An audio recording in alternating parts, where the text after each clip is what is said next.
Okay, so let's go ahead and convene the second day of this particular meeting of the ACIP, Friday, December 5th, 2025.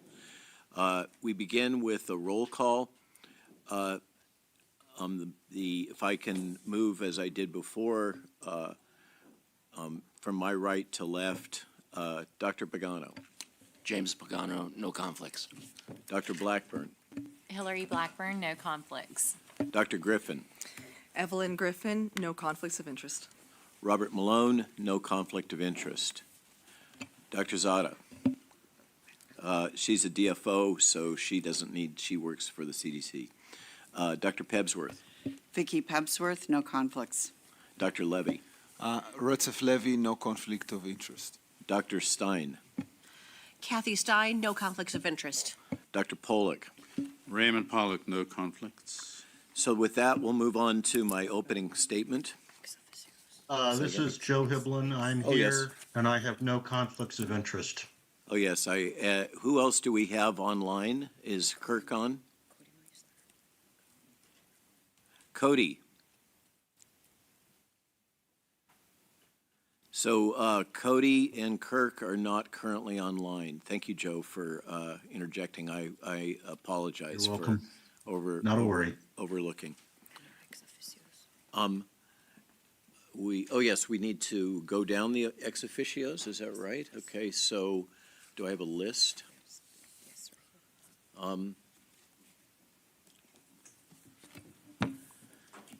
Oh yes. Andrew Johnson from CMS. Good morning, Andrew Johnson, Centers for Medicare and Medicaid Services. Tracy Beth Hogue from FDA. Good morning, Tracy Beth Hogue, FDA. Reed Grimes from HRSA. Good morning, Reed Grimes representing Health Resources and Services Administration. Matthew Clark from Indian Health Service. Matthew? Mike Kurilla, are you here from NIH? Okay, so that's that. Now, regarding our affiliate organizations, the liaisons, American Academy of Family Physicians. Good morning, this is Dr. Laura Morris representing the American Academy of Family Physicians. Thank you. American Academy of Pediatrics. American Academy of Physician Associates. Good morning, Marie-Michelle Léger present. Thank you. American College Health Association. American College of Nurse Midwives. Good morning, Carol Hayes, present. Thank you, Carol. American College of Obstetricians and Gynecologists. Good morning, this is Kevin Alt, and I'm representing ACOG this morning. Thank you, Kevin. American College of Physicians. Dr. Jason Goldman, General Internal Medicine Private Practice, President, American College of Physicians, Affiliate Professor of General Internal Medicine at Florida Atlantic University. No conflicts and present. Thank you, sir. Appreciate that. American Geriatric Society. Dr. Ken Schmader for AGS. America's Health Insurance Plans. Dr. Lori Kaloya for America's Health Insurance Plans. Thank you. American Immunization Registry Association. Good morning, Rebecca Coyle and Tisha Lucas, representing ERA. Thank you. American Medical Association. Sandra Freithofer, practicing general internist in Atlanta and adjunct associate professor of medicine at Emory, representing the American Medical Association. Thank you, ma'am. American Nurses Association. American Osteopathic Association. Dr. Masood Mahmoudi, good morning, present. Thank you, sir. American Pharmacists Association. Good morning, Dr. Kelly Good, representing the American Pharmacist Association. The Association of Immunization Managers. Robert Schechter, AIM, good morning, thank you. Thank you. Association for Prevention, Teaching, and Research. Association of State and Territorial Health Officials. Good morning, this is Dr. Natasha Bagdasarian representing ASTO. The Biotechnology Innovation Organization. Good morning, Phyllis Arthur and Emily Acker representing Bio. Thank you, Phyllis. Council of State and Territorial Epidemiologists. Dr. Christine Hahn for CSTE. Thank you. National Association of County and City Health Officials. Yes, good morning. This is Dr. Judith Schley from Denver Health, Public Health Institute at Denver Health, representing NACCHO and all the public health organizations, local public health agencies throughout the country. Canadian National Advisory Committee on Immunization. Infectious Disease Society of America. Good morning, Dr. Flor Munoz, representing IDSA today. Thank you. International Society for Travel Medicine. Elizabeth Barnett for ISTM, present. National Association of Pediatric Nurse Practitioners. Good morning. This is Dr. Stacy Buchanan, pediatric nurse practitioner, present. The National Foundation for Infectious Diseases. Dr. Bob Hopkins and Dr. Jeff Goad for the National Foundation for Infectious Diseases. Thank you for joining us. National Medical Association. Pharmaceutical Research and Manufacturers of America, PhRMA. Good morning. This is Dr. Carolyn Ha and Dr. Mike Ybarra, present from PhRMA. Thank you. Pediatric Infectious Disease Society. Good morning. This is Grant Paulson with PIDS. Thank you. Society for Adolescent Health and Medicine. This is Dr. Amy Middleman representing SAM. Society for Healthcare Epidemiology of America. Dr. Preeti Mehrotra here for SHE. Thank you, and a sincere thank you to all the liaisons for your willingness to get up yet again early in the morning and join us through today's deliberations. And I hope it's clear that we value your input, and we look forward to learning from you again and listening carefully to you as we anticipate the upcoming vote. We do ask, please, in the interest of time, that comments in the discussion that will be coming up regarding the voting language be restricted to 2 minutes maximum, if you don't mind. And I'm going to have to be a little firm on that, or this could last quite a long period of time. So if you can take time now to prepare a 2-minute commentary that's focused and preferably addresses some specific question that you wish to raise. That'll be much appreciated and help us move through the morning's activities. Now with that, I'm going to read the Friday opening statement. Good morning and welcome to the second day of the ACIP meeting. Yesterday's discussions were constructive and grounded in the kind of careful analysis that this committee is known for. We examined the hepatitis B evidence in depth and voted 7-3 to postpone the vote on the vaccine language to first thing this morning. That level of candor and discipline is essential for a process that the public can trust. After the vote, we will shift our attention to the remainder of the agenda, which includes discussion of the childhood and adolescent immunization schedule, where we will hear from Erin Siri. For your information, Drs. Paul Offit and Peter Hotez were invited to present and discuss their perspectives as well. Our intention was, sincerely, to hear a diverse set of views, but Drs. Offit and Hotez declined our invitation. Mr. Siri will discuss the U.S. child immunization schedule and how it compares to other countries. If time permits, we will also discuss some of the issues relating to exposure to aluminum adjuvants in vaccines, but this will not be an exhaustive, detailed discussion. As always, our responsibility is to evaluate this information with clear eyes, recognizing both its strengths and its limitations. No voting language relating to these issues has been prepared. By that, I'm referring to the schedule and to the adjuvants and alum in particular, because these issues are complicated and will require quite a bit more discussion, as well as internal evaluation within work groups. But ACIP leadership and membership hope that these discussions will help the acting CDC director and Americans to improve their understanding of the current data and complexities associated with these issues. I wish to reiterate a point I made yesterday. The credibility of the ACIP rests not on speed, but on rigor. We serve the American public by taking the time to ask the right questions, scrutinize the data, and articulate a transparent rationale for whatever recommendations we produce. That approach is not only scientific sound, it is necessary for restoring public trust in vaccine policy. Even the best and most objective advice should be reevaluated when new information and risks become apparent. Across today's agenda, I encourage us to continue approaching each item with the same seriousness and, frankly, openness that we have applied in the past. What does the evidence actually show? What does it not show? What are the gaps and risks in what is actually known? Where do uncertainties remain? Where might implementation challenges affect outcomes? These questions are not obstacles, they are the core of responsible scientific deliberation.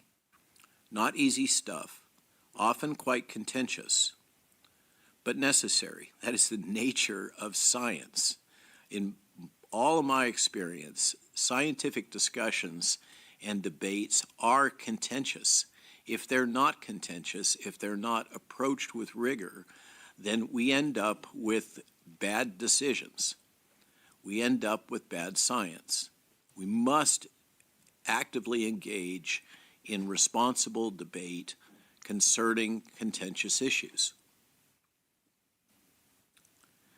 We must boldly address change, risk, new ideas, and conflicting hypotheses, which is the proper nature of evidence-based science. Robust scientific dialogue is not a sign of disagreement, it's a sign of a healthy process. Thank you again for your continued service and commitment. I look forward to helping guide us through another productive day. Now I'm going to go off script for just a moment. And I want to acknowledge the American public. And I want to acknowledge that there are many members of the public, in some surveys a majority, that have been quite affected by what transpired during COVID period. And I think that's pretty self-evident. Many members of the public have lost faith in the vaccine enterprise. Please keep in mind that I have spent over 30 years working in the vaccine industry. I am not an anti-vaxxer. I am absolutely opposed now to vaccine mandates. That's my personal position. But I am committed and have spent my entire life working to develop improved vaccine technology and more safe and effective vaccines. I'm committed to it. Our affiliates are committed to it. We're all committed to it. But the public has been impacted by practices that occurred during COVID. This includes compulsion, coercion, and enticement. I was trained in bioethics that these are things that are not acceptable, that the absence of coercion, compulsion, and enticement is the essence of informed consent. What I heard yesterday was a commitment by many in the pediatrics community to informed consent. And yet we have JAMA documenting that many pediatricians are not willing to accept patients that will not fully comply with the vaccine schedule. The JAMA article actually indicates that that's greater than 50% of pediatricians. This is troubling. And the policies that the American public have experienced during COVID has severely damaged their confidence in public health and in the vaccine enterprise. And I think we have to recognize that. And when we refuse to acknowledge the nature of the actual data, such as the CDC data that was presented yesterday in terms of the timeline for the decrease in incidence of hepatitis B infections in continental United States, we do the public a disservice. Those were data. They were CDC data. There was a statement made that those were disinformation. Disinformation is intentionally false information presented for political purpose. That is a gross mischaracterization. And I hope, I pray, I plead that we all can commit to a open consideration of alternative points of view. The committee and myself worked very hard yesterday to ensure that we listen carefully to our affiliates and their points of view. I plead with all of us that we try to come together and recognize that the scientific process requires that we treat each other with respect, and we recognize that although we may have differences of interpretation, there are core data that we can use to guide our thinking and our decisions, and we shouldn't just discard information because we find it inconvenient. Now, forgive me for that editorial. I thank you for tolerating it. Those are my personal opinions. Now let's get to work.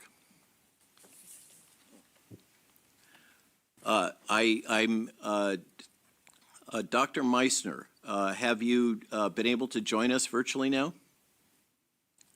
Yes, I have been able to make it, and apologies. And I would like to add one comment to your presentation. Please do. Dr. Malone, thank you. I would like to note that it appears as though the American Academy of Pediatrics has once again chosen not to participate in ACIP deliberations. The Academy has a long history of working closely with ACIP to the betterment of vaccine recommendations for children. Vaccine guidelines are improved by discussion of a variety of views. My concern is that by not participating, the Academy will be seen as more focused on making a political statement rather than focusing on the health of children. Along with other advances in public health, such as clean drinking water and pasteurization, immunizations are one of the most important medical interventions available. Vaccines are a standard of care, and pediatricians should be part of these discussions.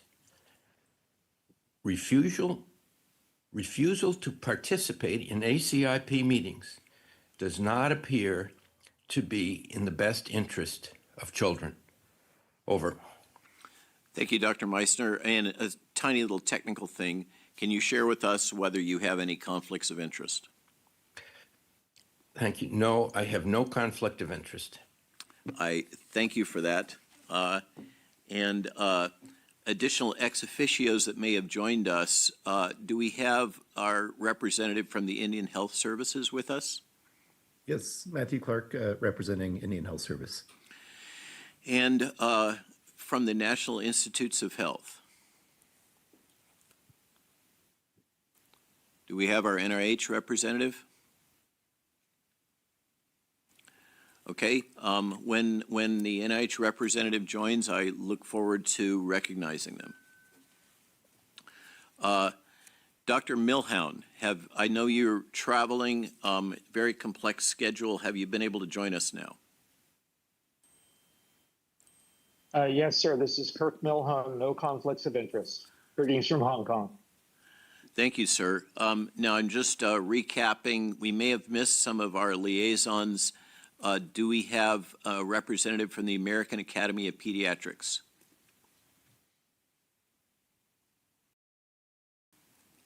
Hearing none, do we have a representative for the Canadian National Advisory Committee on Immunization? Sorry, neither of those have been able to join us. Perhaps they will introduce themselves at a later time when we open discussions. So now we're going to move into the period where we're considering the language of that has been proposed for a vote. And Dr. Vicki Pebsworth is once again going to walk us through the origins and basis and support from the work group that gave rise to that language. Thank you. And thank you again. The presentation that I gave yesterday afternoon under the heading of Summary of Information is the what the work group did. That presentation included the work group process, the work group findings, and so I won't go through all of that step by step, but just try to hit some of the highlights that shaped the recommendation that was developed. To begin with, the work group was asked to assess the use of a universal birth dose of hepatitis B vaccine in children whose mothers are hepatitis B surface antigen negative.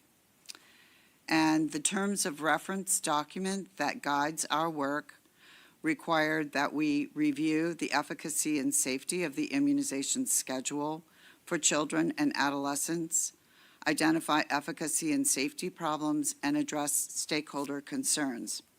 And to do that, we met a number of times, which I described yesterday. I also described areas where the work group members were in full or nearly full agreement. I'll touch on those in a minute. And then I discussed the central themes that came out of the work group's efforts.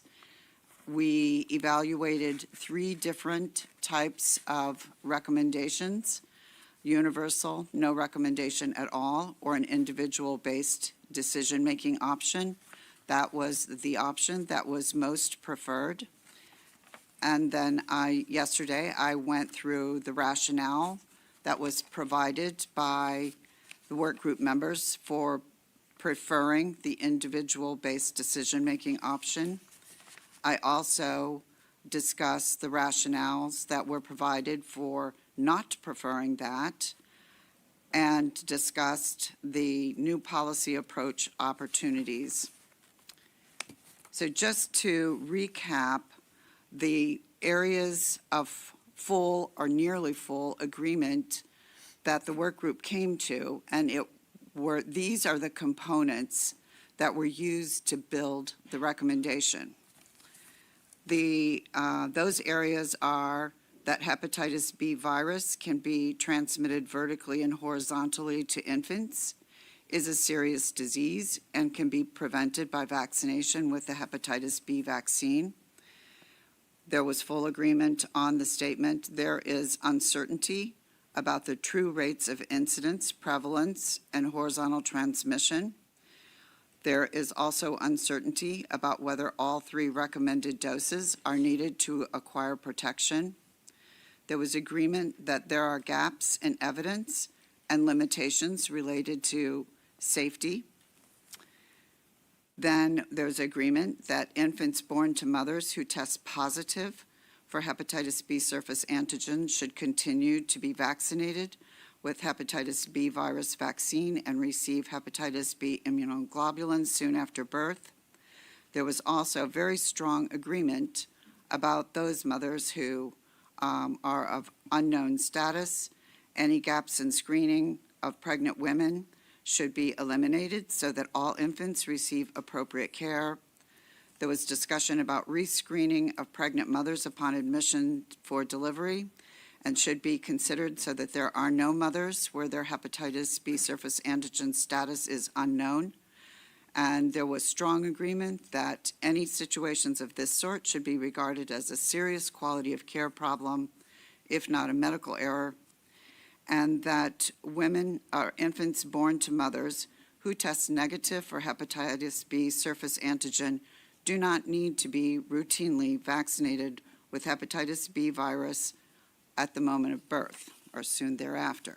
So these components are what were used to build the following statement, the recommendation. So as I explained earlier, that our focus was on infants born to mothers who tested negative. So the preamble to the voting language states there should be no change to the vaccination recommendation for infants born to women who test hepatitis B antigen positive or have an unknown hepatitis B surface antigen status. The existing recommendations remain the same.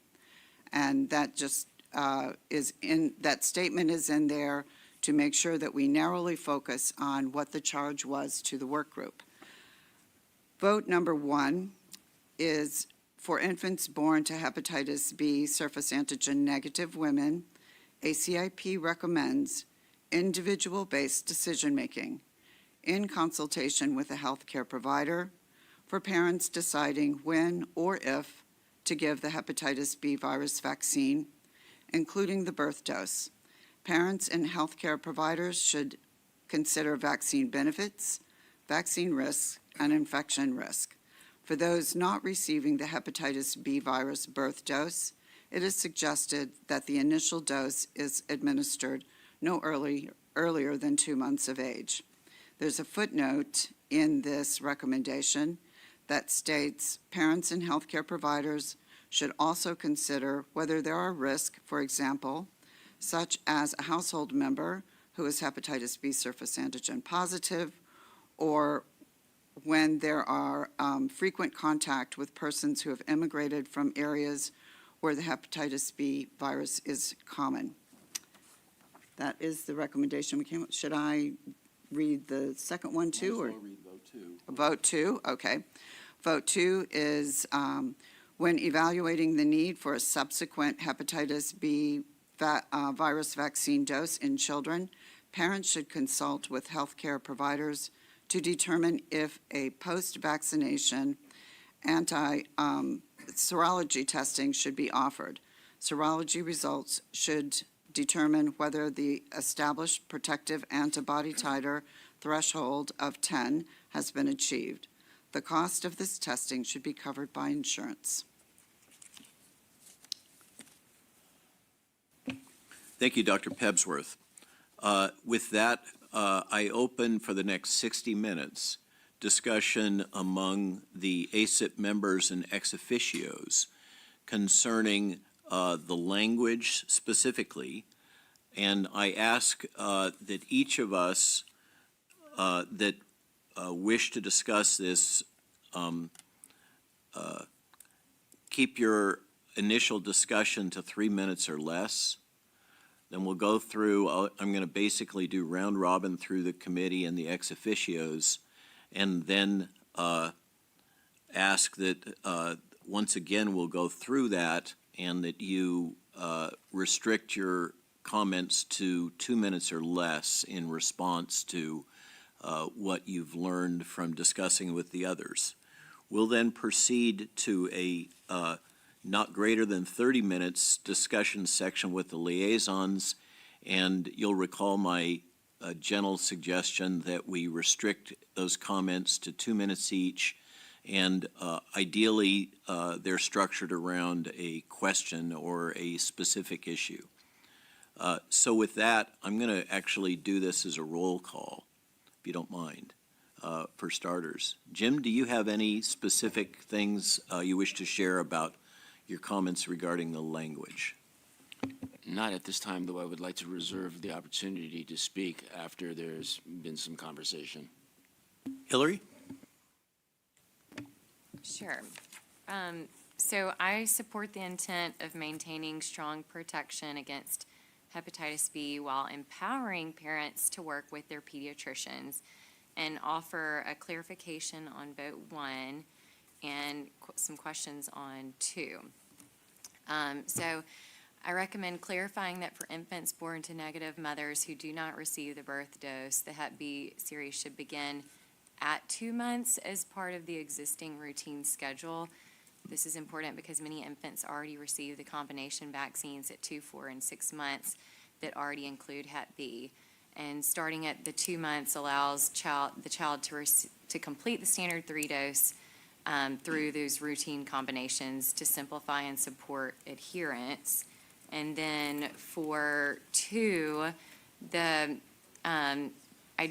respect the intent to look at what the need for additional doses, and but the introduction of serology testing would be a new practice. And while I understand we have limited evidence on how these young children are going to achieve protective titers after 1 or 2 doses, so I just have some concerns about feasibility, and just want to have a little bit more information before going forward with that one. So it would be acceptable to you that we revisit these concerns in a second round when there may be a motion to change some of the wording. So in order to change the proposed wording, we would need a motion, a second, and a specific proposal for how it would be changed, just to be clear on our process. Dr. Griffin. I'd like to reserve time for comment later. Thank you. I have no comment at this point in time. Dr. Pebsworth? No comment at this time. Dr. Levy? So thank you. I would like to take a few minutes to reflect what I think this very positive change in policy reflects, and then also try to put the hat of a parent, trying to understand as a parent how do I think about this and how I'm resolving the potential confusion.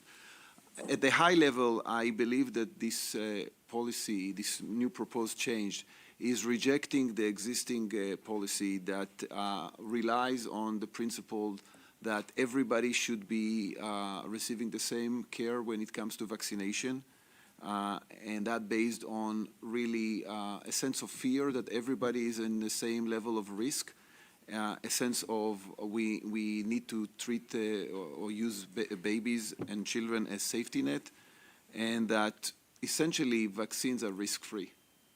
And I think that the alternative policy is saying something very different, very different. And it starts by saying that if you are a baby born to a mom that was tested positive to hepatitis B, you absolutely are recommended to take this vaccine because it's a very effective vaccine that will protect against very serious outcomes of a very serious disease. And the same holds if you belong to another high-risk population. We have an effective intervention and against a very serious illness.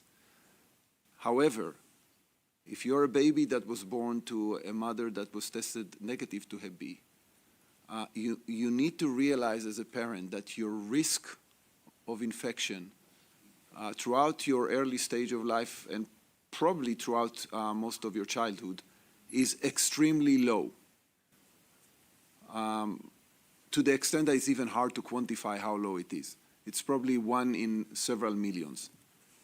And that means that as a parent, we encourage you, in consultation with your physician, to think very carefully, do you want to expose your child, your baby, to an intervention that could have some potential harms when the risk is so low?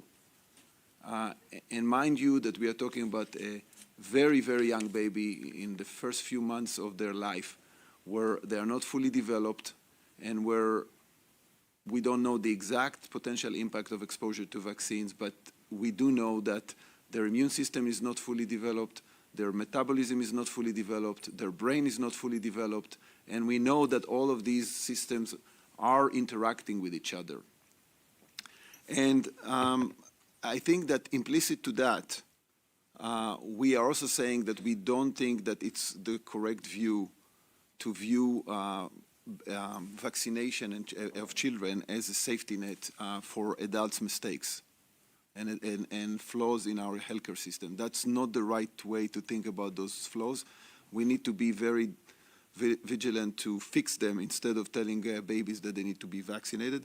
And it's also reject the idea that vaccines in general, and this vaccine in particular, should be used to mandate vaccination and coercion to vaccination and condition attendance to education settings or clinical care settings just because you vaccinate or not.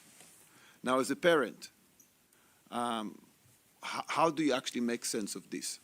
Because I think that you're hearing a lot of statements that could be very confusing, and I would like to offer, based on my experience as a scientist, but also as a parent, how I suggest parents should be thinking about. When you are being told that your baby is at high risk, even though your baby was born to a mom that was tested negative for Hep B, I think you need to ask yourself why they are not providing a specific number, and maybe at the more intuitive level, ask yourself, do you know and you ever heard about a case when a baby like yourself or a child like yourself was infected at school, at home? Ask your friends if they know about a case like this. I think that you will realize that while there are many bad things that can happen to kids that you do hear about them, again, they're rare, but you do hear about them, this is even more rare than that. The second thing is, I suggest to parents to be very, very suspicious when people tell them that something is safe, especially a vaccine. Because we have been adopting a very, very confident way of telling parents about vaccine products that they are completely safe, where we essentially never tested them appropriately. And just in the same way that you would never agree to fly on a plane that the aircraft vendor tells you that it's safe, not because they tested it rigorously, just because they didn't test it or didn't find anything and they didn't test it, you will never be willing to take off with that plane. I suggest that you view giving vaccines to your babies as taking a flight, taking off with the plane, and apply the same level of scrutiny to the safety of your child as much as you will apply to the safety of a plane. And I don't believe that we currently do that. Thank you. Thank you, Dr. Levy. Dr. Stein. Thank you. I want to start by re-emphasizing and mostly for our affiliates and for the public, that this voting language does not change the recommendation for the children born to mothers that are hepatitis B confirmed positive, and also for those that are unknown status. And again, the unknown status addresses the gaps in care that we discussed extensively yesterday. Again, for children, especially born to hepatitis B confirmed positive moms, this is an important, very important intervention for those children. So what we are addressing here are vaccinations for children who are born to hepatitis B confirmed negative mothers, and as Dr. Levy just pointed out, are exceedingly low risk. And what this gets at is the point of informed consent. And as we discussed yesterday, there are children who either, and this has also been pointed out earlier, that are denied medical care. They are removed from pediatricians' offices if their parents have an informed choice to decline the vaccine. They are prohibited from attending school. And that is not informed consent. That is a violation of informed consent. And as I heard the affiliates, many of them mentioned yesterday that they are proponents of informed consent and full discussions with parents. I think this is consistent with that. And I also commend those affiliates for making that very strong point that informed consent and discussion with parents is a key part of practice.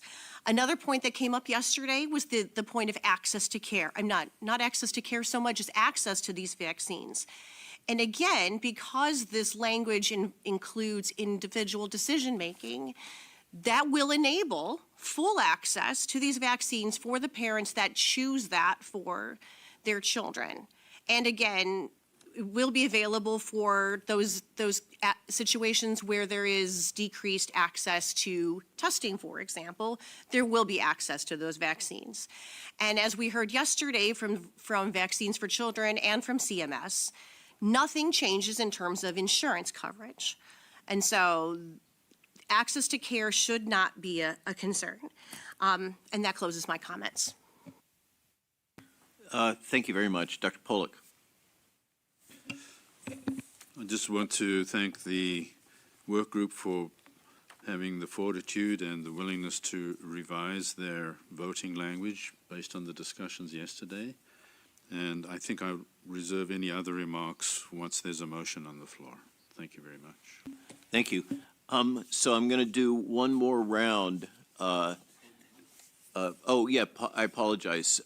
We have the folks that are online. I keep overlooking them, and it's absolutely a bad thing on my part. Dr. Hiblin, do you have anything to share? Yes, I agree. You continue to overlook us, and I'm glad you've identified that and seek to change that issue. As requested, I will specifically restrict my comments to the language of the proposed votes. Number one, the preamble is illogical because the status of unknown members is not part of the current recommendations. Therefore, we cannot say that these recommendations should remain the same. Furthermore, we have no opportunity to vote on this preamble and either agree with it or disagree with it. For the specific language of vote 1, the last sentence says that for those not receiving the HPV birth dose, it is suggested that an additional dose is administered no earlier than 2 months of age. This specific point is the reason why we tabled this issue for 3 months to more fully discuss it.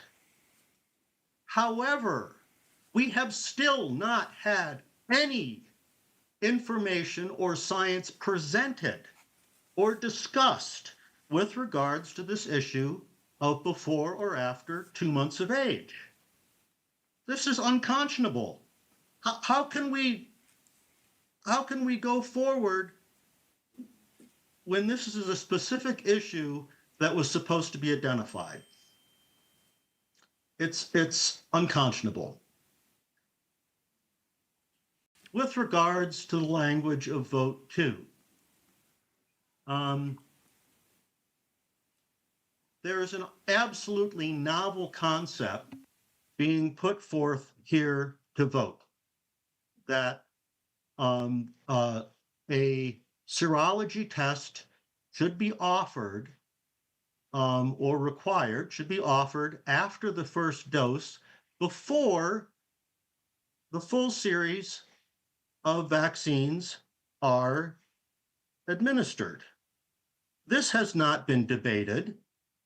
No information has been presented on this issue. And, the full series of doses is required to achieve 95% efficacy. So, in addition to this not being discussed, there has been no data presented that this plan would actually work. So, for vote 2, this novel proposition presented today at the last minute has no science of efficacy and increases the burden of administrative work, creating new barriers to achieve protection. So, in contrast to the chair's directive for today, no rational science or discussion has been presented on these two novel issues, and there's no evidence that especially vote 2 has ever been discussed as a work group item. So overall, in general, I consider that this fourth iteration of votes in 96 hours is still incredibly problematic. Thank you. Thank you for sharing that. Dr. Meissner. Okay, thank you, Dr. Malone. And as I'm sitting here gathering my thoughts, let me begin by saying, thoughtful inquiry is always commendable. And but that inquiry should not be confused with baseless skepticism, which is what I think we're encountering here. When any vaccine is administered, as I've said, I think several times before, the healthcare worker needs to consider the balance of benefit and harm. And in terms of what these two votes propose, it's very hard for me to agree with what's possible, what is stated. For example, I guess people are opposed to the neonatal birth dose because they think there's harm that outweighs benefit. Well, why does that change at 2 months? Is there any less evidence or any evidence of less harm if the series is started at 2 months instead of 1 month? I'm unaware of that. And I think there is plenty of evidence of a likelihood of lack of protection in an increased number of infants if the vaccine series is started at 2 months of age. So I would like someone to explain to me what is the advantage of giving a dose starting at 2 months rather than at 1 month? We'll lose at least some of the protective effect, and I don't think there's any reduction in risk, not that there is any risk that we're aware of from the vaccine. So it simply it would be hard for me to accept. Then in terms of vote two is kind of making things up. I mean, it's like Never Never Land. We discussed yesterday, I think pretty carefully, that serology is not an adequate basis for deciding whether someone's immune. If a person has greater than 10 milli-international units of antibody after 1 dose, the implication is that's enough and they don't need any more. We have no basis for saying that. That's been kind of pulled out of the air. So the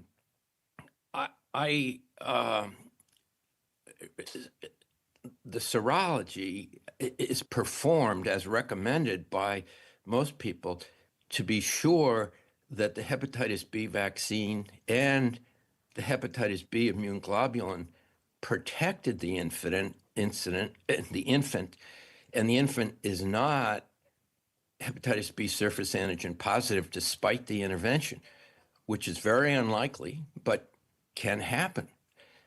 So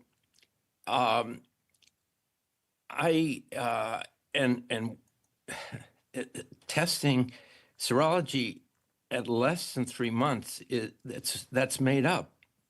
Where does that number come from? And I want to correct a couple of few.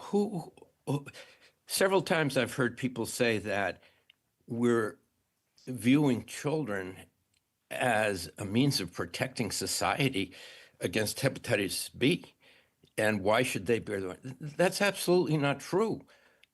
several people have said this, we are giving the vaccine to protect the infant. We're not giving it to protect society. We're giving it to protect the infant against a potentially fatal disease, which we know is very effective. And there was a statement made a few minutes ago that nobody said, that physicians say a baby born to a hepatitis B surface antigen mother is at high risk. No one ever says that. No one ever says that. We give the vaccine in case that child is exposed after the neonatal period, because we know that a dose of 3 immunizations, 3 vaccine doses, confers pretty much lifelong protection, as we discussed. So I don't, the analogy, Retzef, with an airplane safety, I think is not accurate. We know vaccines are safe. There's no question that the COVID recommendations were dishonest and disingenuous, but the hepatitis B vaccine recommendation is very well established. We know is safe, and we know is very effective. And to make the changes that are being proposed, we will see more children and adolescents and adults infected with hepatitis B. Over. Thank you, Dr. Meissner. Now, Dr. Milhound. Dr. Milhound, do you have any comments to share with us regarding the voting language, sir? Yes, I do. I'm sorry, I am in an airport right now, but I do want to share a few things. One is, this is regarding the 2 months. We've always considered neonates a very protected class. They're at higher risk for almost every procedure you do. Their blood-brain barriers are not the same. The GFR is not the same. How they handle things is not the same. So it's very important that even without abilities to have real good safety, that we do everything we can out of an abundance of caution to this very important and fragile group, is to treat them with safety. Make sure that what we do has to be done. Regarding the language for suggested at 2 months, that is because we're trying to get out of the neonatal period and allow a sensible approach to when it can begin, especially if people want to give a multivalent vaccine. Okay, so that's that issue. Now, with regards to serology, what we were shown in the work group, I've looked at many studies on this from different places, but it was described in the work group from CDC that the seropositivity in a neonate is approximately 26%. But that's not very good. And with regards to serology testing, someone said we do 3. I think Dr. Philbin said we do 3 because of efficacy. We do 3 because of herd immunity to try to get to a 95% threshold. Okay, so when we look at serology testing, what we're trying to be is scientific about this. We're trying to actually look at what are the data. If we have a 95% uptake of the vaccine after 3 doses, people realize that's still 1 in 20 children have not shown serology, seroprevalence for that child, right? They haven't shown an immune activation. Now, they might have cell-mediated immune, but those usually go hand in hand, as the study showed from the group out of Winston-Salem, Wake Forest, and China, when they were looking at cell-mediated immunity in a newborn. But what we're trying to do, what the purpose was, is actually not to actually even give parents more confidence that your child is covered, as opposed to say, well, we think they are. Because I think many of us know, and as medical care providers, many of us have had titers drawn, and if we did not meet a 10 milli-unit threshold, we are expected to get a booster. So that is proposed that should happen. At the same time, people are saying if you have full immunity, then it never wanes. I don't disagree with that, but you can't really have it both ways. So I think that looking at this, yes, it's novel, but I think it really looks at is, do I need to give this injection that has some risk? It's not risk-free. It was mentioned from one of the discussions yesterday that what does it matter if they get a third dose? What does it matter to complete the schedule? First, do no harm. First, do no harm. So if this patient really, and maybe that's because of our ignorance in how we've been doing some of these vaccines, are we vaccinating for the child or for herd immunity? And so that's the question. I'm trying to get at a point where what do I want to give? I want to have the maximum amount of benefit from vaccines. I want to do everything I can to limit the risk, even if it's small. So that is how I look at things. Thanks so much. I appreciate it. Sorry, I'm traveling and walking through an airport at the same time. Thank you. I think you did a pretty good job of hitting some key highlights that had not been covered. Now we turn to the ex officio members. Dr. Hogue from the FDA, do you have any comments regarding language, ma'am? Yes, thank you, Dr. Malone. I just have a few comments. I think I want to say that I agree with Dr. Levy that I think this is a very positive move, vote 1, that brings us in line with peer nations to not recommend giving the hepatitis B vaccine routinely at birth. And I think an important concept that hasn't been mentioned in this meeting yet is that of the burden of proof. You know, do you give a vaccine to an infant when you do not know for sure that the benefits will outweigh the harms? And of course the answer is no, and I think this is why our peer nations have not chosen to do this for non-high-risk infants at this age. And we've talked about the limitations in the randomized control trials and the data that we have to really rule out serious safety issues on a magnitude that, you know, where, you know, at a magnitude that where we would say that the benefits for sure outweigh the harms. So because this is such a low risk situation, you really need to have a very large randomized control trial with long follow-up. It would be tens of thousands. And we just don't have that information. And so then the question arises, should we give the hepatitis B vaccine at all in childhood? And so I think a lot of people have brought up a very fair point. What is the difference between giving the vaccine routinely at birth versus at 2 months? And I agree that we really don't have good data to distinguish those two. It is a different situation in terms of informed consent, right when a mother has given birth, that there is a lot going on. And I think you brought that up before, Dr. Malone. And so, again, I think that this is a favorable move to not routinely recommend it at birth. And I would just encourage the ACIP to do a very diligent risk-benefit analysis, acknowledging the known risks and the unknown risks, what we don't know, as we have been discussing, and consider why, when we have a similar prevalence of hepatitis B in the United States as they do in Denmark, why Denmark has decided that they should not routinely recommend it to children, and that they should identify children who may be higher risk, and then it can be individual decision-making for those children.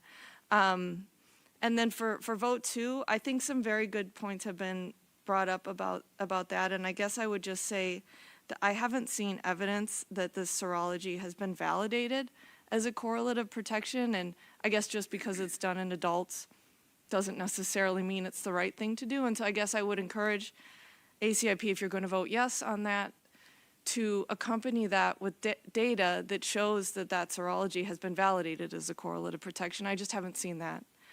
So those are my comments. Thanks. Validated correlative protection, a key concept often bandied about and rarely are those that use that language recognizing how complicated it is, but it is at the core of some of the new recommendations coming from the Center for Biologics Evaluation and Research that we should not just assume a titer equates to protection. We do need to, the new standard is that we take the time and effort to verify that our assumptions that antibody response correlates with protection are actually valid.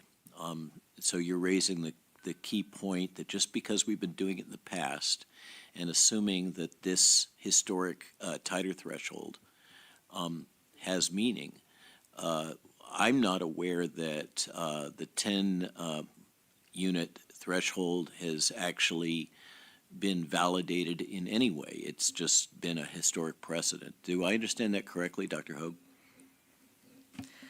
Well, I don't have any information that contradicts it. I haven't seen that presented, that it has been validated. And if I'm missing something, please someone let me know.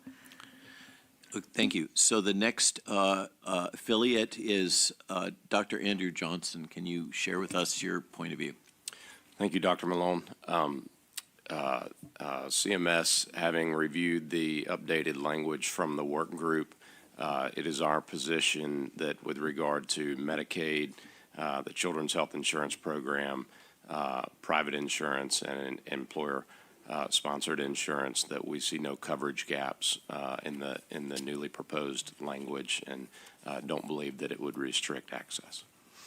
Let's see, so if I can summarize that in plain English for the average American, if these votes were to pass, they would not have any predictable impact on equity, availability, or availability for federally supported distribution and administration of hepatitis B vaccine products that have been approved by the FDA. Is that correct? That's correct. Covered by insurance without out-of-pocket cost. Thank you, sir. Yes, sir. We have two of our members that are raising hands right now, and I want to recognize Dr. Meissner. Thank you, Dr. Malone.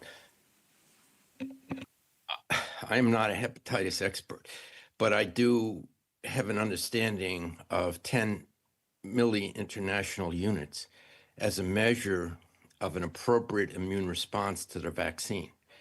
And the recommendation is that after a series of 3 doses, if a person has a level of greater than this number, within 3 months after receiving the dose, then that person is reliably protected against hepatitis B. And as was confirmed yesterday by the CDC, if you attain that titer, there has not been a documented instance of a person developing acute hepatitis or chronic hepatitis. So that is a desired goal. Now, the question that was raised by one of the members earlier said that if he has a titer less than 10 milli-international units, he should receive a booster dose. That is, if it's less than 3 months after the 3rd dose. That is because he is a healthcare worker and is at very high risk of being exposed to hepatitis B. But for the general public, that's not the case. For someone who's not at increased risk because of their employment, that is not the recommendation. We know that antibodies will decline over time, but there will be what's called an anamnestic response to a booster if it is administered years later in someone who initially responded and who's otherwise healthy. So the fact that hepatitis has not occurred in someone who has received the hepatitis B series is about the best proof you're going to get that the vaccine is effective. Over. Thank you, Dr. Meissner. Just a small point of clarification. Would you accept that we don't have documented evidence of this occurring, but the absence of evidence does not prove the absence of the incidence? Is that fair? I would answer it this way. I think if someone had a documented case of acute hepatitis B in someone who was otherwise healthy and fully immunized, that would be the lead story in the New England Journal of Medicine. Interesting standard. Dr. Milhound, you've raised your question. So it's just curious to me. I don't disagree with Dr. Hogue, but I guess it was okay to use it for seroconversion, and we've accepted it that is a standard. So it's, as Dr. Meissner said, that it works, but we don't really have any data on if you get one dose and you seroconvert, or you get 2 doses and you seroconvert. When I was taught in medical school in '92, that we did this for herd immunity and not for individual immunity. So I agree. I don't disagree with Dr. Hogue, but we have to be very honest that we're going to use that number when we like it, and we're going to discount it when it doesn't serve our purpose.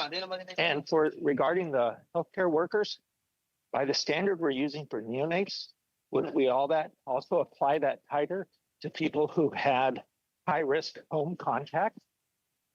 So I don't disagree at all with Dr. Hogue. This is part of the paucity of data we have that was rigorously evaluated. How much is needed for the individual, and have we proven or demonstrated clear evidence that 1 is not enough and 3 is better? So I understand the robust immunity that comes with a booster, but does that mean that the burst was not good enough? When we asked for that data was not there. So I'm bringing up issues once again, just like we did for safety. There's a paucity of data, and I prefer do no harm to children. Thank you. Can I answer that? Okay, hold it, colleague.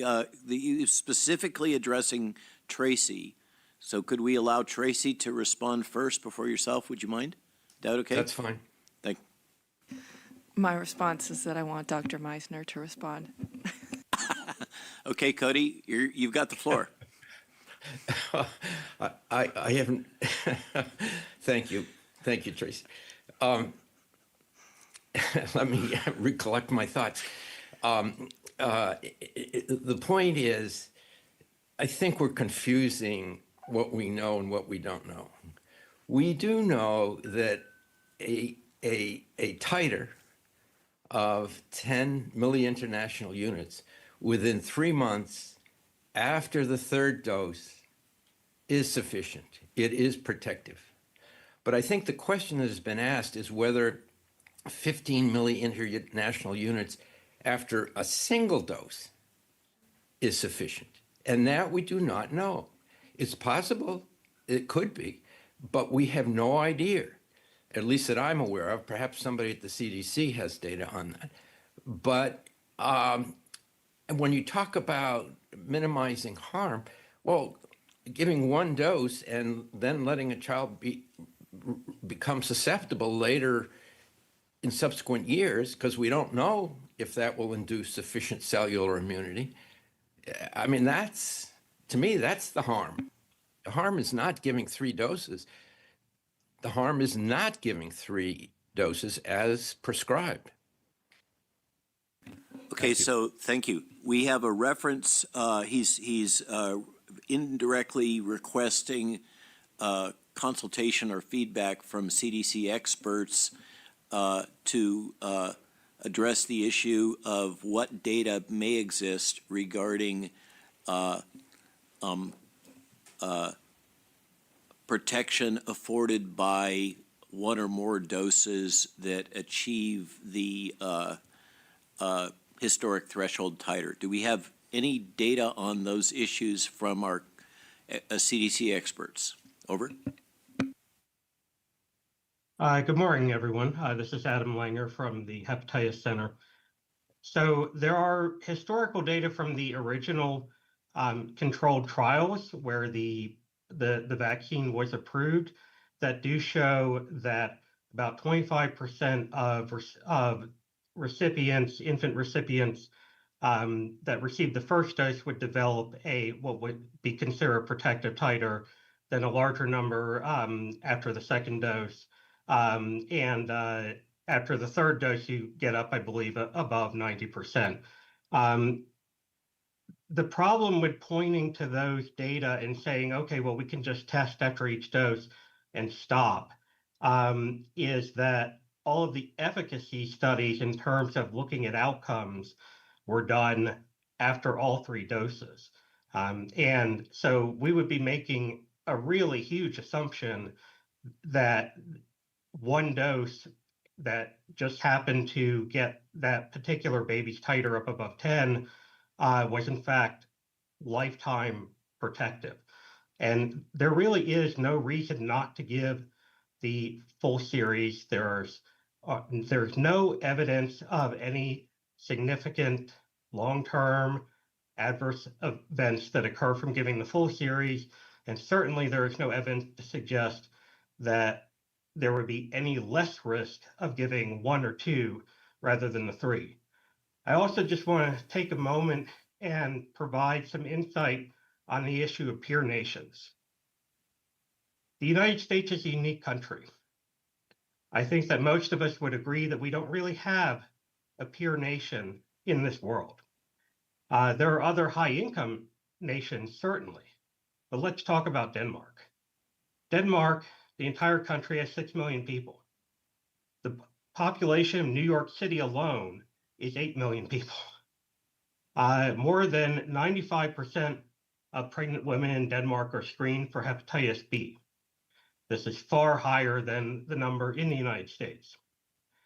Prenatal care is free for both citizens and refugee or asylum seekers in Denmark. We all know this is not the case in the United States.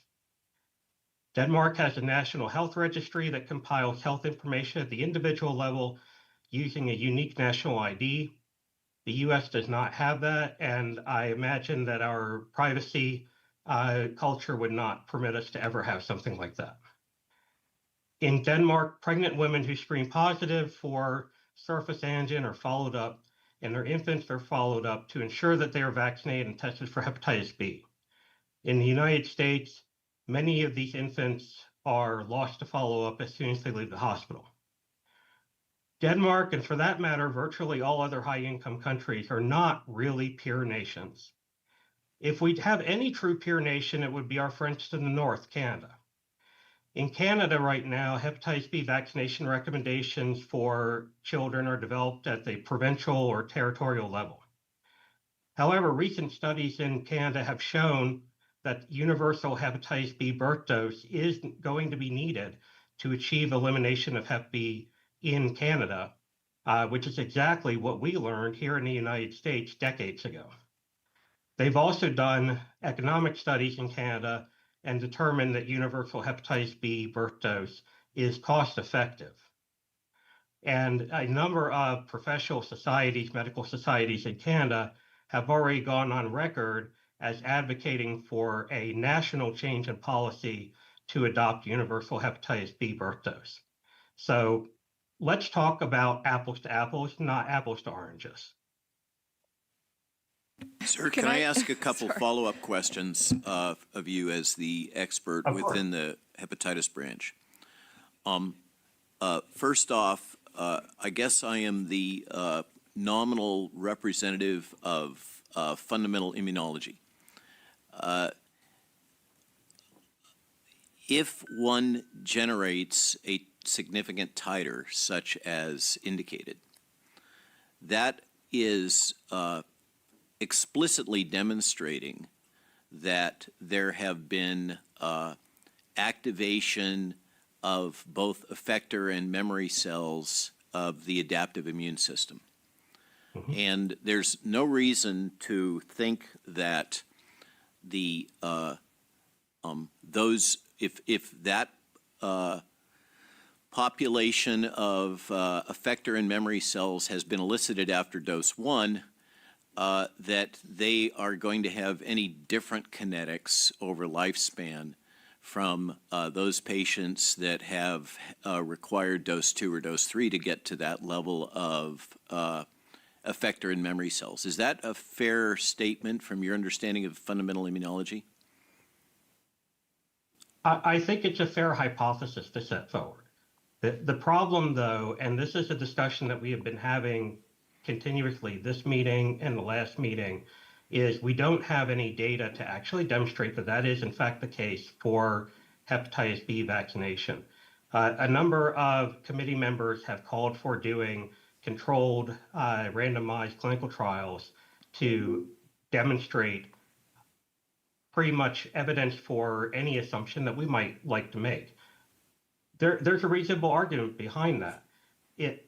My suggestion would be that if the committee wanted to consider recommending a shorter course and fewer than 3 doses, that the committee would be well within its rights to make that as a recommendation and recommend that an appropriate trial be done. The manufacturers could then decide whether or not they wanted to do that. They could submit their data to FDA asking for a label change if they do in fact find that fewer than 3 doses is sufficient. And we could go from there. But I think at this point, we simply do not have the data to support recommending serology without really having any proof that that does in fact tell us what the long-term outcomes are going to be. A fascinating argument that there might be a competitive advantage for manufacturer 1 versus manufacturer 2 with fewer doses. That certainly has been the trend historically in the vaccine community, and I'm grateful for that. So what I hear in sum is, once again, we face the dilemma of inadequate data, which is at the core of the angst of the practicing frontline physician, which is that decisions have to be made in managing patients in the absence of the full breadth of data that one might wish to have. A core issue here that we're not discussing, I believe, except perhaps Dr. Levy to some extent, is the right of self-determination. And by extension, the right of self-determination for the dependent from their caregivers. And what I'm hearing is the logic of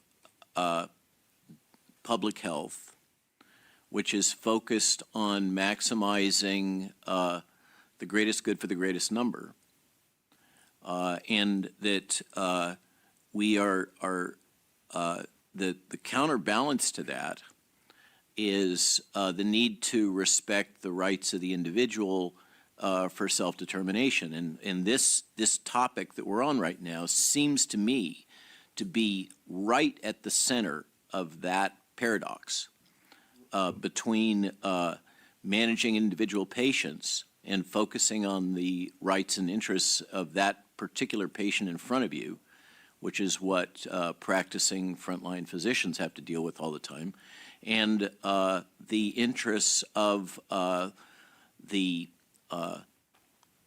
maximizing greatest good for greatest number that drives public health policy. And my personal bias is to err on the side of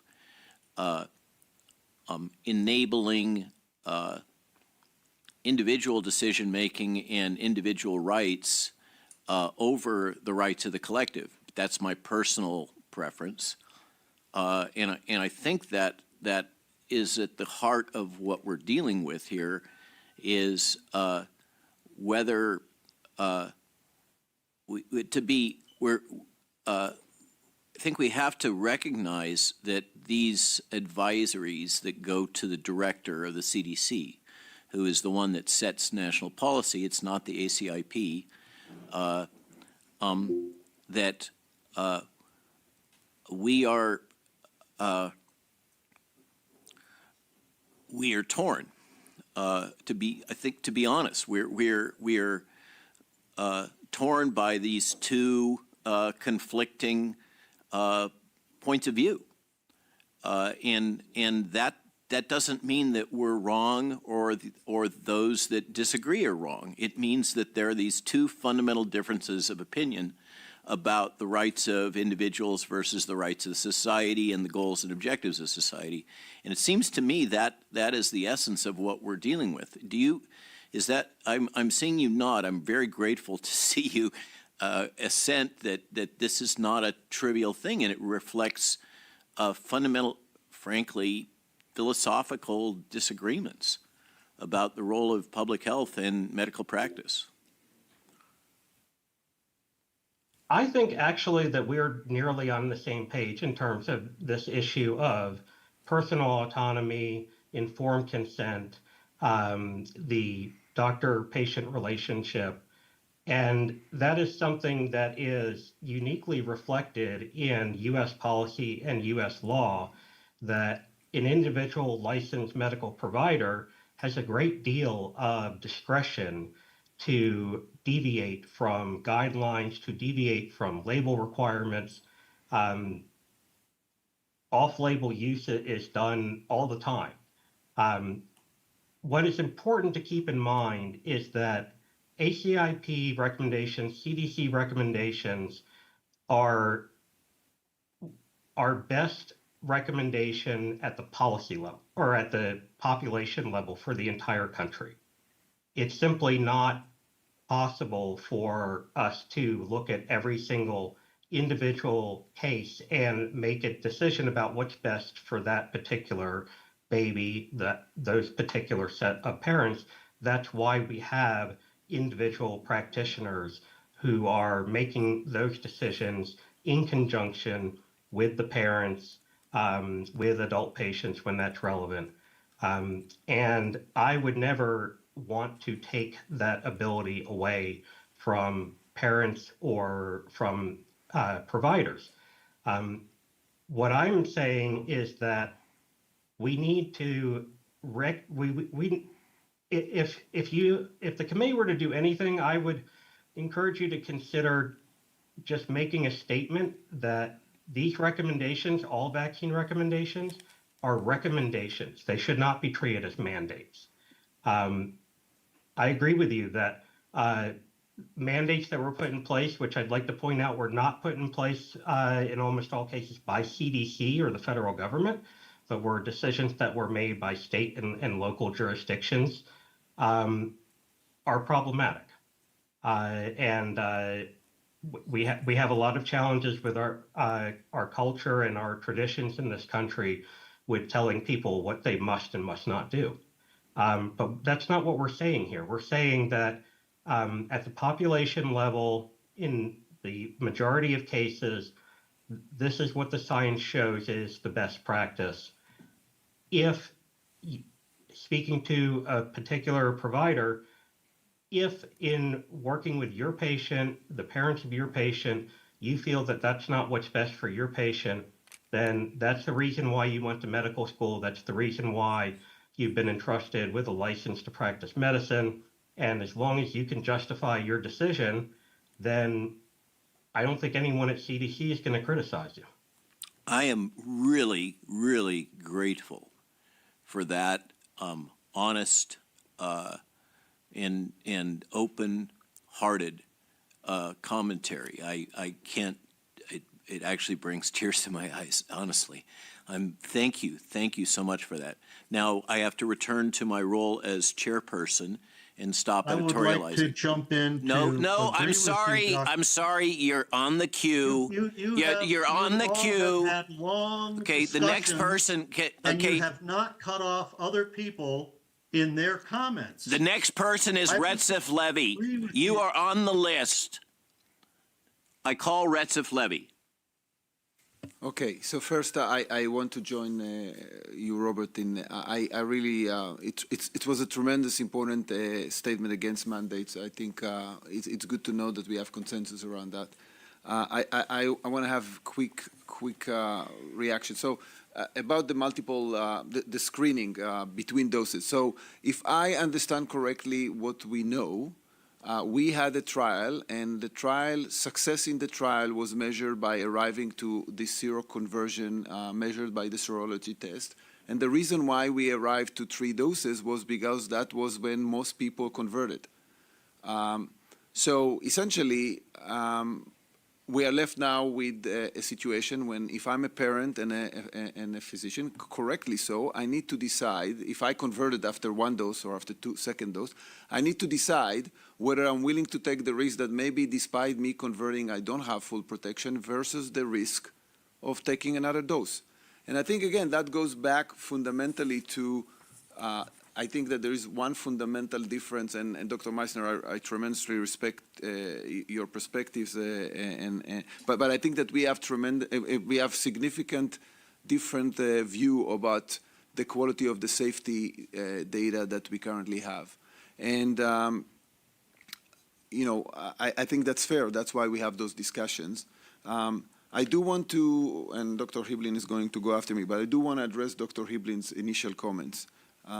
Because I think that point of clarification. The list was yourself, Kirk, Cody, and then Joe. Sure. So I'm sorry. So I just want to address Dr. Hiblin's initial comment. So you know, this is, I think that what is unique about this team, that there are debates and different opinions, and they're going to be voted at the end. And I don't know what the outcome of this vote will be. I know what I'm going to vote. I think that we all need to respect that we will not like all the votes as team members. You know, and I think it's more generalized to society, right? Like, we need to accept the fact that sometimes we will disagree, and the people that will make decisions are not going to make the decision we would like. And I think that we just need to not to suggest that because we don't like the decision, people didn't do the appropriate work in the work group or did not look on all the information. I just want to give an example. Like two meetings ago, there was a vote on RSV products. I voted against. The majority voted in favor, despite of what I perceived major risk signals from clinical trials.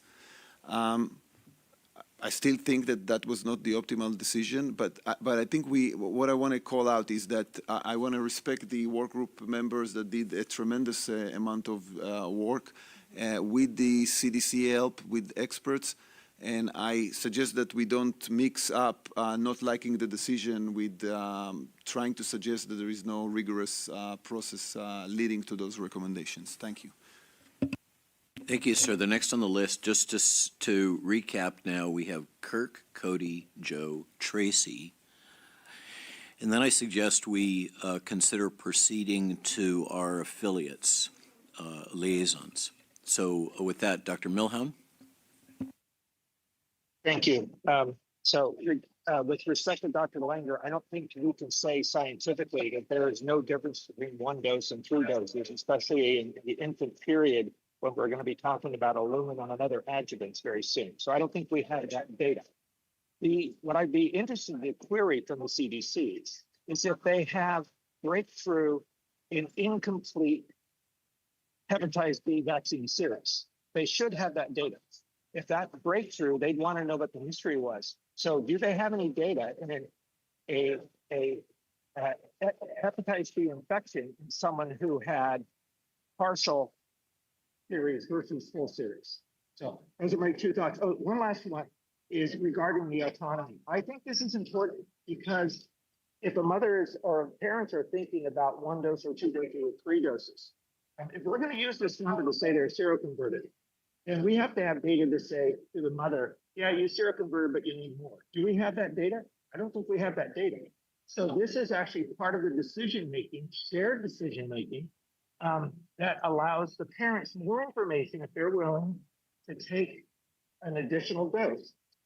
So I appreciate the idea of looking at this, and part of what we argue about is we have 2 different ways of looking at things, and some of us fall more on the side of patient physician decision making, and the other are looking at it from a public health. So thank you very much. I appreciate it. Bye. Thank you. Next person, Dr. Meissner.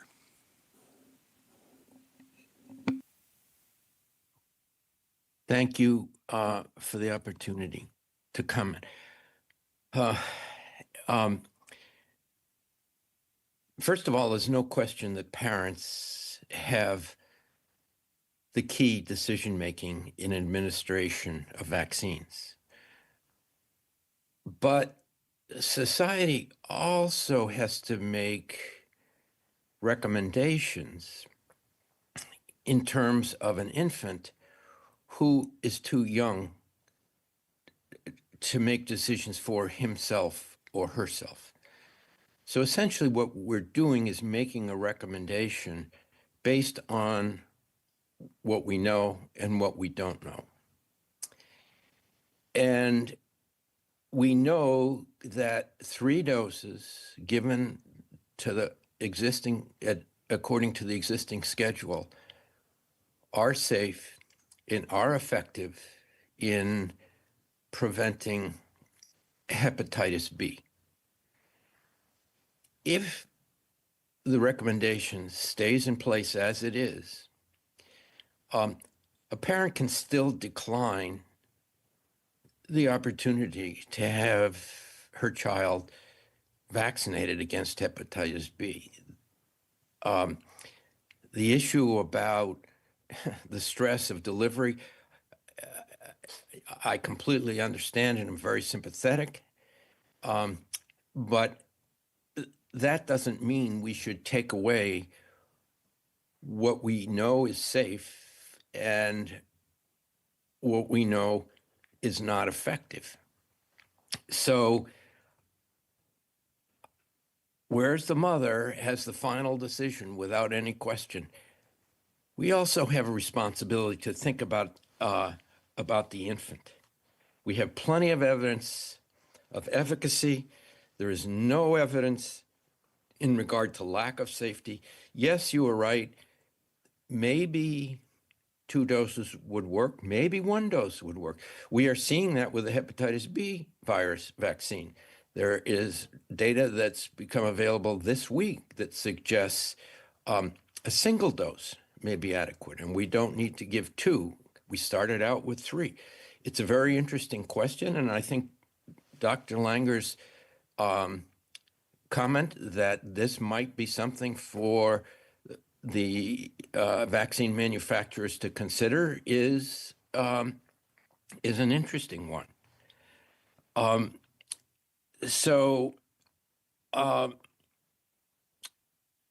think I'm going to stop at that point. Over. Thank you. Thank you for your wise counsel. Dr. Hiblin.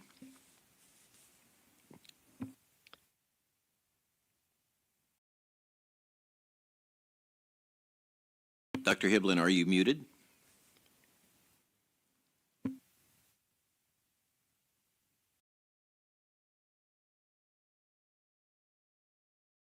Thank you very much. I appreciate you recognizing me. I want to respond first to Dr. Levy's comments. And his discussion was that there's a difference between not liking the decision and whether it was examined or not. And I'd like to clarify that it's not that I did or did not like decisions. It's that the decisions should be based on data. And it's not a matter of me liking or not liking. It's a matter of whether there was data presented to evaluate the questions. Well, after 4 months, there was no data presented on the question of giving vaccines before or after 3 months. So this is not a confusion between liking and that it was not examined. If it was examined, how come the data wasn't presented? It's not a matter of liking or not liking. It's a matter of presenting data or not. So what I was going to comment earlier on is that I agree with you, Dr. Malone, that we do not have exactly all of the data we would like to have to make decisions. That's the nature of science. We do the best that we can. And I also agree with you that we have to make decisions with the data that we have, and we must use only the credible data to make the decisions, and not speculations, and not hypotheses. So things like deciding or commenting about the 3-month issue because there may be differences in the baby's blood-brain barrier not being fully developed, or there may be some possibilities of harms that we don't know of. Well, those are all speculations, and those are all hypotheses, and they're not data-based. So thank you for that opportunity to comment. Thank you, sir. I think the changes in pediatric blood-brain barrier and physiology are extremely well documented. Dr. Hogue. It's a speculation regarding 3 months as to, yes, they're not matured. Yes, that's true. They're in development. But that is completely still a hypothesis that this impacts whether a dose should be given before or after 3 months.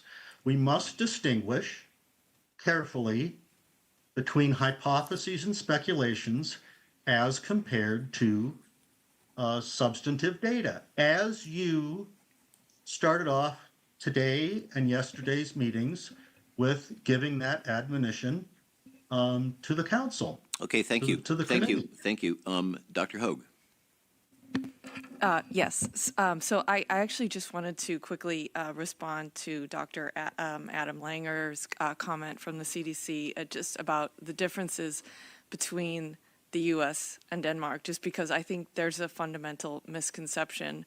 And that is, why scientifically and medically would we consider a baby or a child that is low risk for a disease such as hepatitis B, or we could even say the same example with COVID-19, that lives in Denmark or in the United States, if they have the same risk of exposure to the disease, should be vaccinated in one country but not the other, just because there's an imperfect healthcare system. There's not really a scientific basis for that. As a mother of children who were born in Denmark, moving to the United States, they were low risk there, they were low risk here. I couldn't understand why you would use a vaccine in one country but not the other for the same level of risk. So I think that's sort of, I think the frustration maybe that American parents face is if they know that their child is at low risk, why we as a country choose to try to vaccinate our way out of an imperfect healthcare system.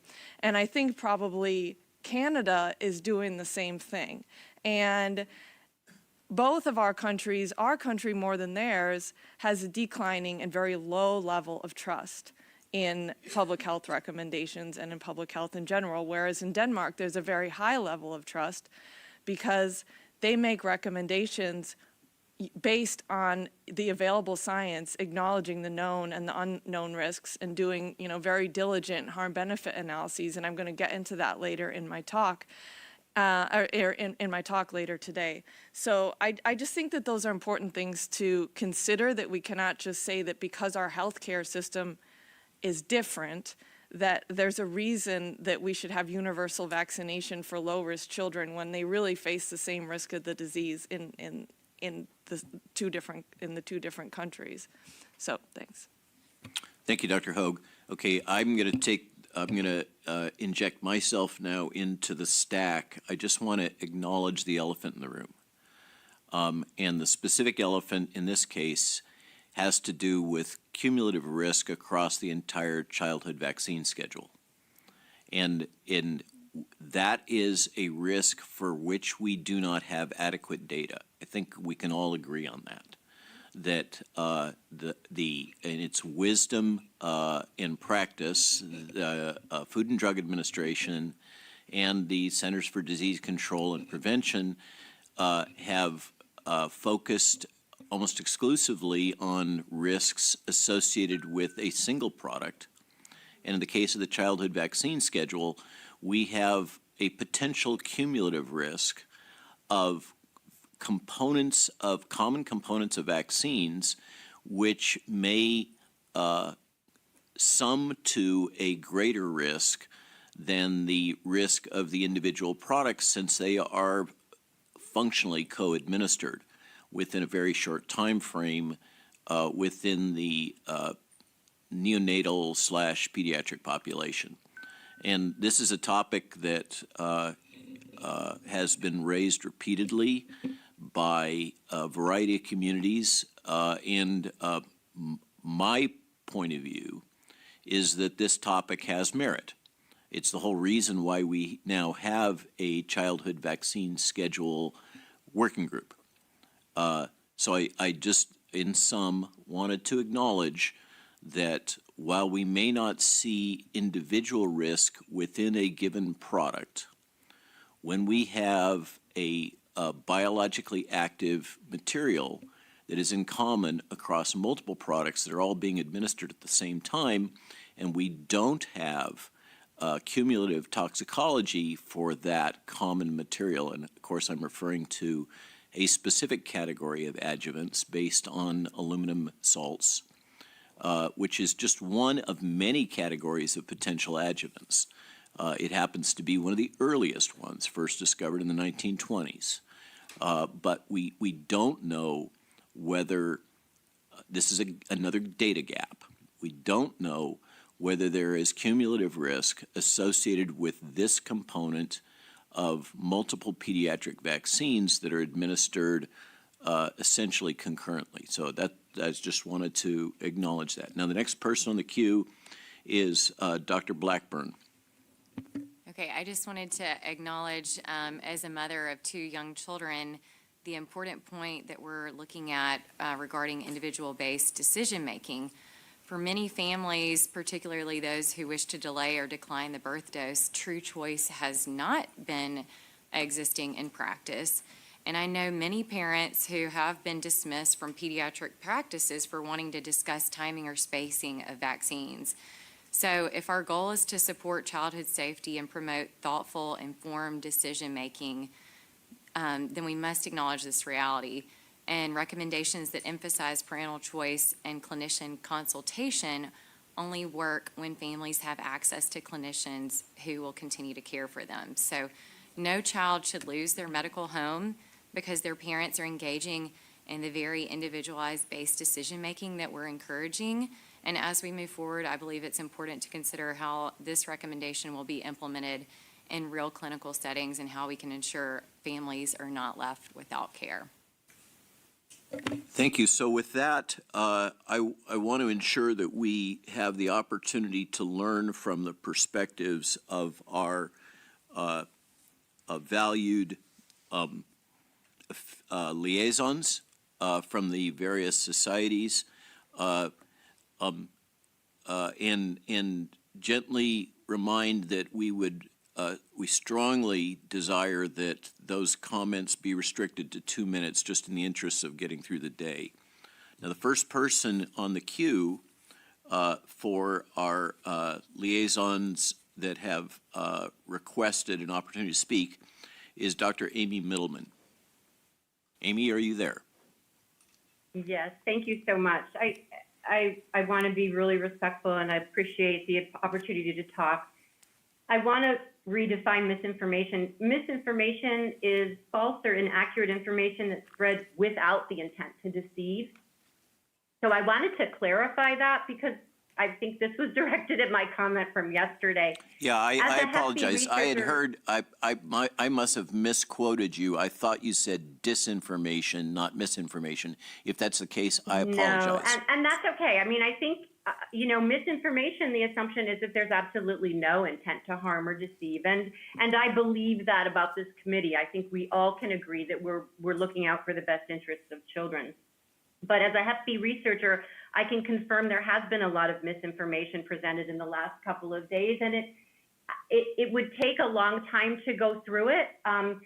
One example is the surveillance system that comprised the graph about acute hepatitis B cases probably also doesn't show a decrease in infant cases because infant cases are very rarely symptomatic.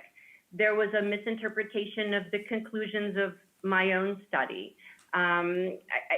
There's been misinformation about serologies and what they mean versus cellular immunity. Many have demurred as not being hepatitis B experts.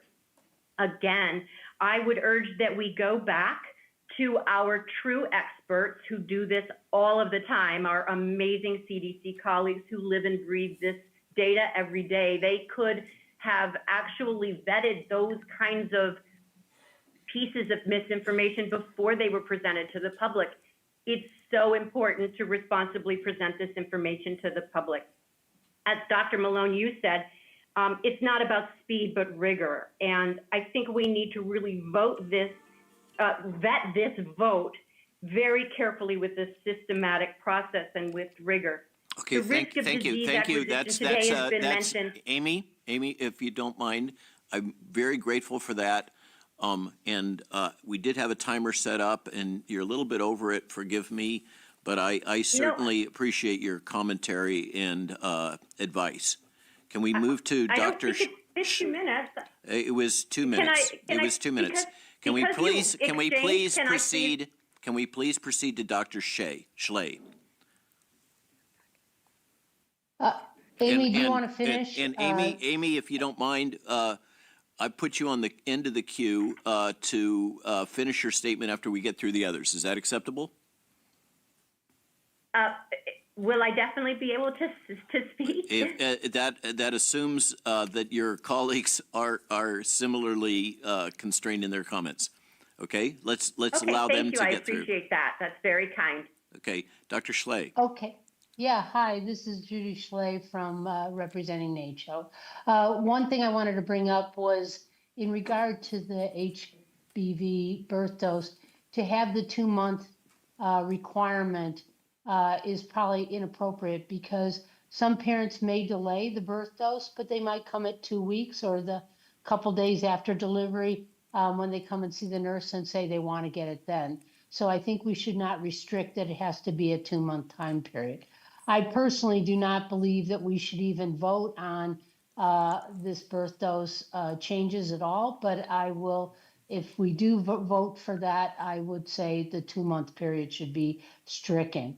The other thing is, I think that before we can say about serology after an initial dose, that we should do the studies first to know if one dose causes protection. Like we've done with the HPV vaccine, we have been able to reduce the number of vaccines because rigorous trials have been done to show that we don't need as many doses, especially in younger children. So we need to think about that. Thank you very much.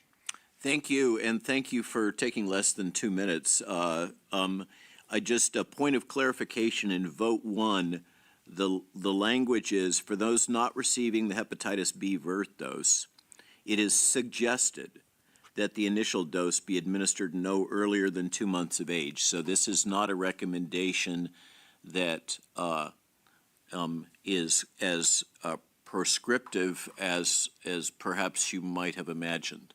The wording is suggested. Thank you, Dr. Malone. I would just suggest that we actually not even have that in there, that it allows, there's no discussion. It's if that we do have this vote on vote 1 and change this, that we don't even say that there's a suggestion of anything. It's really any time that the parent and the provider discusses it and decides to vaccinate. Duly noted. Thank you. Dr. Goldman, please share your 2-minute summary of your point of view, if you don't mind. Thank you. First, I agree with you on the principles of scientific inquiry and rigor that you opened the meeting with. I would just like to see this committee actually use it in practice. In addition, I would ask that the members of this committee listen to the liaisons and not use it as their personal time to eat into hours to pontificate. In addition, your concern of COVID mandates If they're there, why are we trying to change the Hep B schedule when your concerns are over COVID mandates? Where is a universal recommendation considered a mandate as opposed to a simple recommendation? If your problem is with informed consent, why are we trying to change the recommendations that are not supported by evidence? Where is the detailed drill down of which stakeholders want changed? Is it a majority of the country, or is it just a small segment who oppose the birth dose on ideology and not on science? Where's your cost analysis of serology testing, and have you considered the difficulty of implementation by having to bring children back for blood draws, adding another layer of burden to this healthcare system? Why are you comparing it to countries with universal healthcare, which we do not have? What do you do with those patients who do not have insurance and cannot have access to care to get that testing? Where is your data on the serology for one dose giving lifelong protection? And in deference to statements made, we do not make recommendations by asking our friends if they know who has been infected, but rather, what does the evidence and data show? School mandates do not have any relevance to a birth dose vaccine that we are discussing today. This vote is an unnecessary solution looking to find a problem to solve. It will not fix your concerns of informed consent, but only endanger children and increase risk of death for millions. Your role is population health, not the individual. We are looking at what are the population risks and how do we make those recommendations. As a physician with over 25 years of direct patient care experience and representing 160,000 internal medicine specialists throughout the world, the largest single specialty organization in the world, I urge this committee to do the right thing, do no harm, and reject all of these votes. Thank you. Thank you, Dr. Goldman, for schooling us on what our proper role in charter is. I am grateful for your teaching. My pleasure. Dr. I'm happy to Munoz. assist. Dr. Munoz. Thank you so much for the opportunity to speak on behalf of IDSA. I wanted to just address the voting language and just support the comments from Dr. Hilbert and Dr. Meisner. I would really have concerns regarding any of the language here, and wanted to share with you why we in the professional societies, why practicing physicians, and even the public who have had the opportunity to express their opinion in the context of this meeting have concerns. The concerns relate to the lack of scientific framework for decision-making or lack of data to support the changes that are expressed in these votes. There's also concern about some members of this committee pushing assumptions made on personal opinion and no data, again, to support it, with incorrect or inadequate interpretation of actual information that is already available, including understanding proper immunology. I also would like to highlight the fact that the remit of the CDC is public health, and ensuring the public health is really the goal of recommendations. Recommendations are not mandates. We have already addressed many times the issue of consent not being solved with these changes. And actually what these changes will do is actually undermine the trust that people have, because people are now confused with the discussions that have been taking place in this meeting, with the fact that doubts have been casted regarding not just the existence of data and the fact that 30 years of information regarding the safety and efficacy of these vaccines are very strong to continue to support the existing recommendation, but of the intent of these discussions today. I support completely the data and the statement from Dr. Langer regarding comparison with other countries and how we need to address the needs for our country and our people. Some of us do international work. Okay, but that's you're now over 2 minutes, so I need to please move on to Dr. Bagdasarian. I'll just finish with a statement to say that we please would like to ask for your responsible decision to dismiss this vote if you really are with the best interest in the public in mind. Thank you, Dr. Munoz. Dr. Bagdasarian. Thank you so much. I'm speaking on behalf of ASTO. I am a practicing infectious disease physician, and I have seen firsthand the consequences of hepatitis B. In my role as a state health official, I also engage with health providers across my state. And I'd like to give you an understanding of some of the real-world implications of a vote like this.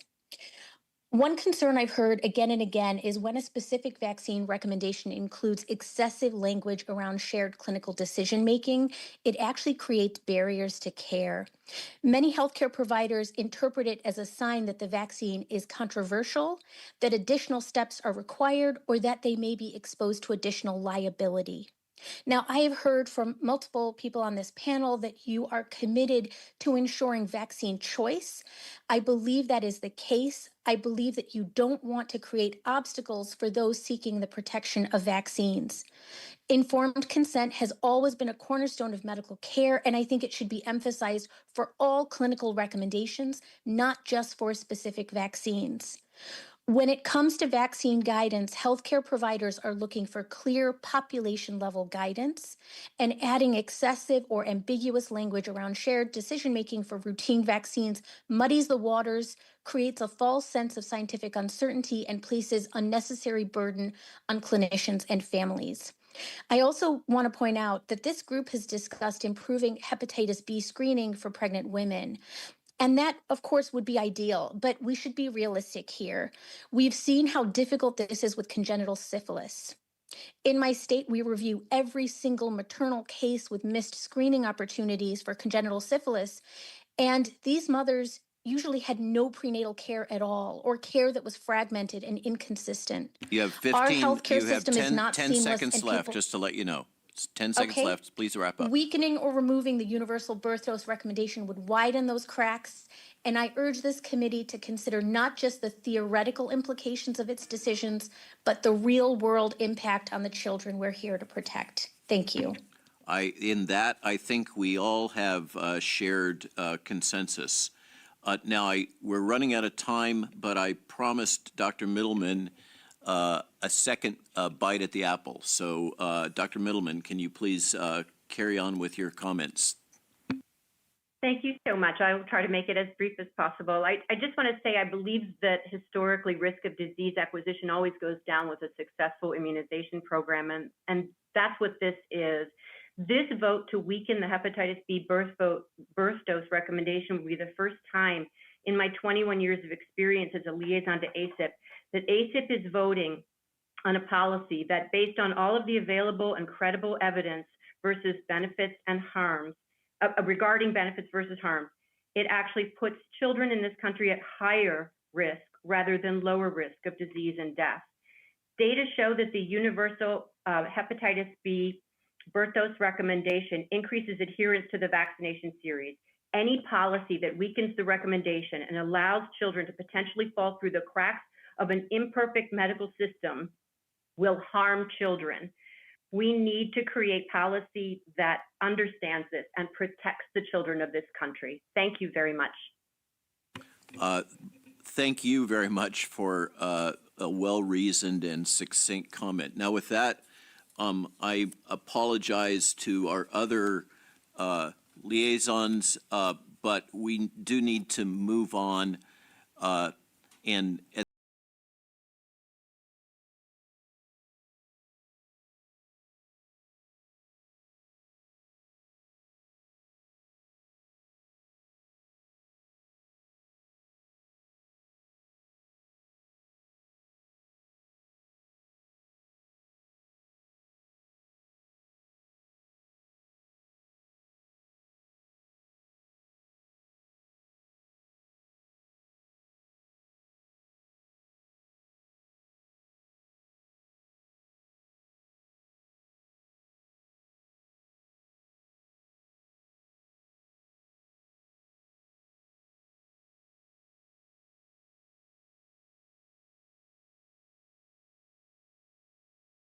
okay, we're reconvening now after our break. I'm obligated to do a roll call.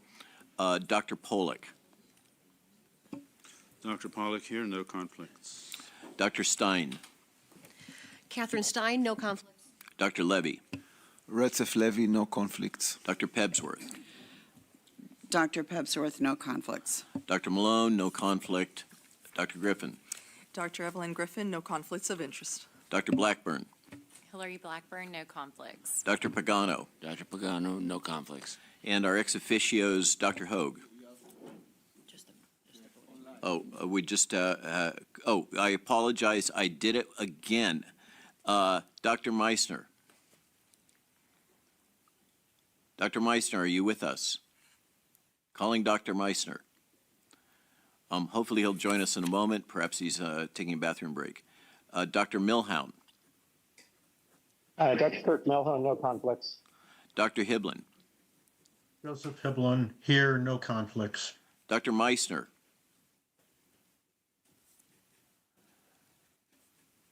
Once again, Dr. Meissner. Dr. Meissner, if Dr. Meissner becomes available, we will acknowledge him and ask him about conflicts of interest. We're about to move into, Dr. Meissner, there you are. Sorry, I'm back. Okay, name and conflicts of interest, please, sir. Meissner, no conflicts of interest. Thank you, sir.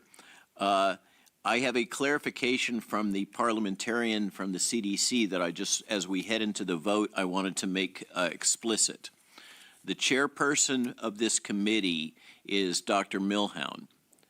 As chair, in the event that we have a tie on any votes, Dr. Milhound will be responsible for breaking that tie. I'm just acting in his stead as vice chair.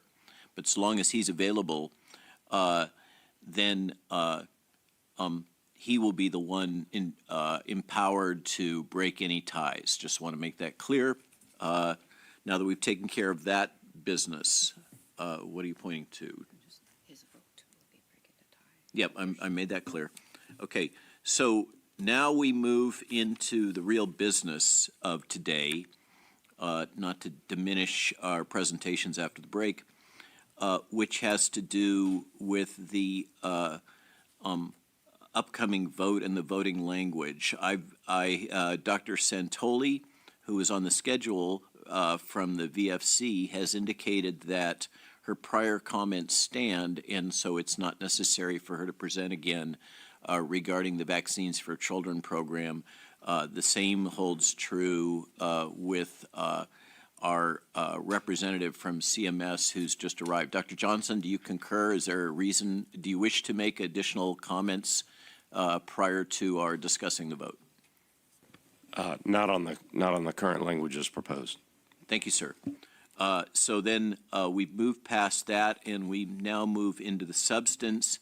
The floor is open for commentary focused specifically on the voting language right now, and any proposals for modifications or motions to proceed to vote. So I recognize, Dr. Pollack, I recognize. I think, I'm not sure of the parliamentary rules here, but I think first you need to make a motion and have it seconded and then have the discussion. Or are you doing it the other way around? If you wish, please, do I have a motion, Dr. Pollack? Yeah, I'm the chair, so I'm hamstrung. Okay, I move that we open the discussion on vote number 1. Do we have a second? I second. Any objections? Let's proceed. Discussion on vote number 1. Comments?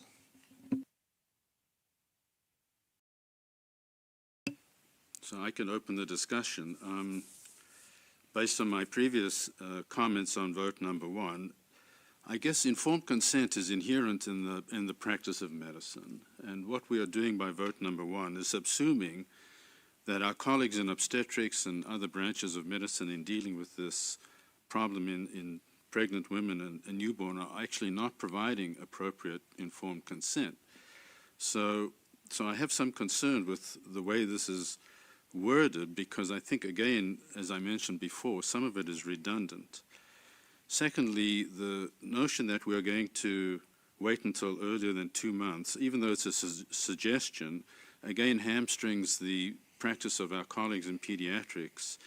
And I'd like to hear from perhaps Dr. Meissner and others on the committee how this would impact the practice of pediatricians. My sense is that they probably will ignore it and go ahead and vaccinate their children per the current schedule.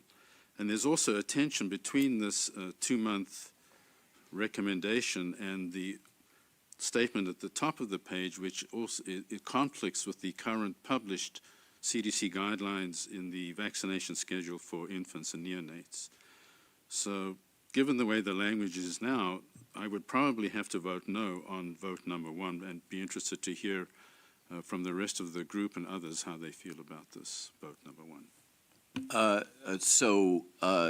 Dr. Pollack is calling for other opinions, particularly from others that are practicing in pediatrics.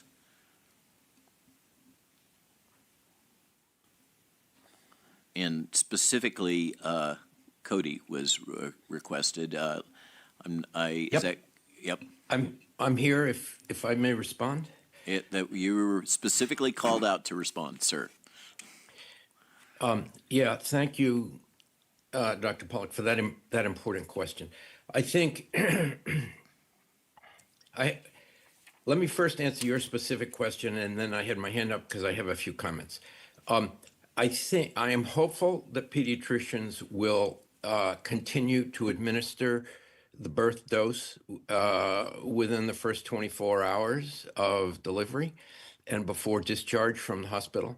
I think to follow any other course is not in the interest of the infant. As we've repeatedly stated, there is no evidence of harm, and there's no reason to think that the outcome would be different if the vaccine were administered at 2 months of age instead of 1 month of age, except for there will be more children who will be injured, who will catch the infection.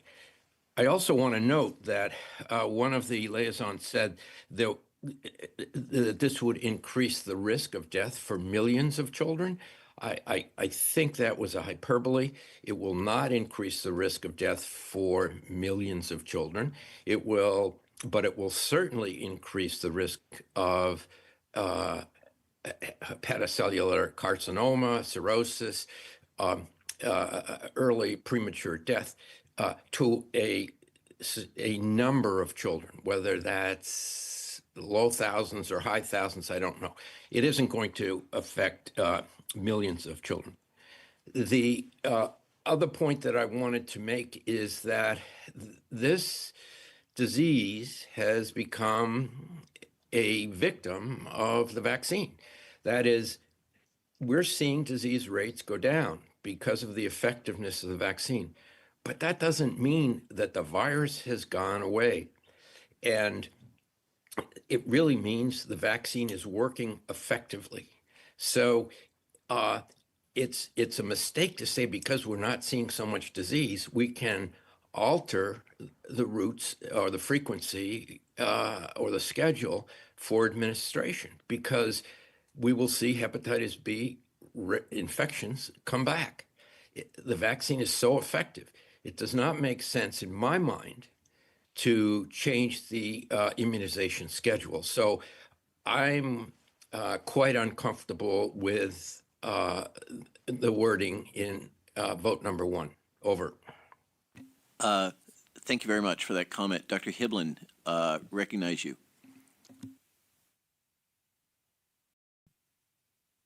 You're on mute, Joe. Many of my critical questions have been discussed by Dr. Meisner. With regards to all of the questions, we were requested to present our scientific framework for evaluating these decisions, and I prepared a brief address of 11 questions of the evidence, the recommendations framework. I will not address all of them for time and brevity. But Joe, right now, I'm sorry to interrupt you, but right now we're focused on the question and the wording of the question. We've already talked about the substance. Can you constrain your comments to the wording of the vote question? That is what is on the table right now. Certainly. Number 1, the preamble is not giving us any opportunity to agree or disagree with it. It is not logical. because the status of unknown mothers is not part of the current recommendation. Vote number 1, again, as I have described, the issues in the data of 2 months of age were not discussed and presented in the 3 months since the last meeting. Vote number 2, we've had a long discussion. But vote number about two, this, vote number and- 2 is not open for discussion right now. So Okay, thank you. Fine, I'm done. Okay, thank you. Dr. Milhound.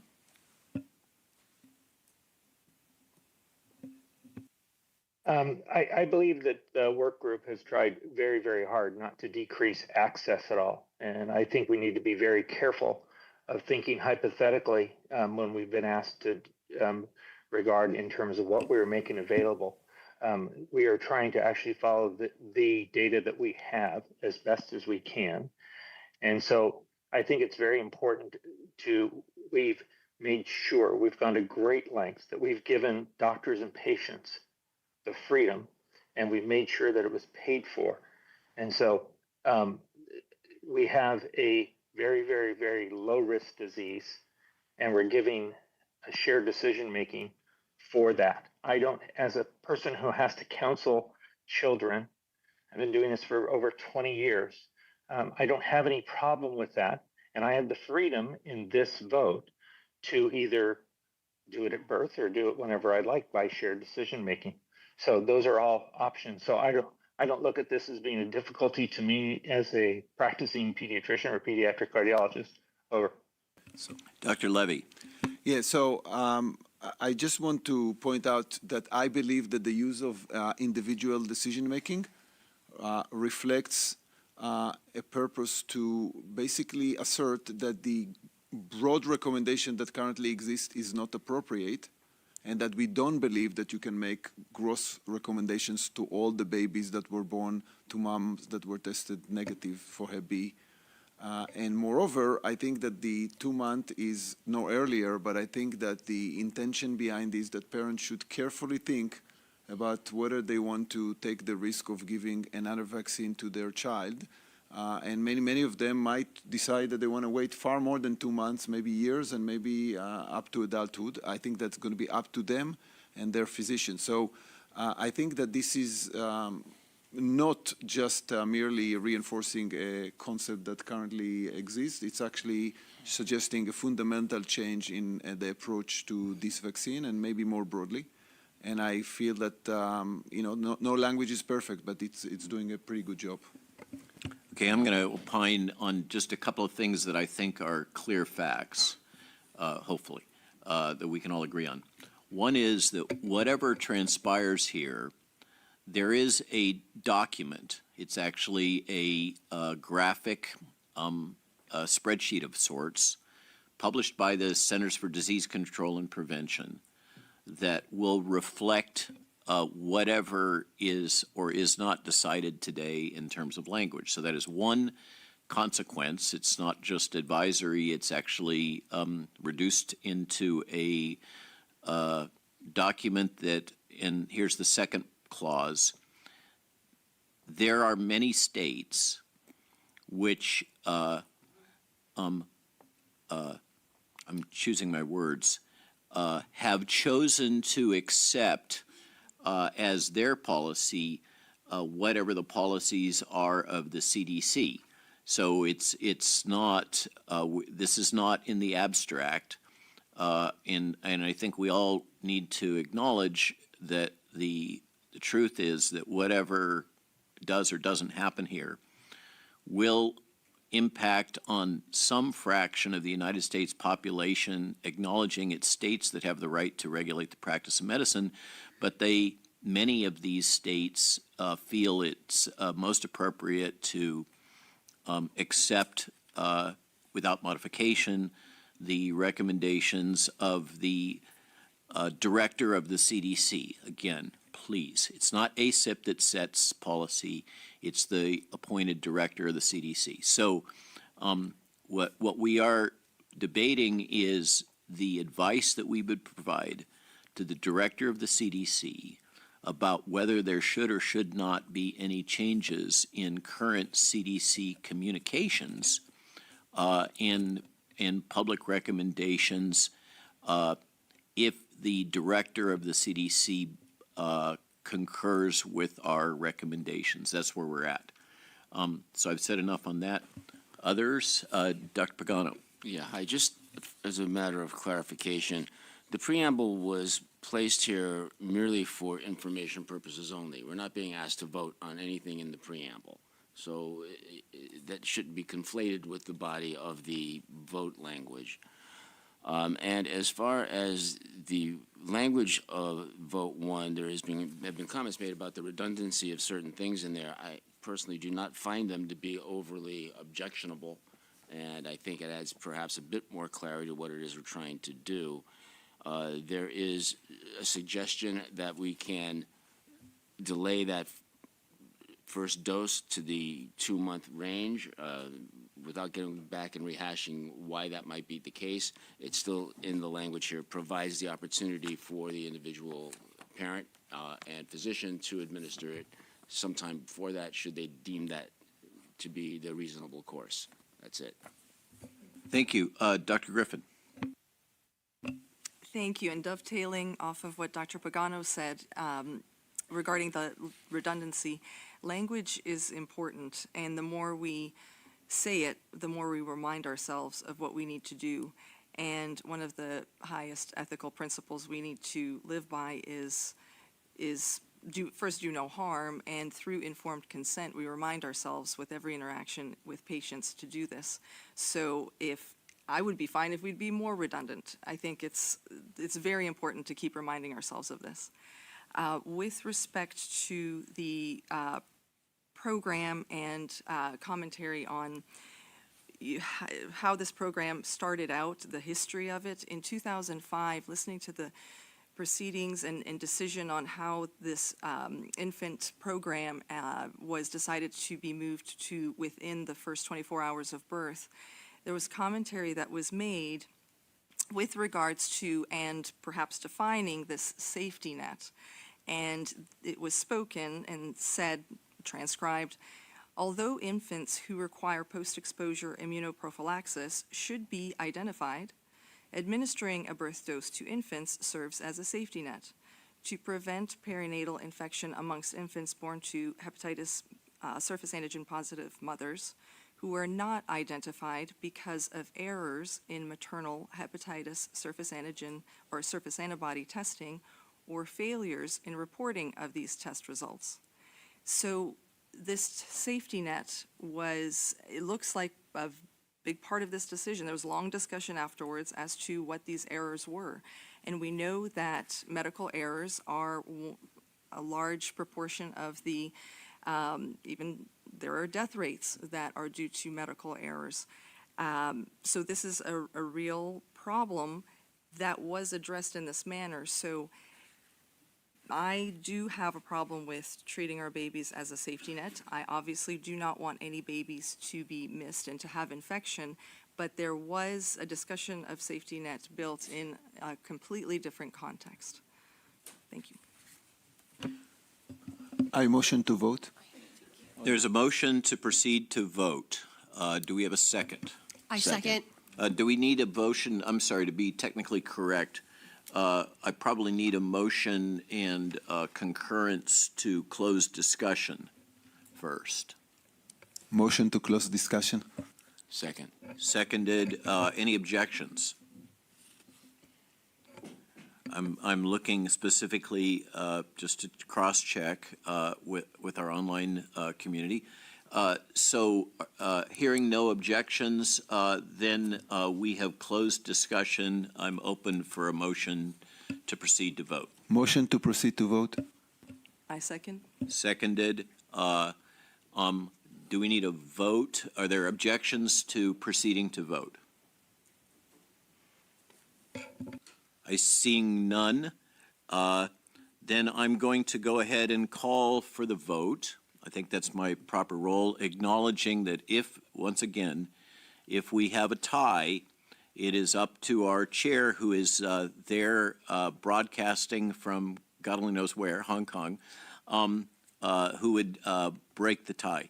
So I'm going to move Dr. Pollack, yay or nay on vote 1? Going to vote no, no conflicts of interest. Pollack says no. Stein, Vote yes, no conflict of interest. Dr. Levy, I vote yes, no conflicts of interest. Dr. Pebsworth, Vicky Pebsworth, no conflicts of interest. I vote yes. Malone, no conflicts of interest, yes. Griffin, Evelyn Griffin, no conflicts of interest. I vote yes. Dr. Blackburn, Blackburn, the language offers flexibility, access, coverage at any time. I vote yes. do you have conflicts of interest? No. Dr. Pagano, James Pagano, no conflicts, yes. Dr. Meissner,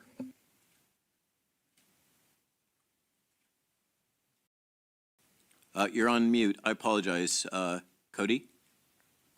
I'm sorry. Thank you for the reminder. I have no conflicts. And I will just say, we have heard do no harm is a moral imperative. We are doing harm by changing this wording. And I vote no. Roger. Dr. Milhound, Dr. Kirk Milhound, no conflicts of interest. I vote yes. Dr. Hiblin, Dr. Hiblin, no conflicts of interest. I agree with Dr. Meisner that this has a great potential to cause harm, and I simply hope that the committee will accept its responsibility when this harm is caused, and I vote no. Roger that. For our DFO, what is the result of the vote? The DFO has transcribed 8 votes yes and 3 votes no. The motion passes. Do we have a motion to proceed to discuss on vote 2? Dr. Pollack, here make a motion to discuss vote 2. Do we have a second? Second. Are there objections to proceeding to discuss vote 2? Hearing none, the floor is open. I notice Dr. Pollack is requesting.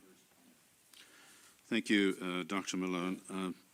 In discussing the language for vote 2, there are a number of problems with the language. I'm not sure what the term children means in this context. Are children aged 0 to 18, or are we talking about neonates or children in general? So I have a concern about how we define children. The second concern is, if you read the first sentence, parents should consult with healthcare providers. So this places the onus on the parents to approach the healthcare provider and presumes that the parent actually has has an understanding of a very complex and difficult practice management problem. I'm not sure that parents, with great deference to the parents in Denmark and elsewhere, I have to agree that our patient population in the United States is very different culturally. Many of them are not well versed in the nuances of vaccination, biology, and immunology, and placing the onus on parents to consult with their healthcare providers, I think, is perhaps disingenuous, and perhaps it should have been worded the other way around, that physicians should consult with patients in order to discuss whether this strategy should be adopted.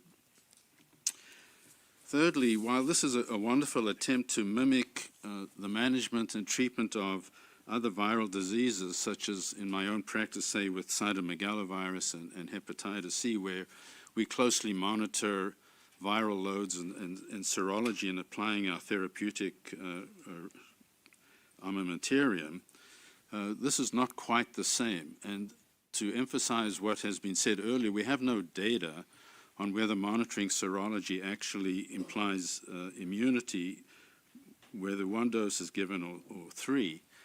In practical terms, I think what will happen out in the world of pediatrics is that the practicing physician will follow the current 3-dose protocol because the published CDC data suggests that 3 doses does provide 95% protection, whereas the data for any fewer doses is lacking. And given the fact that our committee is supposedly data-driven, I would urge that the vote, a no vote on vote 2 until, we can properly consider the kinds of concerns that I have with regard to the language. Thank you. Who else would like Dr. Levy? Yeah, I hear the argument. I think that the way to perceive this vote is, again, in the realm of giving choice and empower patients. I think we should not underestimate any patient. And I think that the dilemma that this is addressing is we had clinical trials that basically treat additional doses as nothing. So we had a metric that is being captured here by the serology test, and we wanted to ensure that everybody, or almost everybody, converts. That doesn't mean that given this uncertainty, every single patient would like to take 3 doses. I think there is it's reasonable to hypothesize that if you convert after 1 or after 2 doses, you have reasonable protection. I think at that point you are balancing the risk of taking another dose of the vaccine versus the risk that maybe that hypothesis is not correct. We should be honest that we don't know the answer, but in the face of uncertainty, we should let patients and their providers to make that choice between what uncertainty they want to embrace. I have a point of order to discuss. Oh, please do share. Are we in the category of discussing these questions, or are we in the category of discussing the wording, or are we currently in the category of voting? We're clearly not in the category of voting, so please What share. is the current motion that we are discussing? Discussion focused on the language in particular. The language in particular, okay, because your comments did not address language, nor did many of the other presenters. And as I was presenting discussions on language, I was cut off. So I just want to know exactly where we are in the motions. The floor is open to you. Do you have any comments that you wish to share regarding vote number 2? Not at this time, thank you. Thank you, sir. Evelyn, Dr. Griffin. Definition for children is a little different depending on what global institution is used, but the CDC refers to anybody under 19, legal perspective 18 and under.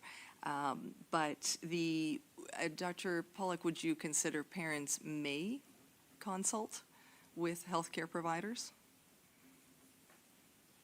Could you? For language?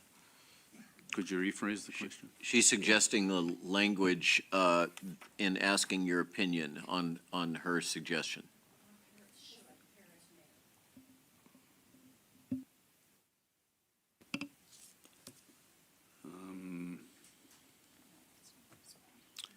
May would be fine. Should is more explicit, and I think may perhaps is a little better. Would you change your vote as a result of that, if I may ask? Is that something that changed your understanding about the vote? Okay, that's, my point is that careful, sorry, Retzif, that's not an allowed question. I'm sorry, I've just been coached on that. Yeah, you could change it to May. That's fine. Okay, have Dr. Griffin, have your comments been addressed? Do we have further discussion regarding the language here? Dr. Pagano. Hi, without trying to garble this more than it is, may works, but when possible also works, and I think that takes into consideration the difficulty people may have getting back and forth to have multiple visits to first have a lab draw done, then to return to get a vaccine. It would be helpful to have that data, since everybody complains about the fact that we don't have sufficient data to make decisions, and this would be a great way to collect it, but I don't know that we necessarily want to make it so burdensome that people may not show up. So when possible, makes some sense. And I'm as a experimentalist and trialist, I am really intrigued by the possibilities that this recommendation might open up. Dr. Meissner. Thank you, Dr. Malone. Yeah, we'll get there. A couple of comments. I think that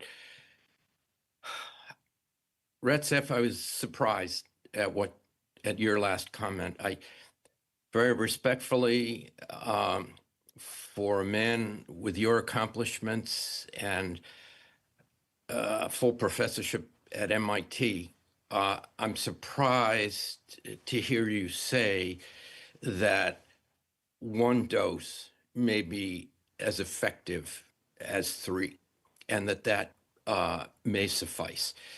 There are absolutely no data to support that.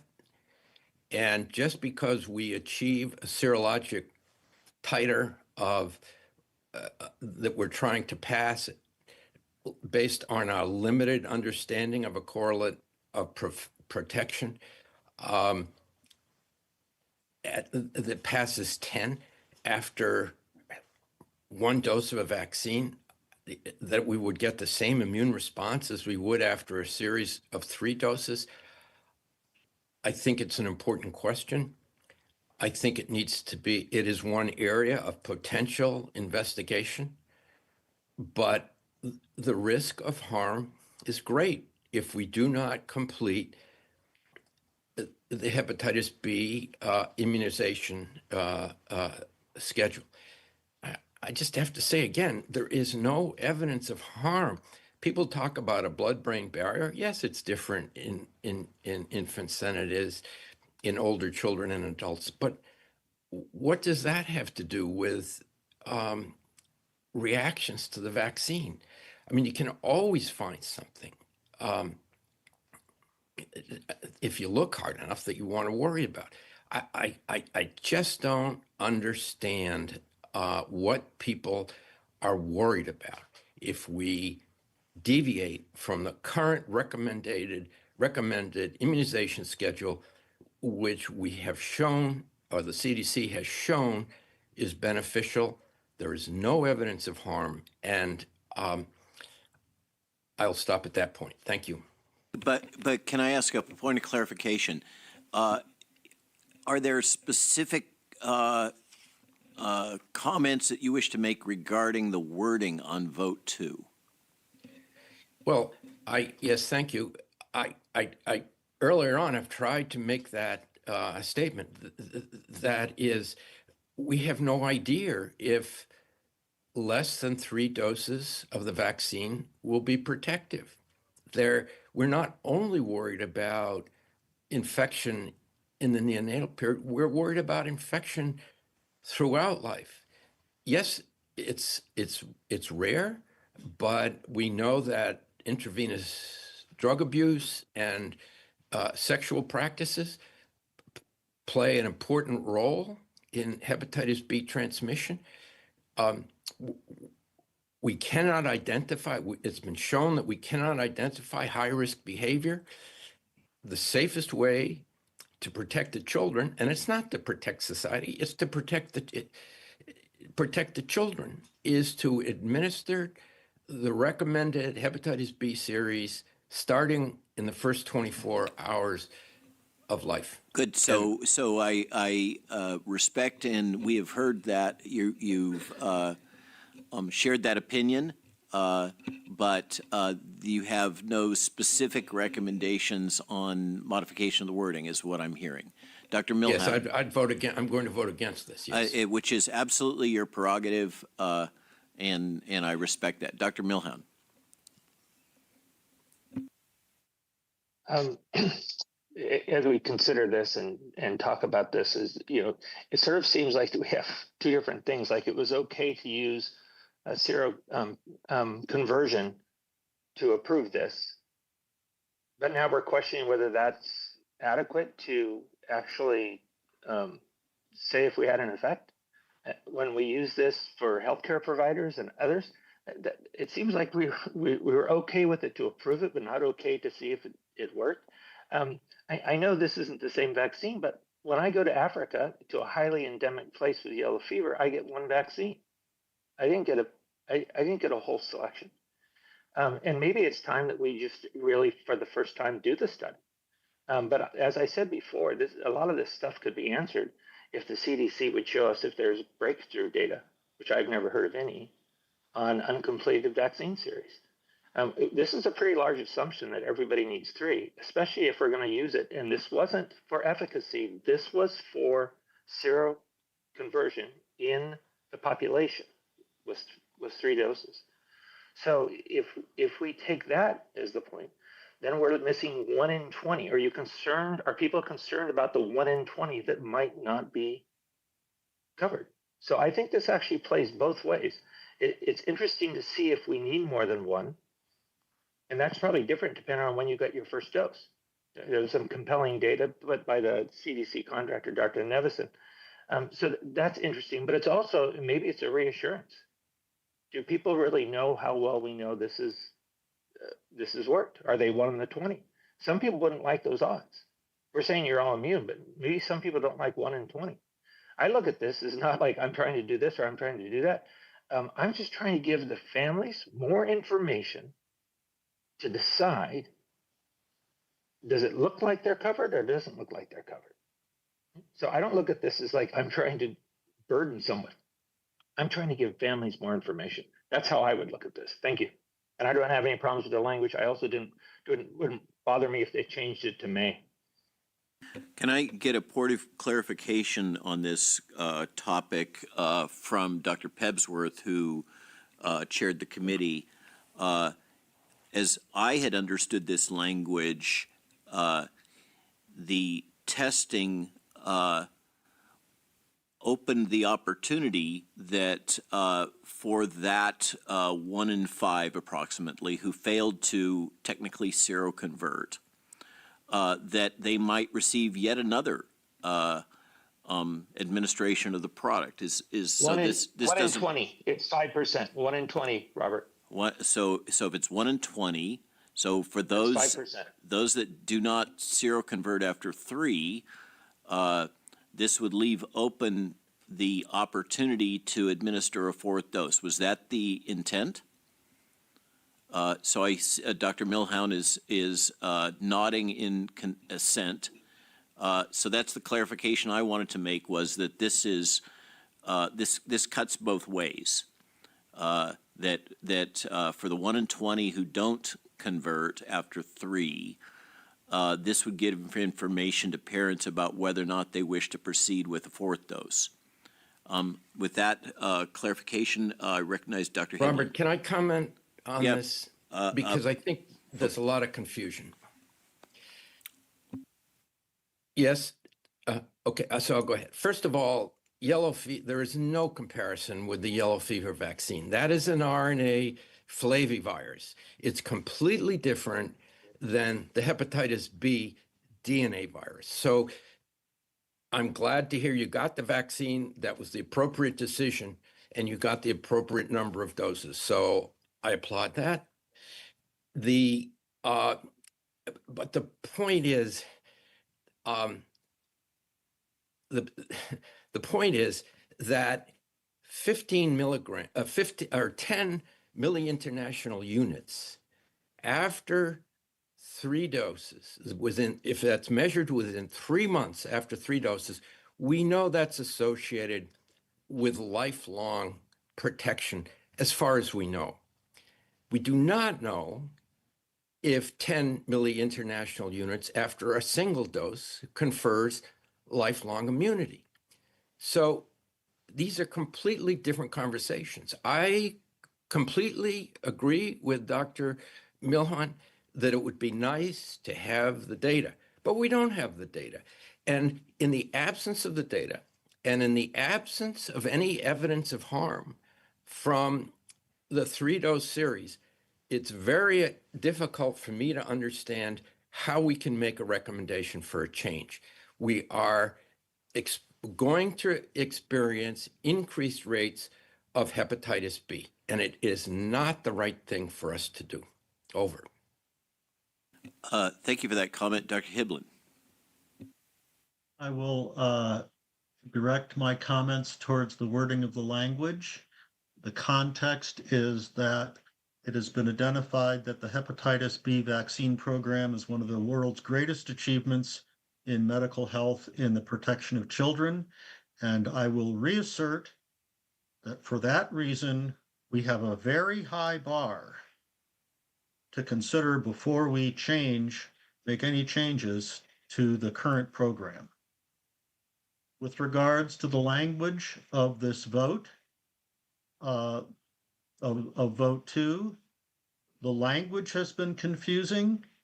The science behind the language has been confusing. There has been a great deal of discordant discussion in the limited time to address this question. So I would propose that the entire block of language for the vote be completely eliminated. That's my personal opinion, because we have to make our decisions based on data and not speculations, and we have to make our decisions on a careful consideration of the data, which has not occurred for this question. Thank you. Roger, so entirely eliminating the data, just point of clarification, entirely eliminating the text would be equivalent to voting no on vote 2. Is that a fair statement? We were only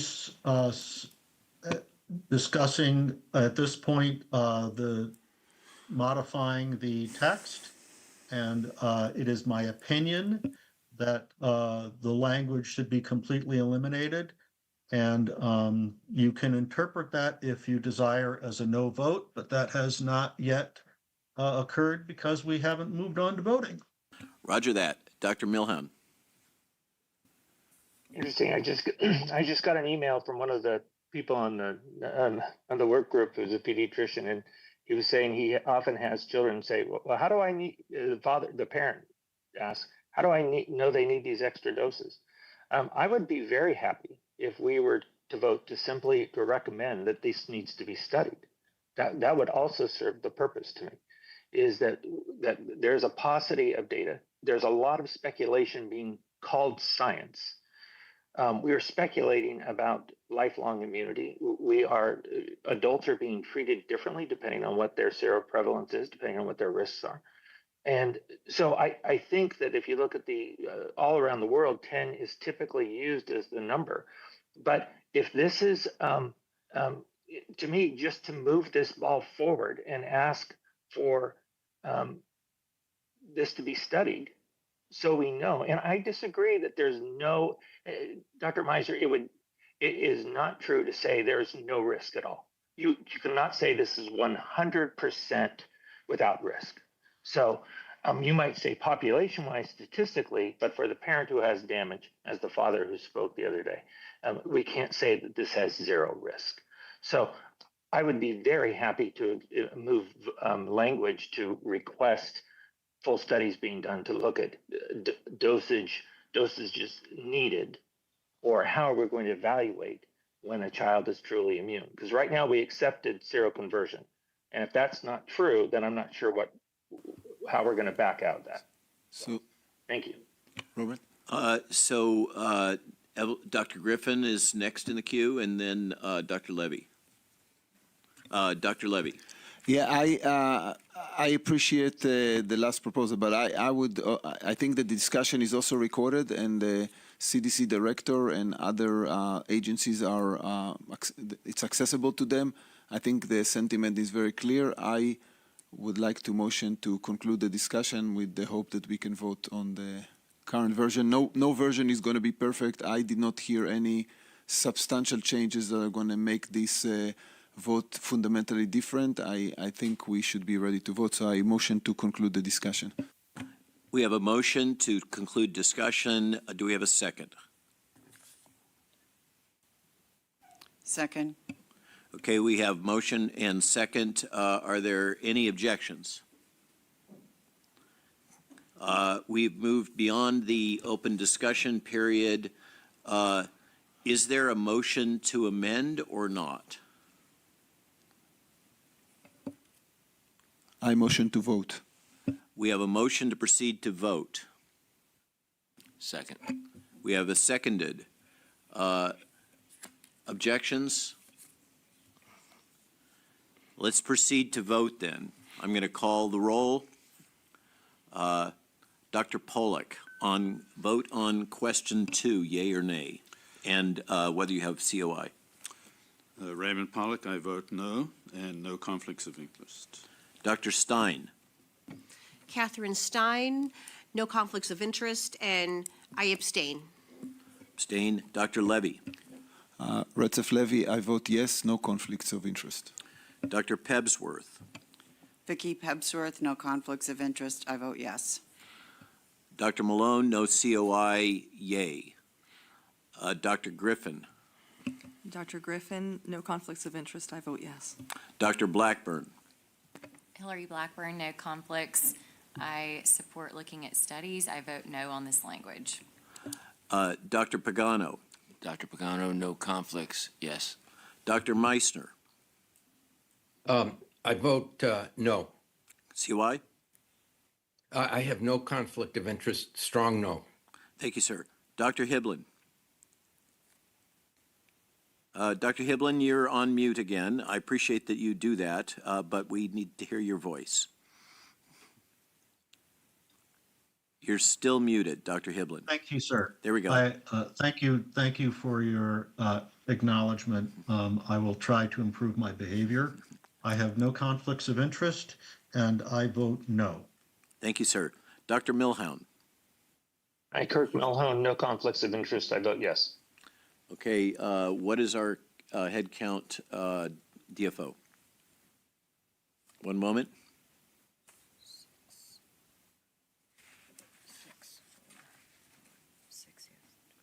So we have a vote for the record of 6 in favor, 4 opposition, and 1 abstain. The motion passes. That brings us to our break, which we're half an hour behind time, but I certainly look forward to having 5 minutes to visit the facilities. I don't know about anybody else. I'm sorry, we have, I thought that we already heard from the VFC. I apologize. It's a vote on the resolution that we looked at yesterday. It hasn't changed, but it's the opportunity for the committee to vote about approving that. I see. So we have another vote. Is that right? The vote on whether or not to approve the VFC resolution presented yesterday. So again, I will, VFC, can you briefly summarize the issue present on the table for a vote? So we looked at this yesterday. I'll just mentally walk you through. There was, the purpose of the resolution was to reflect the updated recommendations for hepatitis B. There was a change in the schedule for children who were born to mothers who are negative, where vaccination was beginning at 2 months.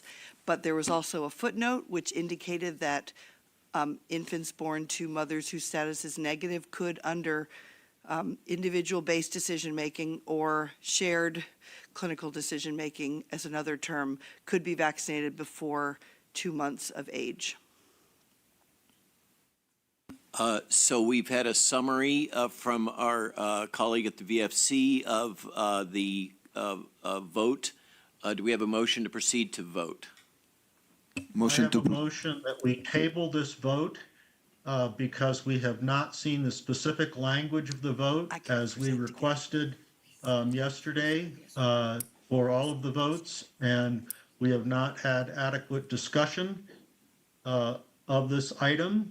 The specific language of the vote has only been given partially verbally, so we don't really know what we're voting on. So therefore, my motion is to table this vote until another meeting. Thank you. Point of I have a second to the motion? clarification, the language was fully presented yesterday and discussed, as I recall. Perhaps you were not. For clarification, all of the voting language yesterday seems to have been revised, at least for some of the components. And this language may have been revised since yesterday. So, but we have assurance from the VFC that in fact that's not the case. We have a great. motion. We have Assurances are two. great. Documentation is better. Please let me be the parliamentarian here. We have two motions on the floor. One is to proceed to vote, and one is to table the vote. Do we have a second on the motion to proceed to vote, which came before the motion to table the vote? I second the motion to vote. Are there objections to proceeding to vote? yes, I object as previously noted. One objection to not proceeding. Are there others? Then the motion to proceed to vote passes. And on the table is the vote to support the language presented yesterday by VFC and discussed that was just briefly summarized. This time I'll begin with Dr. Pagano. COI and vote. Yeah, Dr. Pagano, no conflicts, abstain. Dr. Blackburn. I vote yes for approving VFC to have coverage of what it needs to have coverage for. COI? No conflicts of interest. So our DFO has suggested a point of clarification that what is at hand is the vote to adopt the ACIP recommendations into the Vaccines for Children program. Is that an accurate reflection? It is actually to approve the VFC resolution that was posted, that was presented yesterday. It's actual approval of the, and I'm happy to go over it again if folks would like to see it one more time. I'm very happy to do that. But it is to approve the resolution. Roger. Dr. Santoli, what happens if this does not pass? So if this does not pass, then we would continue to have the existing VFC resolution as the VFC resolution, which does not align exactly with the vote. It does, so they would be different. So we would have a difference between the recommendation, which of course doesn't become policy until the director or the acting director endorses it anyhow, just for clarification. Dr. Griffin. Evelyn Griffin, no conflict of interest. I vote yes. Dr. Malone, no COI, yes. Dr. Pebsworth. Dr. Pebsworth, no COI, yes. Dr. Levy. Retzef Levy, no COI, I vote yes. Dr. Stein. Dr. Kathy Stein, no conflicts of interest, vote yes. Dr. Pollack. Dr. Pollack, no COI, vote yes. Dr. Meissner. Again, it's hard for me to know what I'm voting for. I don't want any difference between children who get their vaccines from VFC program and children who are not in the VFC program. So I don't know what that means if this doesn't pass. So I'm going to abstain. Abstain, valid position. Dr. Hiblin.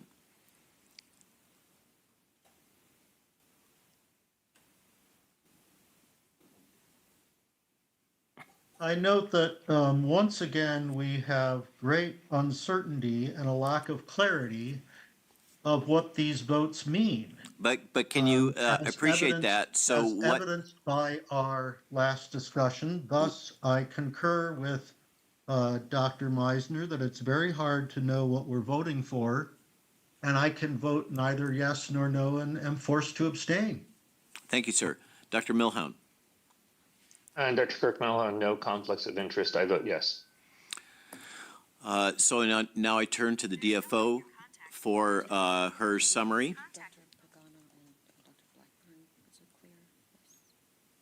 Just to recap the votes, we have some ambiguity. Dr. Pagano, your vote was? I voted to abstain prior to getting a recap of what the substance was. Dr. Blackburn, recap your vote for counting purposes. Yes.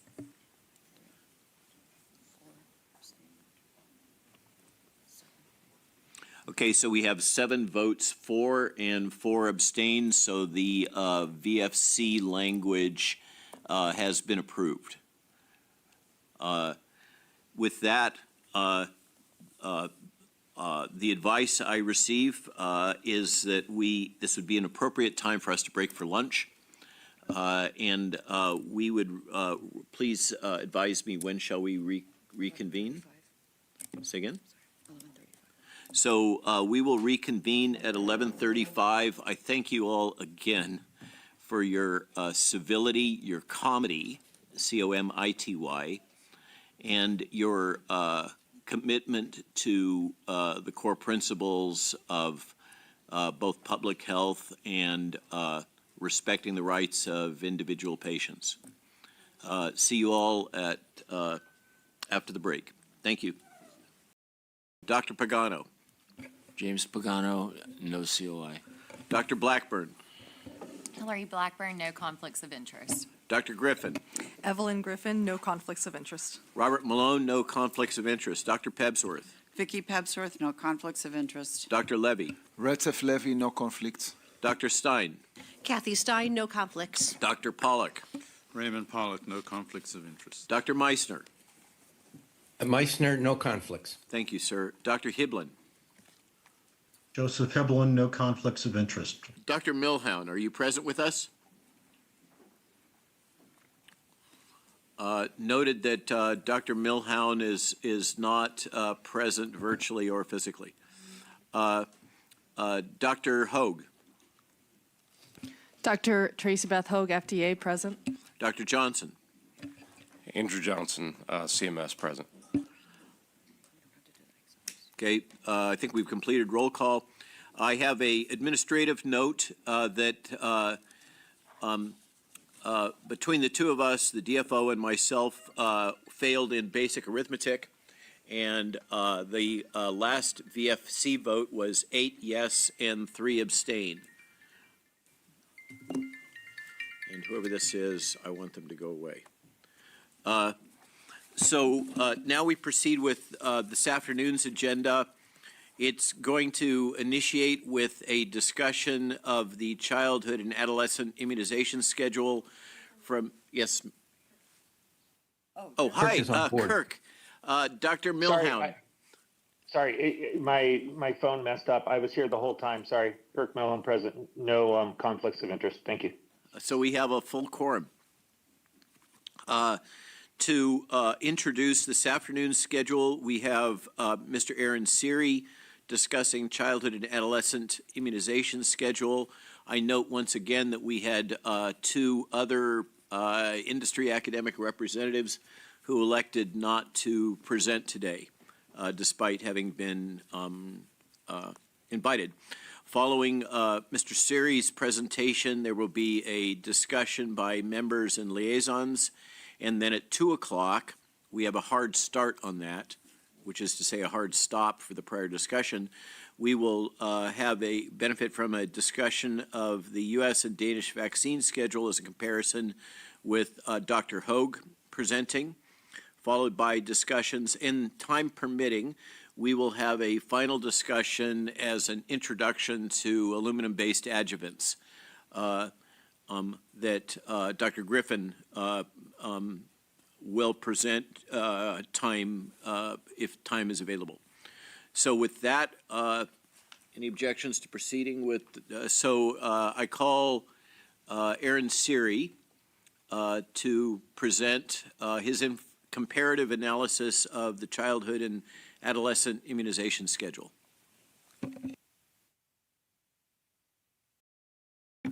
Good afternoon.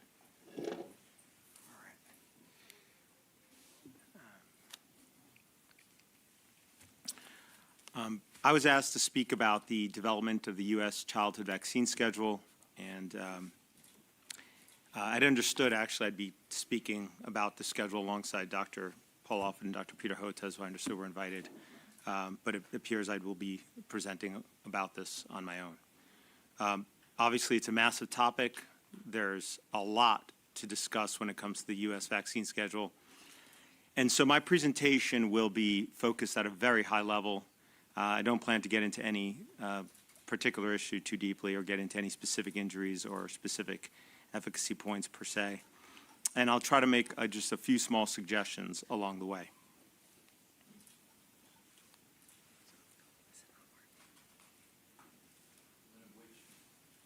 One of which is improvement in our audiovisual capabilities so that the slide advance works. Well, I found this here on the tape. Okay, there we go. Or did somebody move that for me? Did that? Where are you supposed to point it? You point it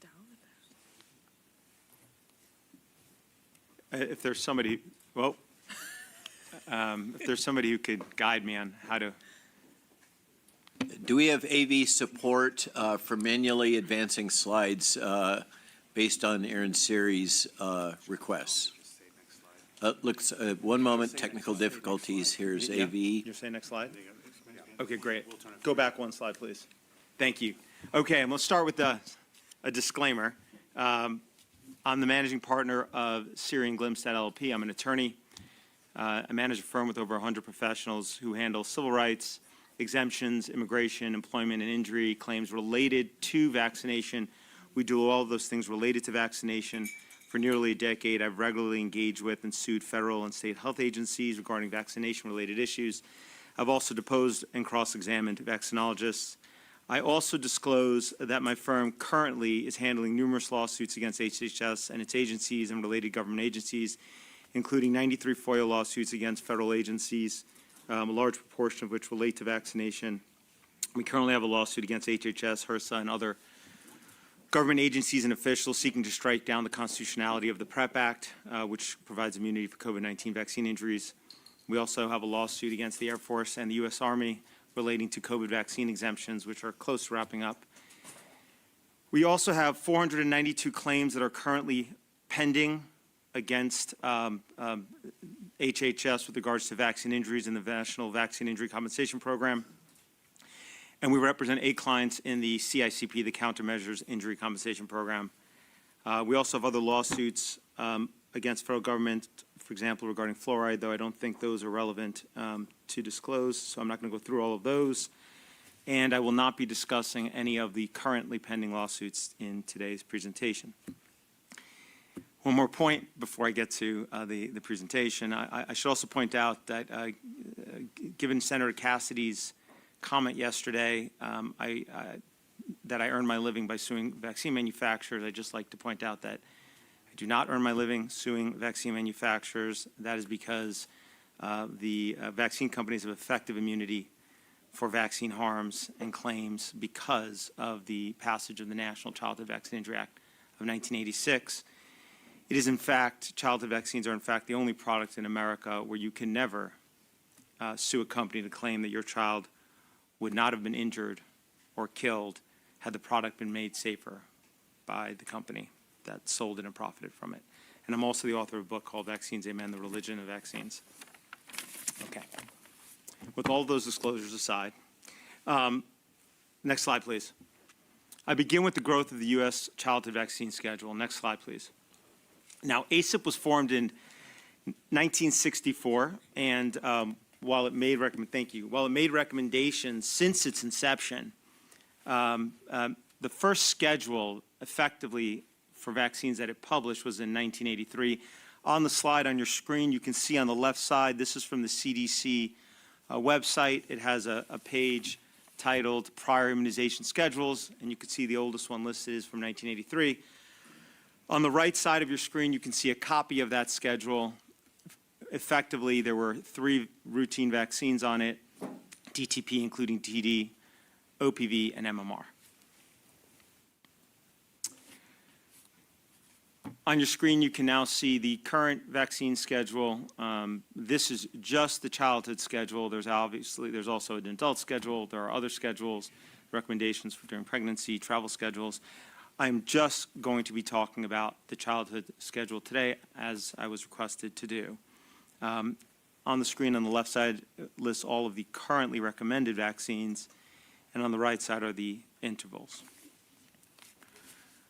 To provide a visualization of the schedule between 1983 and today, on this slide, what you will see are all of the standalone routine vaccines given in 1983 versus today, and they're listed at the earliest recommended age for each one.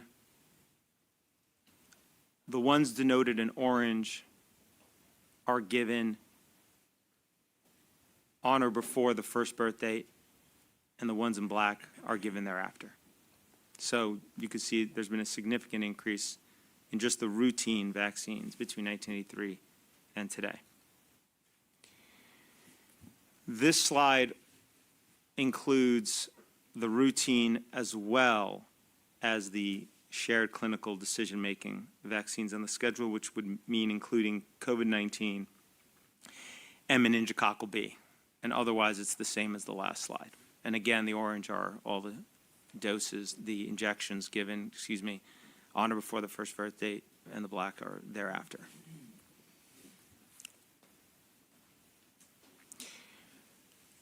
One final visualization.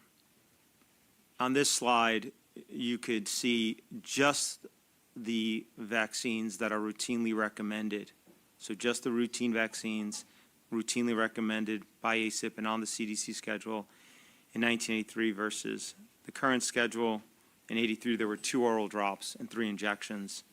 Today, there are 3 oral drops and 25 injections given by the first birthday, including in utero.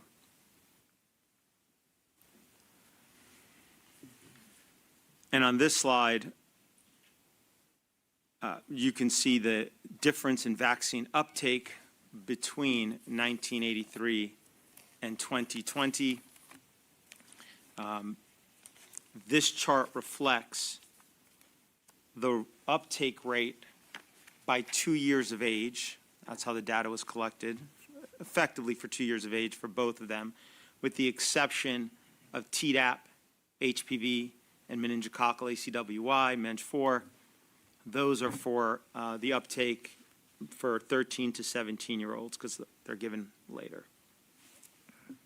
And obviously, you could see quite a difference. In 1983, you had MMR's uptake, 1+ dose was 66%.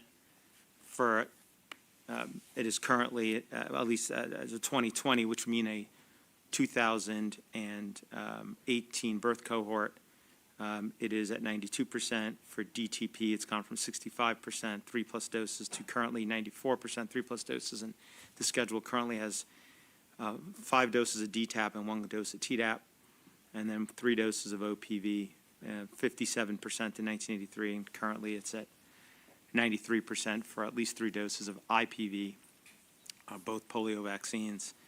And for the remainder of them, they were effectively 0 in 1983, and they currently are between 60 to 90%, and over 90% today, or as of, 2020. Okay. Next topic is going to be the pre-licensure safety with regards to the U.S. childhood vaccine schedule.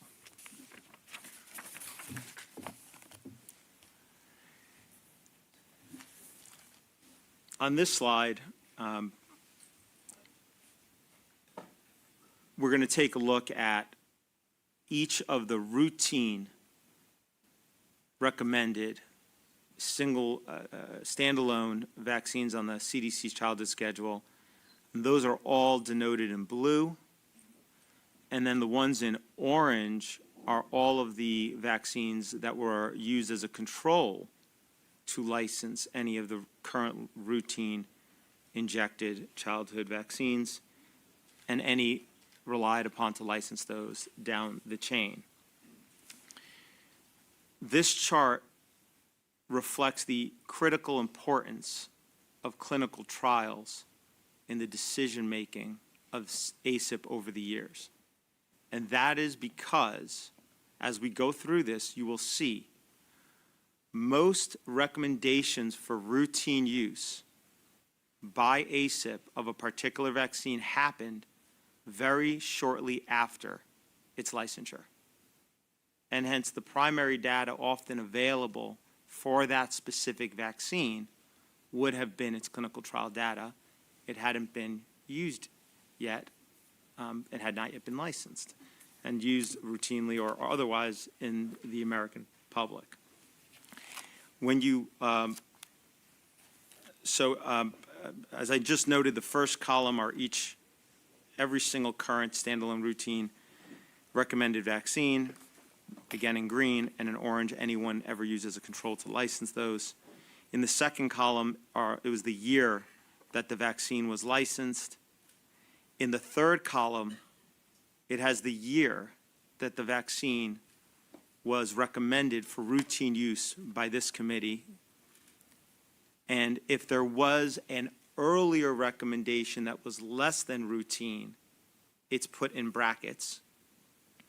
And then the fourth column, which is really what I want to focus on, the fourth column reflects, and we did it in days instead of years or months, because the number of days between the licensure and the recommendation by ACIP for routine use, or if something was less than routine before routine, how many days that was. What you'll see when you look at this chart is that often, for almost all of them, the time period between licensure and ACIP's recommendation was a month or two. I'll note the exceptions. The two standalone hepatitis B vaccines, Recombivax HB and Engerix B, did have a non-routine recommendation within about a year, half a year of their licensure, but the routine recommendation for each one came about 5 years later, and one was 2 years later. For IPOL, it was a significant amount of time, many years, as it slowly replaced OPV on the schedule. And then you have the two hepatitis A vaccines, Havrix and Vacta, which were each, did have within a year or two a non-routine recommendation for areas considered high risk of Hep A. But it was years before they actually made a routine recommendation for Hep A to be used universally. And of course, in my experience, if I could interject my own personal view on this, when the government makes a decision to recommend something, to tell the public to do something, they're often very hesitant to admit they're wrong or go backwards. And hence, the data available when these decisions were made to add each one of these vaccines as a routine vaccine to the schedule is critically important. So having robust clinical trial data, really important. It's not only important for what the work of this committee, I actually would add it's also important for the work that I do, in that when a client calls our firm, for example, about a vaccine injury, and we have to oftentimes prove causation, even when we go to the vaccine injury compensation program, we start with clinical trial data. We need good clinical trial data. And so when we look at a clinical trial, there are four main things that we looked at to see the quality of the trial. Obviously, we want to have good quality clinical trials that rely upon to license routine vaccine. First is, what is the baseline of safety? And that's dependent on what the control is. If the control and what the control group receives has not already been shown to be safe, then you don't have a good baseline of safety.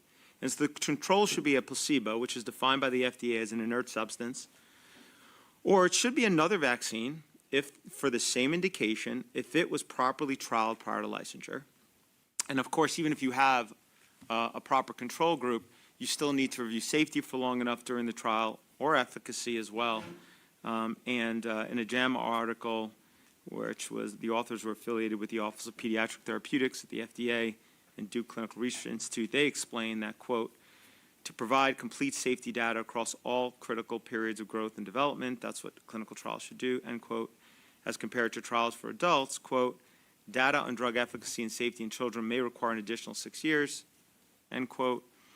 And that is because obviously when you give a product to a baby, or an infant in particular, you often won't know what neurological, immunological, or developmental issues that product can cause until you've tracked that child for at least a few years. And even if the trial has been properly controlled and has an appropriate safety duration, it still needs to be properly powered. If it doesn't have enough children in the trial, it's not going to catch safety issues. And depending on how efficacy is being determined, it won't determine if it's efficacious, whether it's using a correlate of protection or it's actually looking at reducing the burden of actual disease directly. And it should be randomized and blinded, obviously. On the next slide, we have some examples of drug trials relied upon to license 4 different drugs to avoid cherry picking as much as possible. I'm using on this slide the 4 most profitable drugs sold by Pfizer according to an article from 2019. And in those trials, you can see the safety was reviewed for years against a placebo-controlled trial prior to licensure. When it comes to childhood vaccine trials, here is what Dr. Stanley Plotkin, whose name is on the gavel at ACIP, and as well as Dr. Walter Ornstein, who I think are probably known to many of you, said very recently. They wrote that widespread vaccine hesitancy observed during the COVID-19 pandemic suggests that the public is no longer satisfied with the traditional safety goal of simply detecting and quantifying the associated risks after a vaccine has been authorized for use, and that post-authorization studies are needed to fully characterize the safety profile of a new vaccine, since pre-licensure clinical trials have limited sample sizes, follow-up durations, and population heterogeneity. And let's put some substance to those claims made by Dr. Plotkin and Dr. Ornstein. Let's begin with the controls used to license each clinical trial for every routine injected childhood vaccine. Again, controls are critical because if you don't have a baseline of safety in your clinical trial, your comparison may not be appropriate when it comes to safety. It might be for efficacy, but not for safety. And so for the 2 current standalone hepatitis B vaccines, Engerix B and Recombavax HB, what you'll see is that they were licensed for children based on an uncontrolled trial. So there was no control group in the clinical trial relied upon to license those for children. What they were comparing it against is unknown. For DTaP, there are 2 licensed standalone vaccines, Infanrix and Dapticel, both licensed based on trials where DTP was used as a control, but DTP was never licensed based on a placebo-controlled trial. The 3 Hib vaccines you can see on this chart again when you go down the chain, ACTIB, licensed against the Hep B vaccine, which itself was not licensed based on a placebo-controlled trial. Same thing for Hibarex, ACTIB, then Hep B, then no control, and Pedvax-Hib, which was licensed against where the control was a lyophilized Pedvax-Hib, but the control group in the trial relied upon for that vaccine was an injection that included lactose, aluminum adjuvant, and thimerosal all in the vial. Again, not a placebo, not inert. And then the 2 PCV vaccines, you can see the chain as well. They were both licensed based on trials where Prevnar 13 was used as a control. Prevnar 13 was licensed based on a trial which Prevnar 7 was used as a control. Prevnar 7 was licensed based on a trial in which another investigational vaccine was used as a control. Prevnar 7 being the first licensed PCV vaccine, there was certainly no excuse to not use an inert control for that trial. IPOL which was licensed based on a clinical trial with 3 days of safety review and no control group. It was licensed in 1990. This is not the same product that preceded it from 1955. The Salk vaccine, which was removed from the market in the 1960s. This one was made with Vero cells. It had 2, 4, or 8 times the amount of antigen, depending on whether you're talking type 1, 2, or 3. Had a different formulation, different manufacturing process, completely different product. At least OPV could have been used as a control, presumably, but that had no control. And then there's various influenza vaccines. I will not go through those because there are many of them, but they will be detailed in the memorandum that I'm submitting that will accompany this, that will include the citations for everything on some of these slides. Most of the citations are at the bottom, but for some of them, they were too voluminous. They needed to be put in a separate memorandum.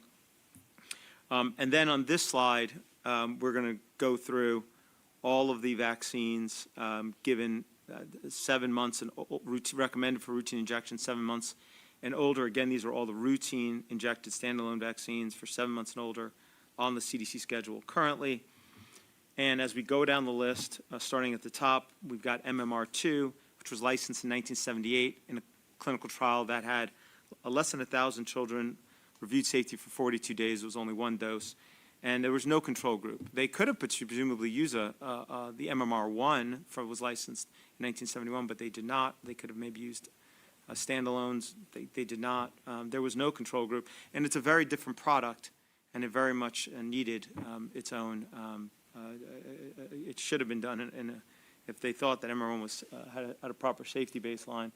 Unlike the prior versions, for example, each vial of MMR2 contains, because the rubella component was now was grown on the cultured cell line of aborted fetus, includes billions of pieces of DNA from that cultured cell line, human DNA in each vial, which was not true of the prior vaccine. There are other major differences between the MMR2. It should have been properly trialed. There was no control in that trial, and it was underpowered anyway, and reviewed safe 42 days. And those trial reports I think are fascinating. Folks should look at them. About a third of the kids had gastrointestinal issues. A third of the children had respiratory issues. And there were other complications, but since there was no baseline of safety to compare it against, unclear how the FDA determined it was safe. Then Priorix, which is more recently licensed MMR vaccine, you then used MMR2 in its as the control. And actually, when you look at that clinical trial, and you look at the amount of adverse events, serious adverse events, as well as new onset medical conditions, in the 6 months that they finally did review safety in that trial, they were similar, but they were, I would argue, concerning. But because they were similar and MMR2 was presumed to be safe, it was not viewed as a concern. That brings us to Verivax, the very first and ever chickenpox vaccine licensed in the United States. No reason to not use an inert control group, but instead there were only a few hundred children who did not get an inert injection. They got an injection of 45 milligrams of neomycin, which is an antibiotic, which is per milliliter, which is obviously not inert. Topically, it can cause complications. Then you have 2 hepatitis A vaccine, Havrix and Vacta. They were both licensed right around the same time. No existing hepatitis A vaccine. No reason to not use an appropriate inert control to license those. But yet Havrix, for reasons that I cannot explain, had Endurex B as the only control that can be identified in one of its small trials. And Vacta was licensed based on a control group that received an injection of AAHS. That is Merck's proprietary aluminum adjuvant that scientists still are unable, independent scientists cannot get hold of to actually test. As antimarisol in the vial of each control. Why you would inject anybody with 2 substances that have no known therapeutic value when injected on their own is, I don't understand, and I don't even know how it's ethical, but yet that is what the control group received, again, not providing a proper baseline for safety. Then we have the 2 Tdap vaccines that were licensed in the U.S., Boostrix and Adacel. They used Decavax as a control. Decavac is only licensed for adults. Decavac was licensed in a trial with no control group. And then we have Gardasil 9, which was licensed in a control, based on a clinical trial in which Gardasil 4 was used as the control, for almost everybody, except for about 306 subjects who did get a placebo, finally, an actual placebo, so you can use one, but only after they got 3 doses of Gardasil 4. And Gardasil 4 was licensed based on a trial in which almost everybody in the control arm was injected with AHS, the aluminum adjuvant, as well as the carrier solution. Again, not sure how that's ethical, but that's a separate issue. And then a few hundred got just an injection of the carrier solution, which is labeled as a saline placebo in the package insert, interestingly, but in the underlying documents is clearly not. It included everything in the vial except for the antigens and the adjuvant, including the yeast protein and so forth. And finally, and I hope I'm not putting anybody to sleep, brings us to the meningococcal ACWY, and there's currently 2 on the schedule, Menveo and Menquadfi, excuse me. And when you go down the chain of those, Menveo was licensed based on a trial in which Menoctra was the control, Menoctra, Menomune was licensed without a control group. Same for the other one. Interestingly, today, if you pull up the package insert, and as required by federal regulations, Section 6.1 is supposed to reflect the clinical trial relied upon vis-a-vis safety for that product. And interestingly, the Menomune and the Menoctra package insert, those are the 2 oldest ones, both have the same clinical trial listed in Section 6.1. The clinical trial relied upon to license Menoctra, in which Menomune was the control. So apparently Menomune, Section 6.1 refers to a trial in which it was a control in its own package insert. Obviously, it didn't have that initially because that trial didn't exist. Okay, that takes us through every single standalone routine injected childhood vaccine on the schedule. And as you can see, the concern is that not one of them was licensed based on a placebo-controlled clinical trial, nor was any vaccine used as a control to license any of those vaccines, licensed based on a placebo-controlled trial, nowhere down the chain. I know there's a lot of folks in the press who are here, and they might go ask other, what they would call experts about this question. What I would suggest to them very strongly, instead of asking people, to look at the primary FDA sources yourself. If you want to know what was relied upon to license a vaccine by the FDA, ask or look at the FDA documentation. And the memo that I'm going to be, I've done this many times already, it's all available. It's on the FDA website, actually. So you could just go to the FDA website, or you could look at the supplement filing that I will be providing. And I suggest you look at that, in which I will detail and list every single citation, which already might be on this ACIP website or it's in the works. Okay. And we shouldn't even have to do this because the Secretary of HHS has made this point clear many times, and it is in fact a fact. And it's not just it really is an important point. It's a critical point because without a proper baseline of safety, you're laying assumption upon assumption that the product is safe as you see serious adverse event rates in those trials, because you're just looking to see is as safe as the existing product. And we'll look at 1 or 2 examples of that. Now, even if it was properly controlled, it has to review safety for long enough to actually see if there are any issues. Again, as we talked about, especially for infants, not going to know if there are issues in various domains of bodily functions until the child's at least a few years old. But yet, unfortunately, safety for routine injected childhood vaccines, they're often 6 months or less, sometimes days or weeks. On the chart in front of you, excuse me. So sorry. Okay. There we go. And I think I showed this one already. And on the chart in front of you, this reflects every infant vaccine on the schedule. that's currently routinely recommended, and you can see the solicited and the unsolicited periods of time that safety was reviewed in their clinical trials. All of them are far too short. And then even if you have enough, even if you're properly controlled and you review safety long enough, you still need to have enough children in the trial, and often the trials relied upon to license childhood vaccines are unfortunately very underpowered. And we'll just go through an example or two of that. Let's first at the hepatitis B vaccine. As we noted earlier, there are only 2 routine ones licensed in the United States for Recombivax HB and Engerix B. For Recombivax HB, the first one licensed in 1986. Here is the summary of the clinical trials required by federal regulations in the package insert. I'll just read it. It says, in 3 clinical studies, 434 doses of Recombivax HB 5 micrograms were administered to 147 healthy infants and children up to 10 years of age, were monitored for 5 days after each dose. 147 healthy infants and children is not sufficiently powered to detect anything other than the most incredibly common reaction. And of course, there's a big age spread. It's not even like it was only infants. It was infants and children.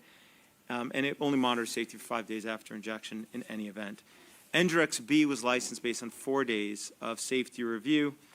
And, unlike many of the other vaccines that we looked at earlier, where there was often only days or weeks, maybe 2 months, between licensure and the ACIP's recommendation, when it came to hepatitis B vaccine and the routine recommendation, there was a 5-year gap, as we saw, between the licensure of Recombivax HB and the routine recommendation for that product by this committee, and there was a 2-year gap for Engerix B. So we actually had an opportunity.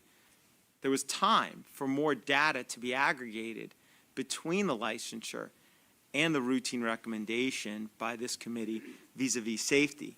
And I have on the screen here is the top part of the actual ACIP report in which it made its routine recommendation, and it lists in there everything it relied upon to make that recommendation.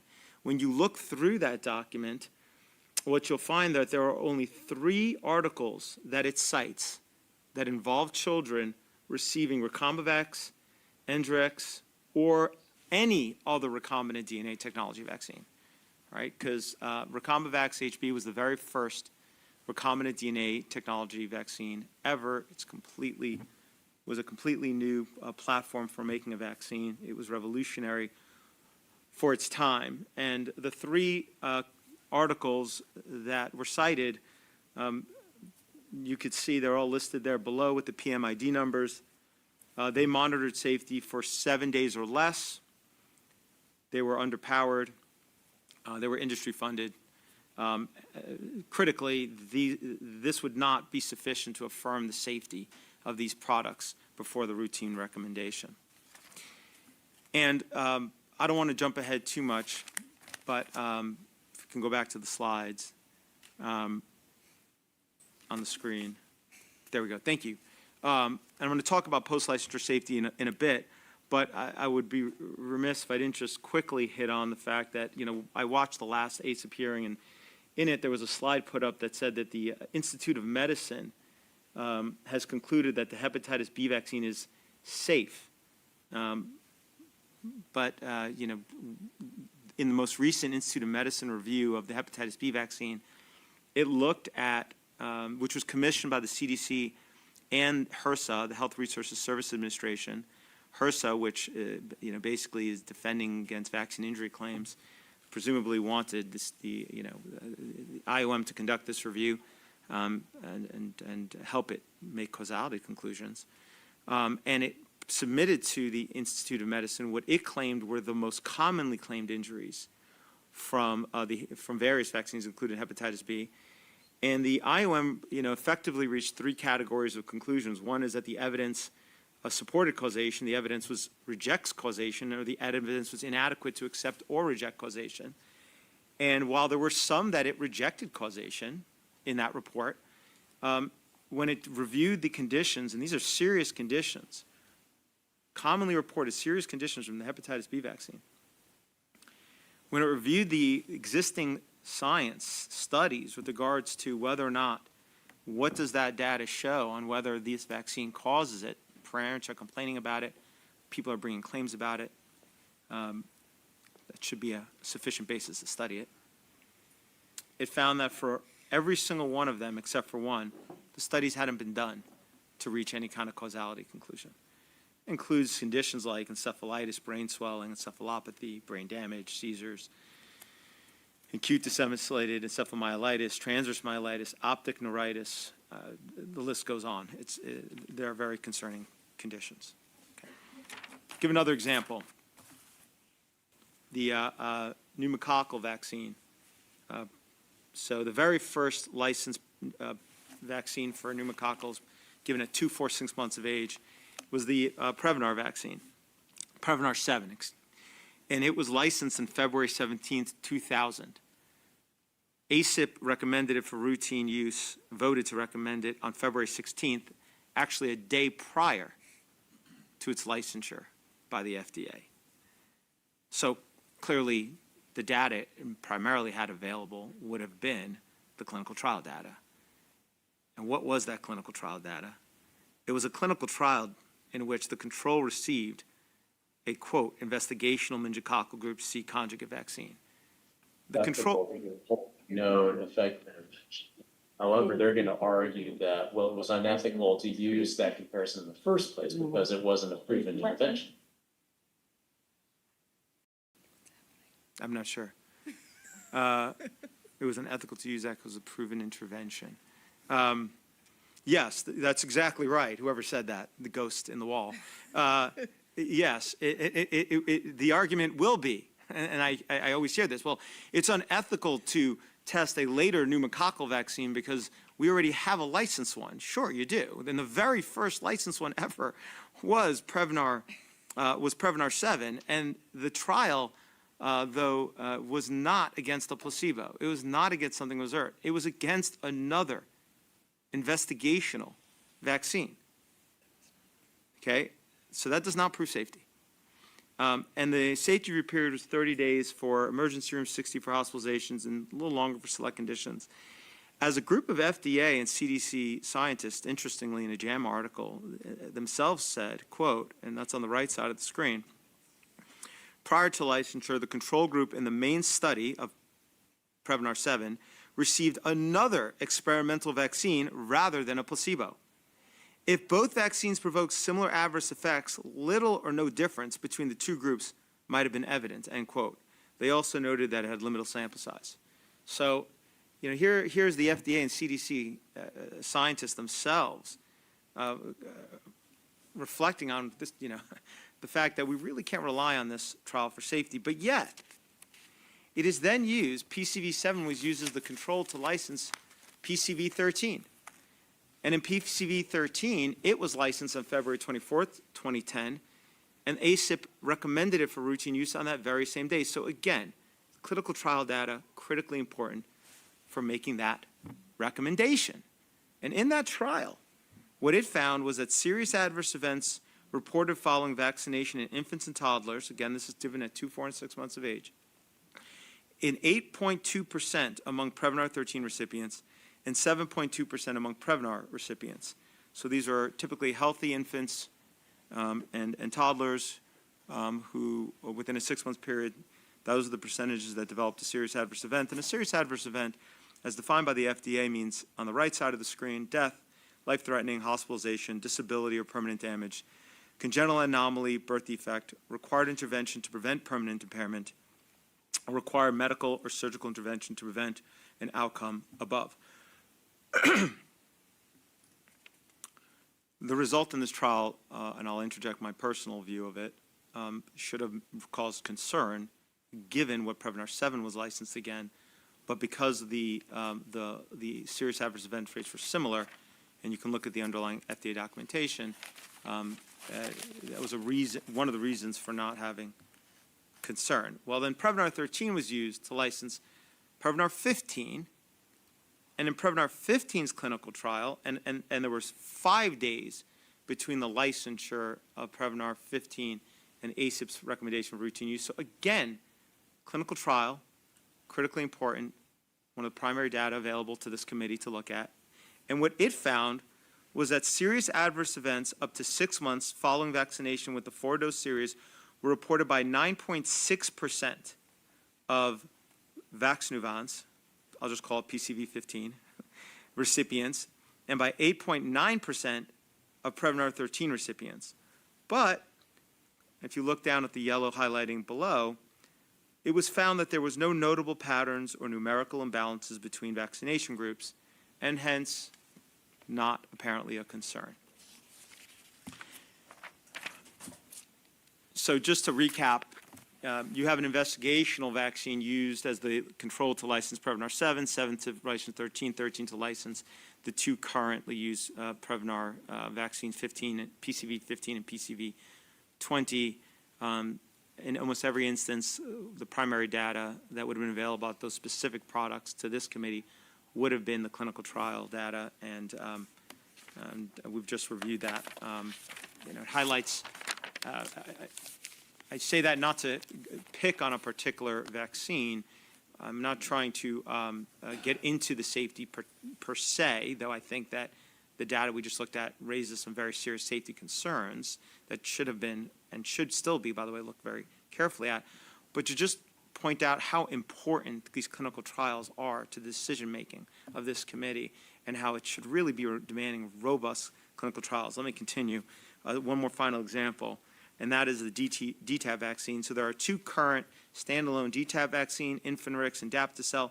Both were licensed based on a trial in which DTP was used as a control. They were both routinely recommended by this committee within about 2 to 3 months of their licensure, hence again the clinical trial being really important. And in 2014, SAGE, which is the committee that related to immunizations that advises WHO, conducted a systematic review actually with regards to DTP and mortality. And what they found is that, quote, the majority of studies indicated a deleterious effect of DTP on mortality. However, what SAGE concluded was that those studies are not going to be relied upon to conclude that DTP actually does increase mortality, because they raised 3 concerns.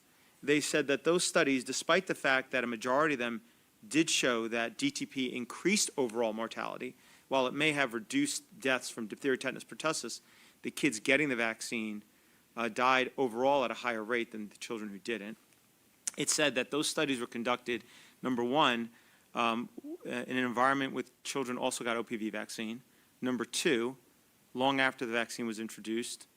And 3, and hence, what they would call a post-elimination environment, though, put that terminology aside. And 3, that they weren't randomized.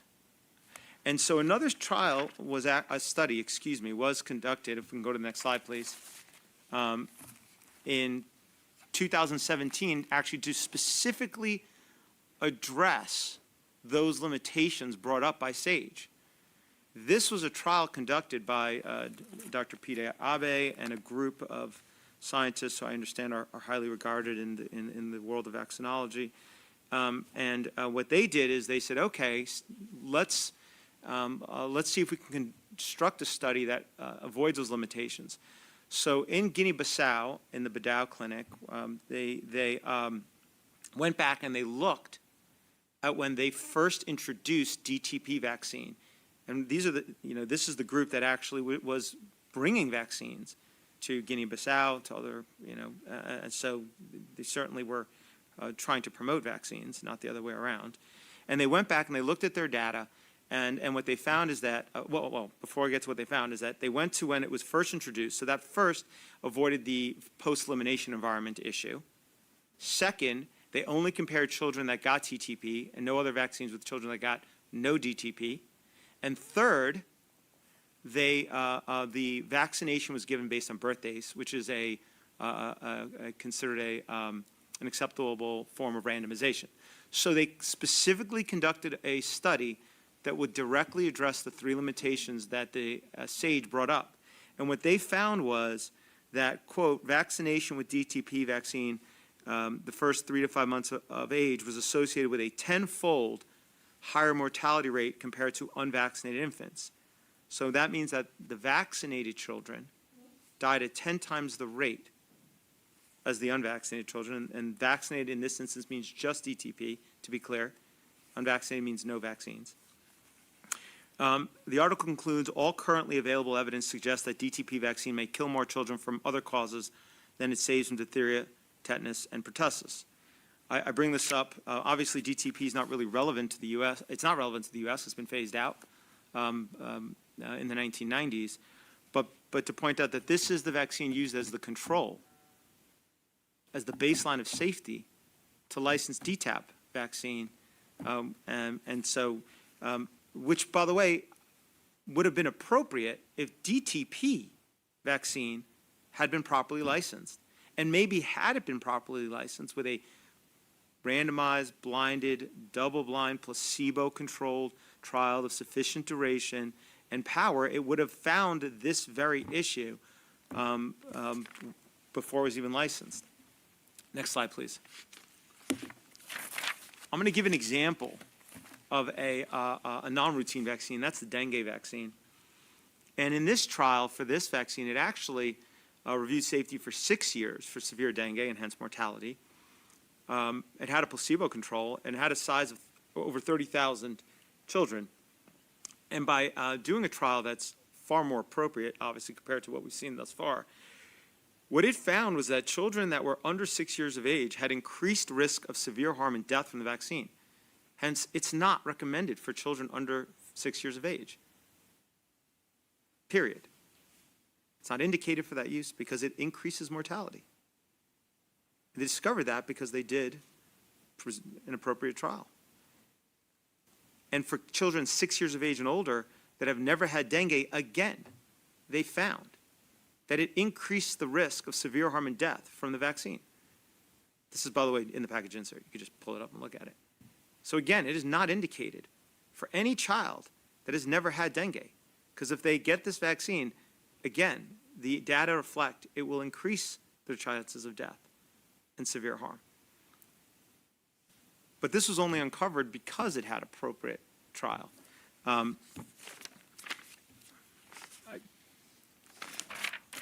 going to need to go quicker, I realize. Moving on to the next slide. Again, drug trials versus vaccine trials, you can see a big difference. And the question I get often asked is why, or that's raised is why is there a difference between how dengue vaccine and non-routine vaccine or drugs are trialed versus versus how routine vaccines are trialed? And, you know, what I will, I think that the answer really comes down to the law that you have right on your screen, and that is the National Childhood Vaccine Injury Act of 1986. Economic interests drive corporate conduct. Companies, including pharmaceutical companies, are driven by economic self-interest. They want to make a profit, obviously. That's what their investors expect. That's what everybody with a retirement account expects. That's what Wall Street expects. That's what the board expects, and so forth. And so with drugs and non-routine vaccines, they are liable, remain liable for the injuries that are caused by those products after they come to market, and hence they have an economic self-interest in doing robust clinical trials beforehand. But when it comes to routine childhood vaccines, because of this law passed in the 1986 Act, they don't have those same concerns. A child can never, a parent can never bring a claim against a pharma company on the basis that their child was killed or injured because the product could have been made safer by the company and wasn't. That was the immunity granted. And why did this immunity come about?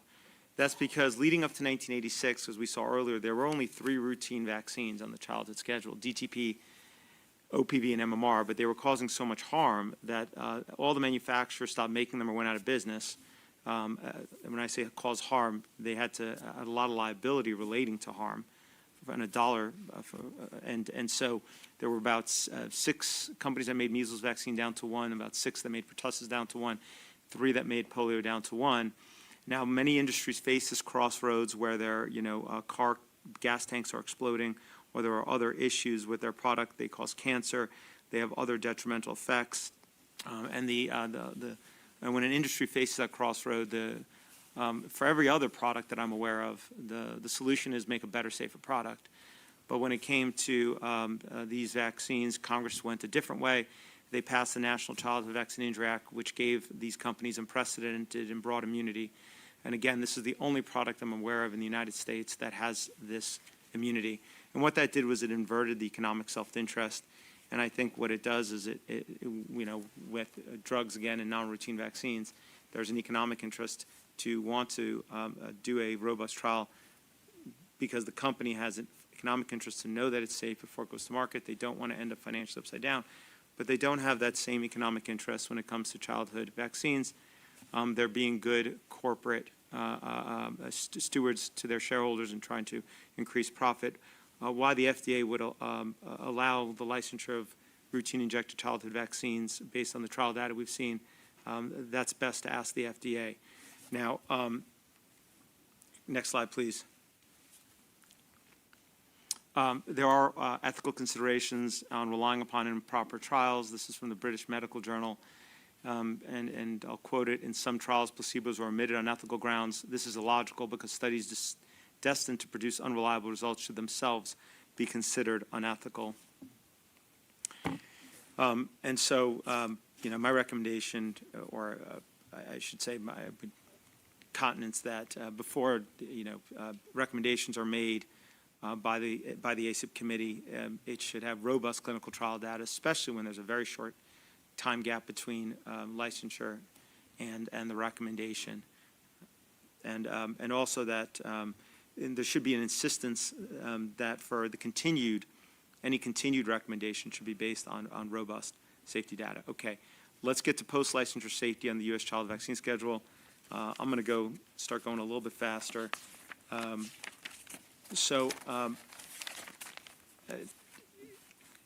the 1986 Act was passed, there was a provision in there that Congress did ask that HHS look at whether certain conditions are related to certain vaccines. It did that presumably because those were commonly claimed injuries from those products. The HHS in turn commissioned the Institute of Medicine, now known as the National Academy of Medicine, to review various serious harms claimed from rubella vaccine and pertussis vaccine.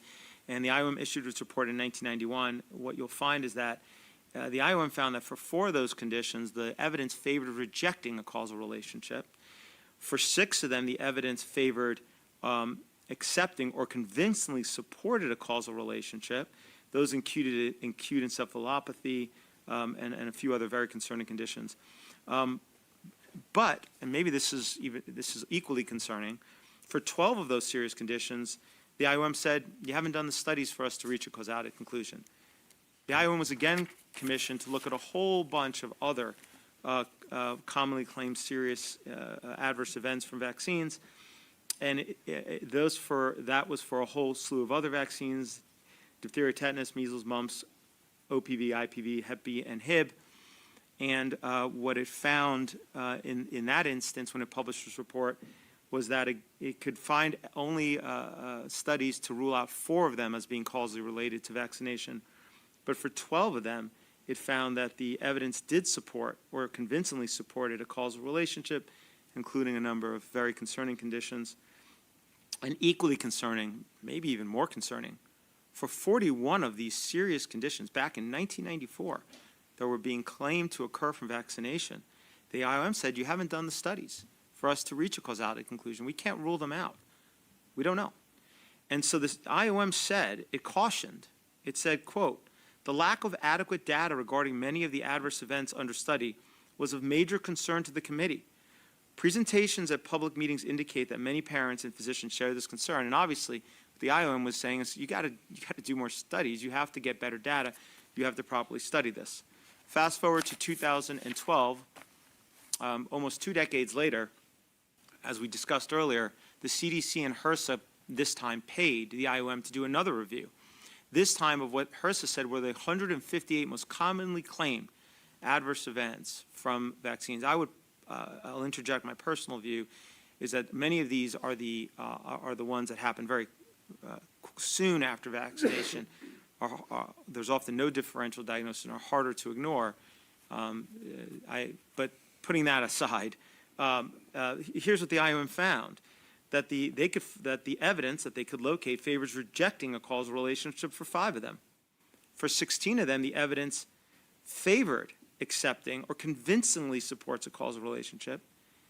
And again, here we are almost 2 decades later, and for 134 of them, the Institute of Medicine said, you haven't done the studies for us to reach a causality conclusion. I mean, we can reach a conclusion to rule them out as a cause or to say that they are a cause. We've done that for some, but you haven't done the studies for almost all of them. And these are, it's not like HHS, CDC, HRSA were not aware. They're the ones who said these are the most commonly claimed injuries. They're the ones who said it. They're the ones that went to the IOM. And here we are, and you could see it looks like the amount of vaccine safety science post-licensure has gone down because the percentage of issues that IOM could reach a causality conclusion in 2012 versus 1991-94 went down. Over 80-something% they could not reach conclusion because the studies had not been done. And these are serious conditions: encephalomyelitis, autoimmune hepatitis, CIDP, encephalitis, fibromyalgia, GBS, hearing loss, ITP, juvenile arthritis, optic neuritis, small fiber neuropathy, SIDS. Okay. And this just combines all 4 of them. And I think that if you're trying to get a handle on, because I've heard a lot of discussion yesterday and today for the portions that I was able to hear about how, well, there's no indication they're not safe. Well, you can't find what you're not studying. That's first of all. That's critical. And, at least for 34 of the conditions, there was causality conclusion. For hepatitis B in particular, has been studied. Most of the most commonly claimed conditions vis-a-vis what the HRSA said are the most commonly claimed.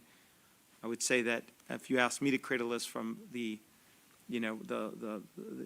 interactions we have with the public, obviously that wouldn't be as, it would be of a different nature, but there would be certain other conditions I would add to that list.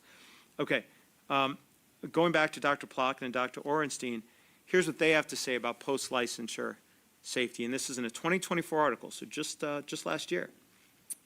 They said it is critical to examine adverse events following immunization that have not been detected in clinical trials. I'll interject and say that will be pretty much everything. To ascertain whether they are causally or coincidentally related to vaccination. Although the ACIP acknowledges the need, there are currently no resources earmarked for post-authorization safety studies beyond annual appropriations, which must be approved by Congress each year. The budget for vaccine safety monitoring at the CDC, which is responsible for the majority of U.S. federal efforts, has remained stagnant at about $20 million a year, which they say is an inadequate level of funding. And to really highlight this point, I'm just going to go through the injury that's claimed to be most thoroughly studied vis-a-vis any other injury, the one that's also probably the most controversial. Not to discuss or to go in any way into how vaccines might cause it, but whether or not the scientific community has actually studied whether or not the vaccines don't cause it, okay? And I start with 1986, and this is what was provided by Congress in the National Child Vaccine Injury Act. It says that the Secretary of Health and Human Services shall complete a review of all relevant medical and scientific information on the nature, circumstances, and extent of the relationship, if any, between vaccines containing pertussins, including whole extracts and antigens, so meaning acellular, and the following illnesses and conditions. And it lists 11 conditions, one of which are autism. So this was Congress saying, hey, this is apparently was enough, a commonly claimed enough injury all the way back in 1986, even when ASD wasn't as common, to make it on this list of 11 conditions that Congress said to HHS, you need to review to see whether they're causally related. The HHS commissioned the Institute of Medicine, as we discussed, and the Institute of Medicine in 1991 published their report and said, we can't find a single study, no study. There's no category of evidence was found bearing on a judgment about causation. All categories of evidence left blank in Table 1.1. Fast forward to sorry, there's the slide. Apologies about that. Okay. And then fast forward to 2021 and 2012, excuse me, and the Institute of Medicine again, at the request of HRSA, as it remained one of the most commonly claimed injuries from vaccination, again looked at whether pertussis-containing vaccine, including tetanus and diphtheria, cause autism, and it again could not identify a single study conducted that would rule out or that would have it draw a conclusion that it may not be causally related. In fact, they only did identify one study, and that study did find that there was a association between DTaP vaccines and autism, but it was not given weight because the IOM said, quote, it was based on passive surveillance system and it lacked an unvaccinated comparison population, which I agree with. You need to have an unvaccinated comparison population if you want to do proper vaccine safety studies.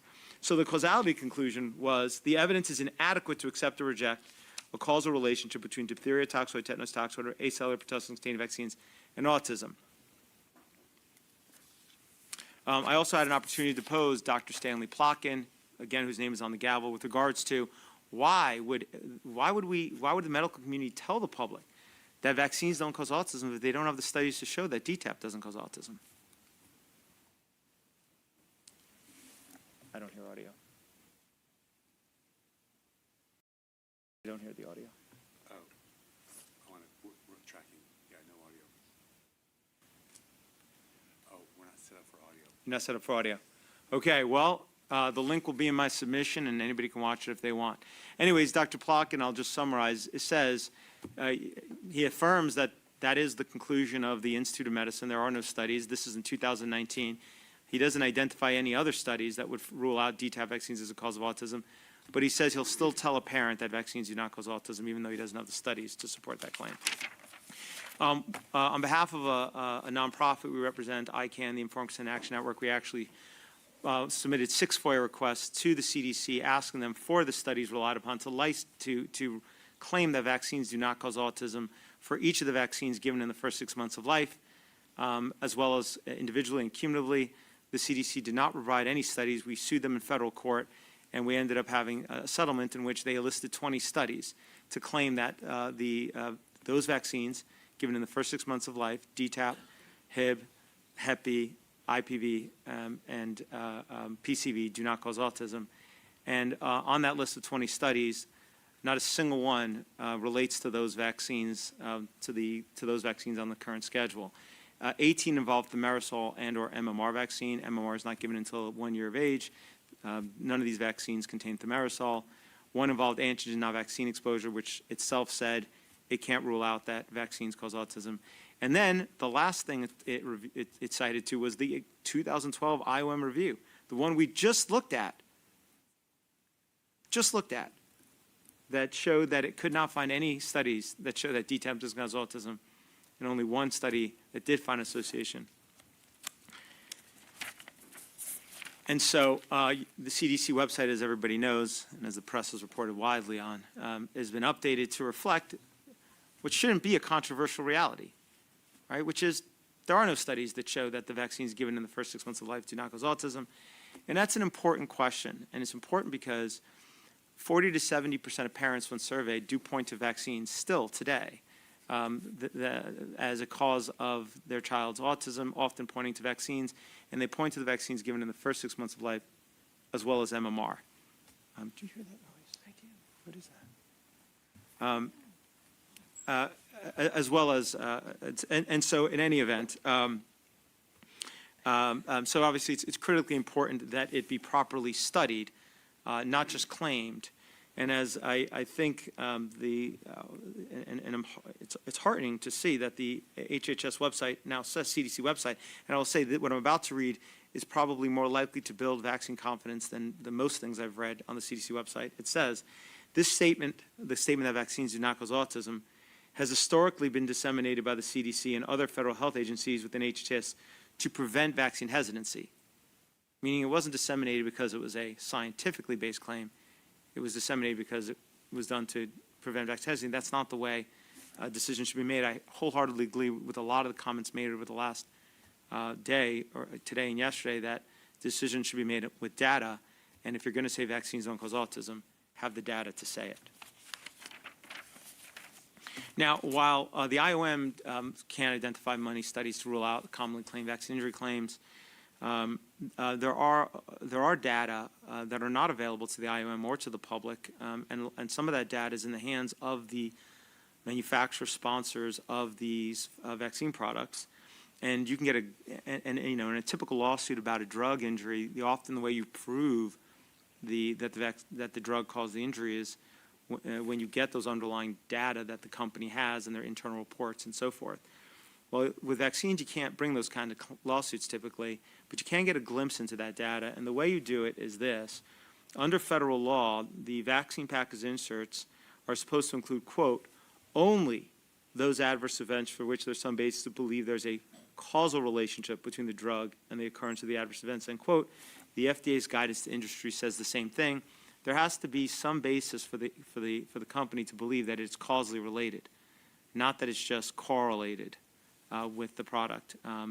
And so when you pull up the package insert for each vaccine in section 6.2, when it lists those injuries or adverse events, excuse me, it only, if it's in compliance with federal law, is only listing those that it has a basis to believe are causally related. And I will say that those are similar injuries that the IOM gets. It's the similar injuries that HRSA claims are common ones my firm gets calls about. And in any event, to properly study whether or not vaccines are causally related, you really need an unvaccinated group. This is not controversial sometimes and is controversial at other times. So in the CDC manual for the surveillance of vaccine preventable diseases, it explains that because there's a lack of an unvaccinated group for comparison in VAERS, reports of VAERS are useful for generating hypotheses, but studies with vaccinated and unvaccinated subjects are necessary to confirm any hypotheses. As we saw earlier, the IOM, for example, discarded DTaP and autism study because it lacked an unvaccinated group. And in fact, typically when a study has a result that shows an association between a vaccine and harm, you will often hear the argument made, and in literature, in the scientific literature, that, well, that there isn't a proper control in unvaccinated group. I would say on that basis that all of the clinical trials relied upon to license these vaccines have been improper and so forth. But the important thing is to use good data to make decisions, in particular at ACIP, given how important the decisions are that this committee makes, because they often result in mandates across this country.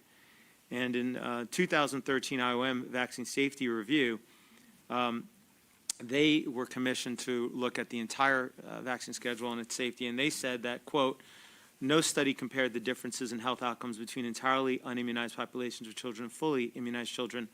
Experts who addressed the committee pointed not to a body of evidence that had been overlooked, but rather to the fact that the existing research has not been designed to test the entire immunization schedule. Also, studies designed to examine the long-term effects of the cumulative number of vaccines or other aspects of the immunization schedule have not been conducted. The IOM explained that there is no evidence that the schedule is not safe. But those studies can be done. There are an estimated 45,000 children in the United States right now are 2 years of age who are completely unvaccinated based on the CDC data, and about 650,000 between 2 and 17 years of age. Those are children are already not receiving vaccines. They are unvaccinated. Those cohort data exist in HMO databases. They exist in captive payer environments. And the children, the health outcomes of those children and children who do receive vaccines can be compared. Unfortunately, our existing surveillance systems do not engage in that. They could, depending on the system, but they don't. VSD, for example, has an estimated around 20,000 unvaccinated children in its database, but I have never seen the Vaccine Safety Data Link used to publish a study comparing health outcomes between children, those children, and the health outcomes of vaccinated children. In fact, the Institute of Medicine in 2013 specifically said the VSD could be used to do that comparison. The CDC then commissioned a white paper on how to do that comparison, published in 2015. But yet to date, no such study has been published. I'll also point out that the VSD used to be housed in the CDC, but was removed out of CDC to take it out of the reach of FOIA and the ability of others to get access to it after scientists conducted studies in the VSD that I think were the CDC didn't agree with.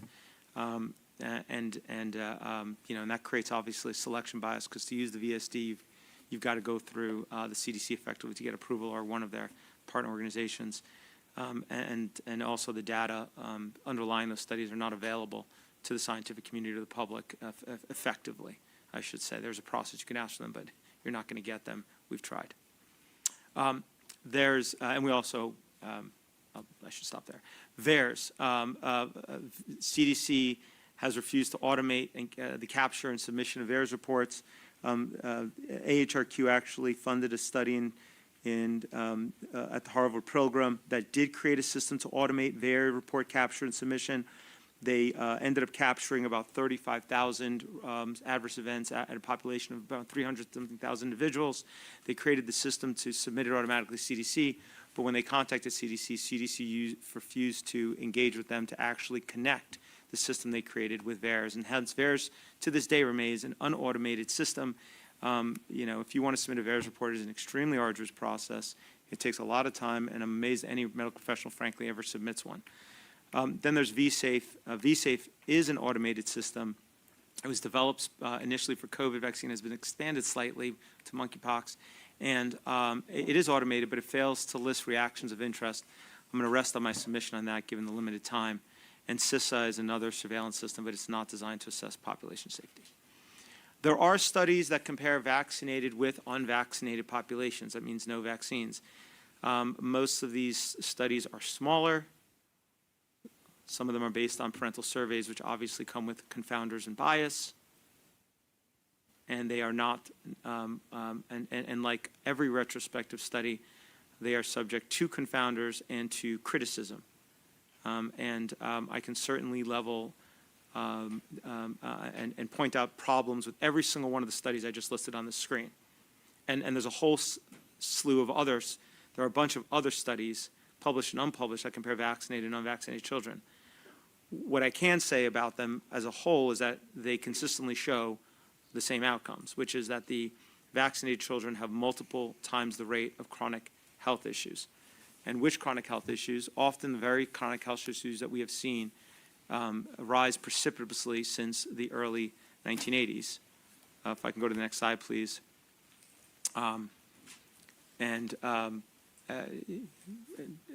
In the early 1980s, less than 10% of children, according to certain data, had a chronic health issue. Today, it's over 40%. And most of that rise is in issues such as asthma, allergies, ADHD, and so forth. And when you look at the underlying etiology, they're often based on some form of immune system dysregulation, even ones like ADHD that you don't often think of that way. And again, I lay all that out in the accompanying memorandum. By the way, these same harms that have increased precipitously are also often disclosed in package inserts in section 6.2 as well. I'll just go back one slide, and I will point out that one of the big problems with the data and the studies, I should say, relied upon, I've seen historically at this committee, is that they often, on safety, they compare vaccinated with unvaccinated children, and hence they're almost all are confounded by healthy user bias, where it is the healthier children that go on to get more vaccines, and it's those who are injured by vaccines earlier that stop. And using risk windows is what I've also seen often be conducted with VSD studies. They'll look at a window of time after vaccination, in a group that all got vaccines, and a window of time after vaccination. At least they should compare, the time period before vaccination and after vaccination. And I think that as a recommendation, to look very critically at any study submitted to this committee when they don't have a unexposed group. I'll end with one last point about post-licensure safety, and that's related to aluminum adjuvants. This was a study that was conducted that looked at a bunch of the vaccines given to infants in the United States, and it actually found that for 6 of the vaccines, it contained a statistically significant greater quantity of aluminum adjuvant in the vial and they tested different lots than is on the package insert. and that for 4 of the vaccines, there was actually significantly lower quantity of aluminum adjuvant. Aluminum adjuvants are not like ionic aluminum. The animal studies where they have injected aluminum adjuvants and put fluorescence on it, and then track where the aluminum adjuvant goes in the animals, it often deposits in organs, particularly as well as the brain. Obviously, that's not good. Aluminum adjuvants can cause immune activation. They can cause, they're neurotoxic and they're cytotoxic. And so you don't want those in the brain, and obviously carefully studying aluminum adjuvants and looking at the existing body of literature is important. But at the least, your product label should match what's in the vial. We actually submitted a petition to the FDA about 4 years ago now, asking the FDA to confirm, and we did that on behalf of one of the scientists on the study as well as a nonprofit, to confirm that this study's findings are wrong, that the labels in fact are correct, or to pause until you figure that out. And we have, they have sought extensions, but have still never provided any proof that the labeling is correct. So with regards to post-licensure safety, when robust clinical trial data is not possible to obtain, robust post-licensure safety data should support recommendations, condition recommendations on sponsors providing any requested follow-up safety data. I know that's often requested, and I'm not so sure that it's provided, and revisits recommendations regularly. Efficacy in preventing transmission on the U.S. childhood vaccine schedule. I often don't hear this discussed at the committee. I thought this would be a good thing to just quickly touch upon as well. Live attenuated vaccines, such as Varivax or varicella, they generally prevent transmission of the target pathogen in most recipients for an extended period post-vaccination. Obviously, if it's preventing transmission, it can have reduce the pathogen in the community. But not all vaccines do that. And for example, the polio vaccine that we've used exclusively in the U.S. since 2000, inactivated polio vaccine does not prevent intestinal infection and therefore does not prevent poliovirus transmission. That's also reflected on the CDC website, where it says inactivated poliovirus vaccine does not stop transmission of the virus. It does not produce mucosal immunity, and hence it doesn't stop the proliferation of the poliovirus in your intestines and its transmission. Pertussis vaccine, similarly, we moved to exclusively acellular pertussis vaccine in the United States in the 1990s. The acellular pertussis vaccine, the amount of circulating pathogens did not seem to decline. That was observed because the intra-epidemic intervals were not getting wider for pertussis, which would happen if there was less circulating pathogen. The FDA conducted a study where they had a group of naive baboons, meaning no vaccine, never had pertussis, and a group of acellular pertussis baboons, as well as convalescent. There was also whole cell, but that's not relevant to the U.S. Then they exposed them all to pertussis. Those that had never had pertussis or vaccine, they were able to swab pertussis from their nasopharynx for about 30 days. Those that had been acellular pertussis vaccinated, they were able to swab pertussis vaccine from the nasopharynx, if we can go back to that slide, please, for almost 35 days, though I'm not sure that was deemed statistically significant. For the convalescents, meaning those that had pertussis before already, they weren't able to swab any pertussis. And so this reflected that, as the title from the FDA article states, acellular pertussis vaccines protect against disease but fail to prevent infection and transmission in a non-human primate model. And as a consensus paper, including some of the world's leading pertussis vaccine experts and organizations said, natural infection with pertussis evokes both mucosal and systemic immune responses, while APVs, acellular pertussis vaccines, induce only a systemic immune response. Mucosal immunity is essential to prevent colonization and transmission of Bordetella pertussis organism. Consequently, preventative measures such as APVs do not induce a valid mucosal response and can prevent disease, but cannot avoid infection and transmission. Acellular pertussis vaccines do not prevent colonization. Consequently, they do not reduce the circulation of Bordetella pertussis and do not exert any herd immunity effect. One of the authors of this is actually one of the editors of the Pocket Vaccine book, and as well as the author of the pertussis vaccine chapter, and again, as well as some of the organizations the World Health Organization, you can read on there. The point here is this. If it doesn't stop transmission, but it reduces symptoms, those who are vaccinated actually are going to be less likely to know to stay home in bed, are actually more likely to continue to circulate in the community and in schools, and probably are more likely to spread the pathogen. But I've never heard that type of, concern be brought up or raised. In fact, it's it's part of why we actually petitioned the FDA to add to the label of each pertussis vaccine that it doesn't prevent transmission. But the FDA responded by telling us that FDA's licensure standards for vaccines do not require demonstration of the prevention of infection or transmission. The pertussis vaccines that the FDA has licensed are for prevention of pertussis disease, not infection with Bordetella pertussis. FDA also noted that it's not convinced that there's any widespread misconception about this. I would disagree with that conclusion, but that's fine. Critically for ACIP, I would say, it should demand, I would say, data demonstrating prevention of transmission and what effect a pathogen does have on introducing a vaccine does have on transmission. As you can see from this study article, it notes that the inter-epidemic intervals have not changed in any way since mass vaccination, which you would expect to have if it was preventing transmission. In fact, some of them have found they've gotten a little narrower, which would reflect an increasing amount of circulating pathogen. ACIP provides that, unlike routine catch-up and risk-based recommendations, ACIP makes shared clinical decision-making recommendations when individuals may benefit from vaccinations, but broad vaccination of people in that group is unlikely to have population-level impacts. And so when you think about that standard, query whether it is appropriate to ever make a routine recommendation for a vaccine that doesn't prevent transmission. Okay. Efficacy on preventing mortality, U.S. childhood vaccine schedule. Vaccines are intended to prevent symptoms if the vaccine is infected with the target pathogen, thereby potentially preventing disease and mortality. Obviously, if it's going to prevent you from getting measles, it will prevent you from the harm of measles. But we should also obviously need to take into account the risks as well.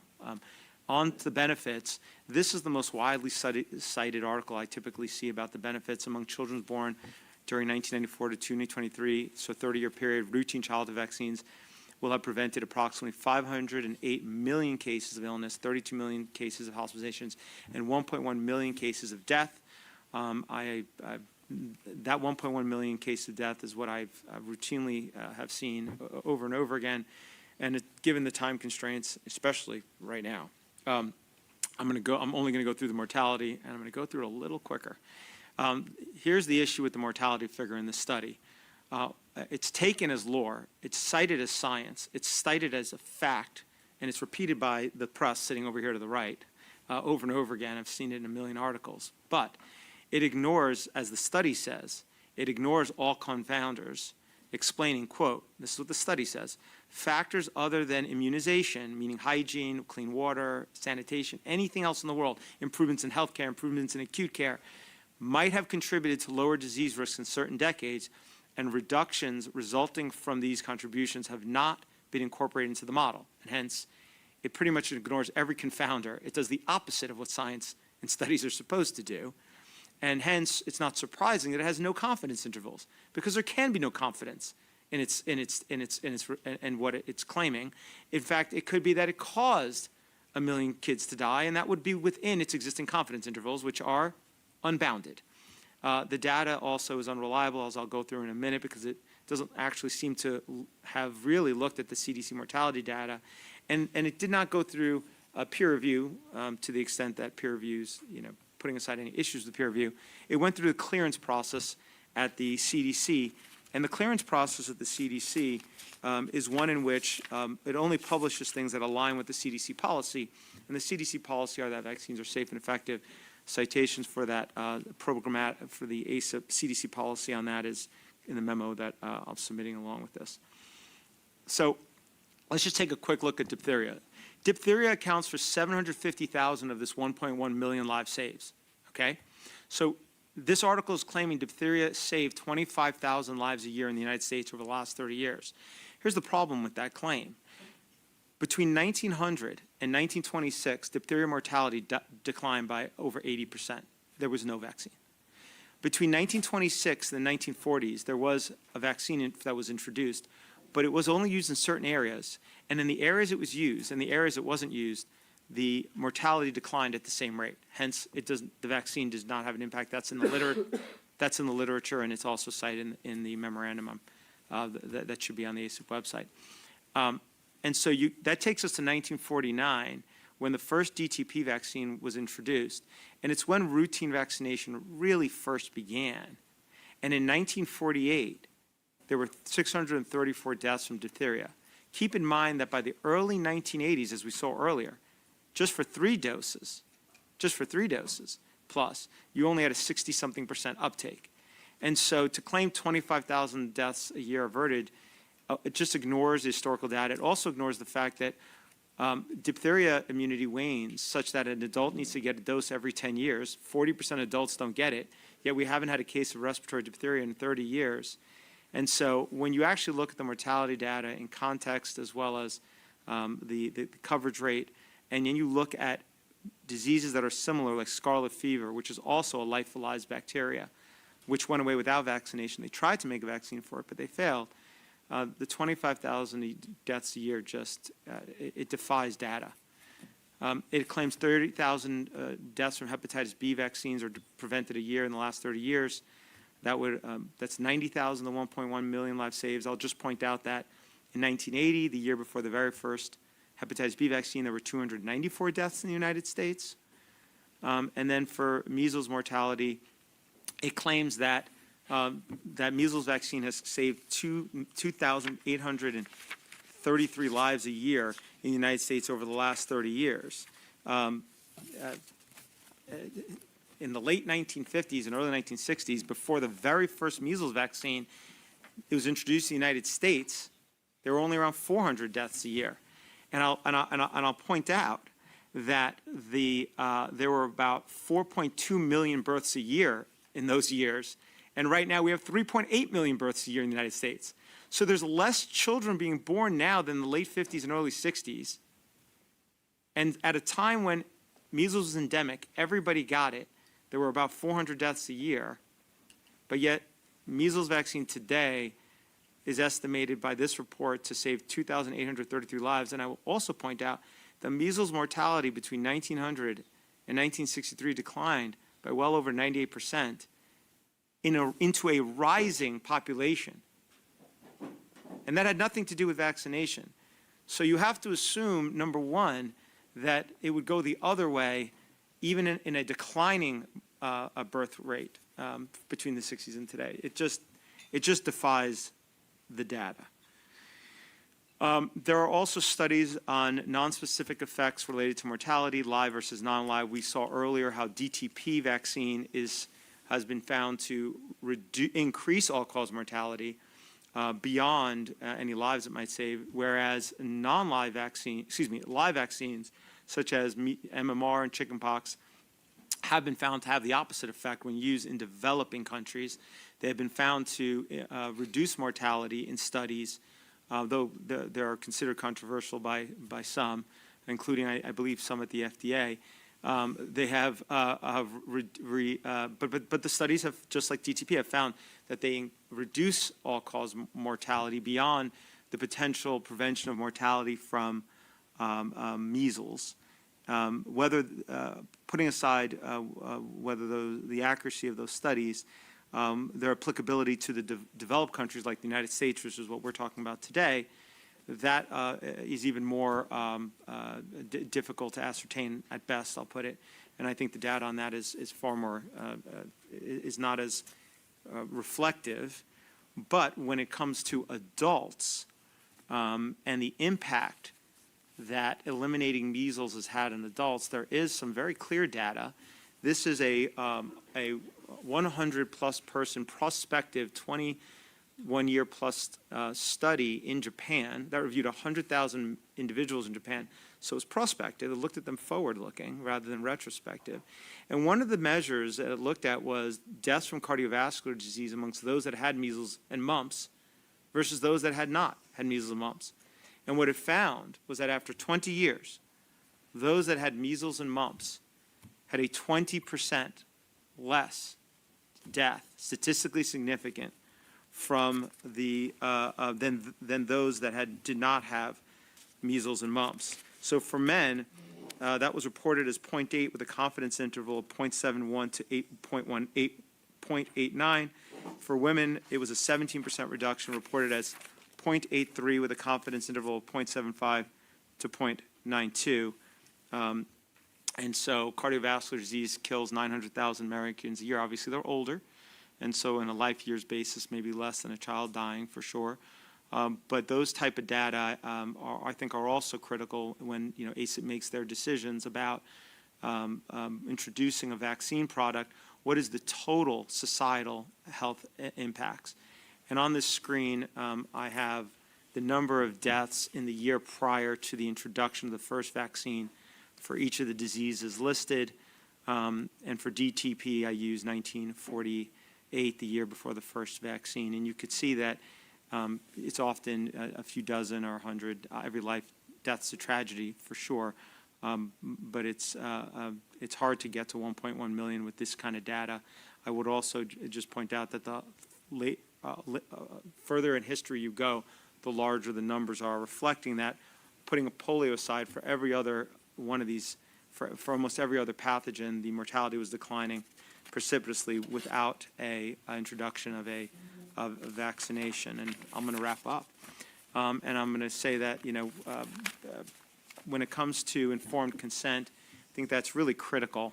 It is really critical. I've heard a lot of comments about informed consent here, and I'm heartened to have heard them, because I think it's the lack of respect for informed consent that often leads to the very vaccine hesitancy that I think some members have expressed concern about. And the ACIP guidelines provide that, unlike routine catch-up and risk-based recommendation, shared clinical decision-making recommendations are individually based and informed by a decision process between the healthcare provider and the patient or parent guardian. I would submit to you that that is what should exist for all decision-making. It should be an individual-based and informed by decision-making process. So, based on this standard, I would say all recommendations should be shared clinical decision-making. I'll end by saying that if there are members of this committee and prior committees and any future committee that wants to increase vaccine confidence, I would say that there are three things that they should think about and look at. Number one, needs to be depoliticize vaccines. I hear that all the time. But the only way you depoliticize vaccines is you need to take them out of politics. And the way you do that is you have to end mandates. Mandates make vaccines political. When you take away somebody's right, you have made it no longer just a medical question. You've made it a legal one. You've made it a political one. When you argue vaccines should be mandated and somebody's rights should be taken away on the basis that a vaccine is safe and effective, you've now made the safety and efficacy no longer just a medical question. You've made it a legal question. You've made it a political question. That's probably in part why you find me here today as a lawyer speaking about this topic. When you mandate vaccines and you eliminate exemptions, you destroy confidence. Look at countries like Denmark, numerous other European countries, many other provinces in other developed countries. They don't have mandates, and they have very high uptake rates. There's far less controversy there about vaccines. There's no controversy in America about maternal screening. I didn't hear anybody talk about the concerns that people would be issues with maternal screening. Why? Because nobody's mandating it. They're recommending it. They're encouraging. They're persuading on the merits. And who do mandates impact? They impact not those who want to get the products. They impact those who most need to avoid it. And the reason I bring this up is because what ACIP does and then what the liaison members do filters down often into mandates, directly by some of the liaison members and indirectly by what the work of this committee does when they make routine recommendations. And those folks who most need to avoid their products, what happens to them? Because oftentimes, and these are folks who contact our firm who are injured by a vaccine, those in the medical community, and I've heard some of them today and yesterday, they just pretend like they don't exist. This vaccine's safe.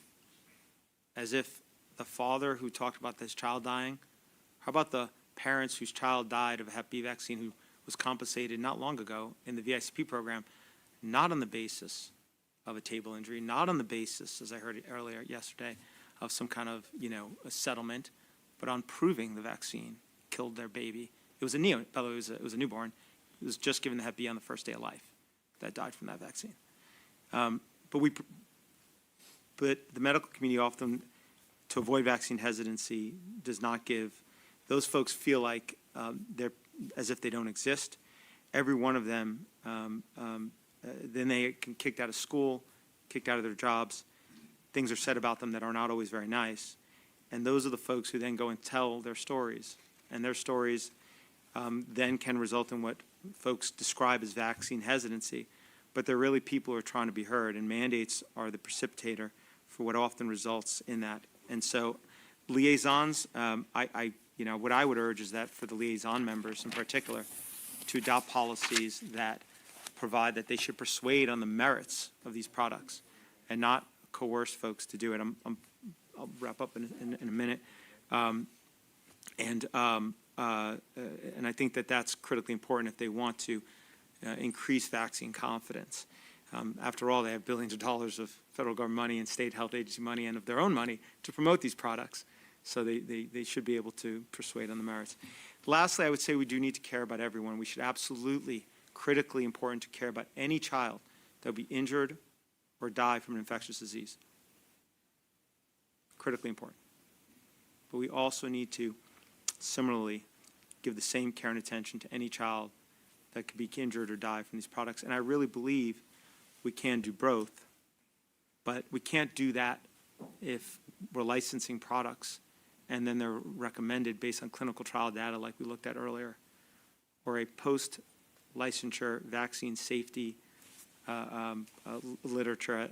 And as we saw earlier, when parents contact our firm about a vaccine injury, that's what we look at.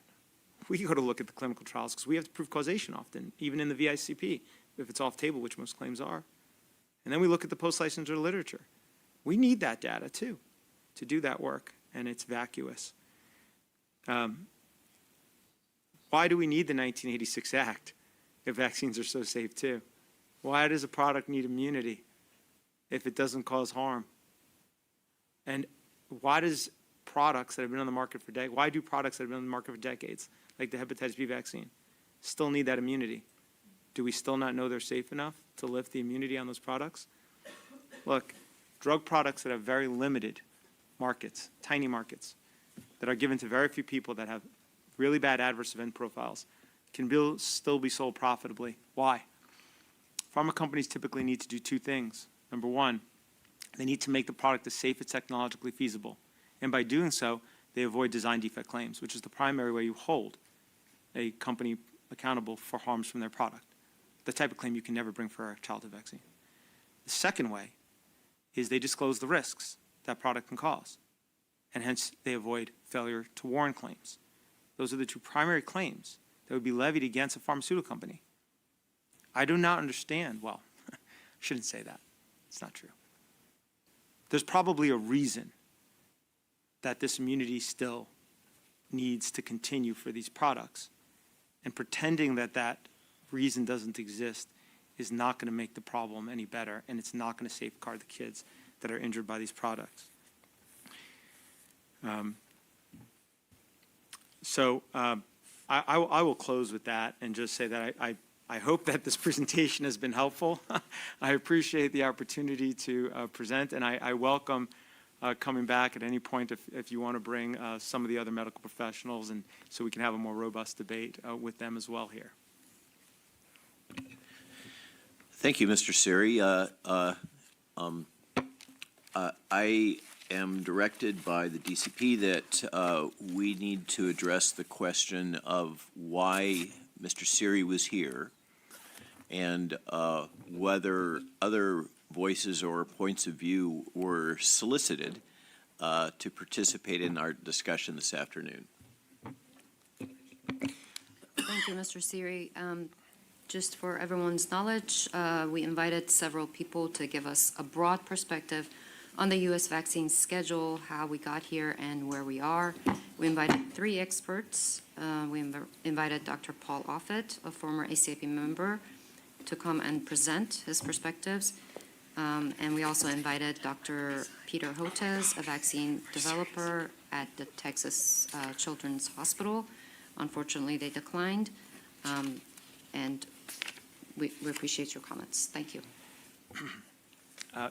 So with that, we have a hard stop at 2 o'clock because our FDA liaison representative, who's going to be presenting, Dr. Hogue, is required to complete her presentation and then participate in a crucial meeting on behalf of the FDA. So we do need to move through this. We begin with questions, and please be focused, to Mr. Siri concerning his presentation from the ACIP members. Do we have any? So, Dr. Levy. So thanks. This was a lot of information, and many of the issues that emerged were, touch upon things that we discussed today, among other things. I wanted to ask a question. So you mentioned mandates, and that sometimes recommendations by ACIP, the CDC, and maybe other professional organizations are leveraged by different entities to impose mandates. I personally think I share the sentiment that they're ethically wrong, but they're also fundamentally wrong from the perspective of a good public health policy.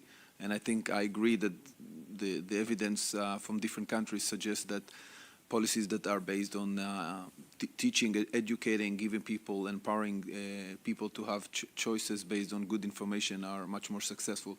My question is to you as a lawyer, if we as ACIP, which is only advisory board, but on a federal level, what decisions or what ACIP can do in terms of its decisions, and what maybe the CDC at the federal level can do to make mandates less possible or less feasible? Well, I think that anybody, any state, any entity, public and private, below the federal level that is engaged in conduct that would violate an individual's civil individual rights, for example, the right to a religious exemption, should not be funded by the government. The federal government has a duty to abide by the United States Constitution, and the very first freedom under the very First Amendment is the freedom of religion. And so any entity, private or public, that's violating that right, obviously private entities don't have an obligation to, but if they are, the government should be participating in it by providing funding. Your perception is that this is allowed by the current legislation, or it needs some more work and amendments to the current legislation? I think it's a mix of statute, regulation, and policy. I think it would happen at all levels. For example, the American Academy of Pediatrics, which is, I understand, not here at the moment, so they can't respond, but has put out a statement calling for the elimination of all non-medical exemptions for children to attend school in the United States. Yeah. Okay, Dr. Griffin. Concedes her time. Dr. Meissner.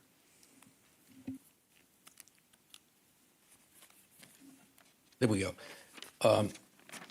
Thank you, Robert.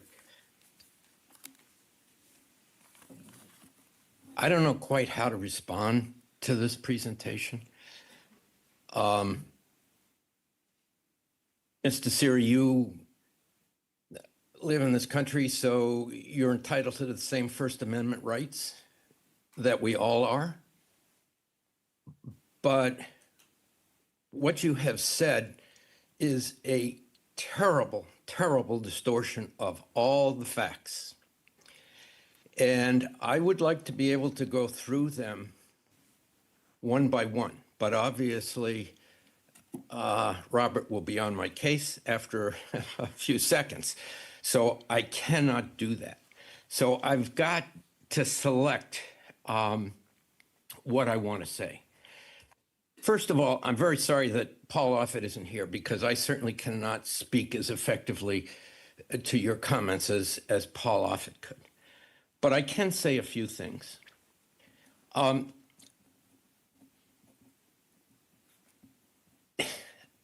There's just so much to say. It's hard to know. First of all, you began with slides that showed the increase in the number of vaccines that have been administered. What was your point? I mean, that is a phenomenal accomplishment. That's why we have the lowest rates of infectious disease in the United States, because we have the highest uptake of vaccines. And if vaccine uptake goes down, we're going to see an increase of these diseases, such as with hepatitis B, which I think is going to happen. Now, you clearly confuse associations. That is, there is a temporal association and a causal association. Remember, there are tens of thousands of vaccines that are administered every day. And just because there's an adverse event that occurs around the time of vaccine administration, it doesn't mean there is any causal association. And you're jumping to the conclusion that, yes, there is. And that is not fair. You invoked Stanley Plotkin and Walter Orenstein, whom I know well, and that is so disingenuous. They have done more to support the vaccines and the health of children in the United States than almost anybody else. And for you to include them as skeptics is a gross distortion of the facts. Now, let me just go to a couple of points. You talked about the polio vaccine, and you said the current killed, that is the Salk vaccine that we're using now, does not prevent transmission. Well, that is correct. But why are we using the Salk vaccine instead of the Sabin vaccine? It was because the Sabin vaccine was associated with about a dozen cases of vaccine-related paralytic poliomyelitis every year. And so the decision was made to switch to the killed vaccine. You said, oh, it doesn't block transmission. Well, it doesn't block transmission, at least not very effectively. But there's a reason, because it would have been much more harm if we continued using the live vaccine. Let's go to the acellular pertussis vaccine. You said the acellular pertussis vaccine does not block transmission. That's probably true. It doesn't block it as well as the whole cell vaccine.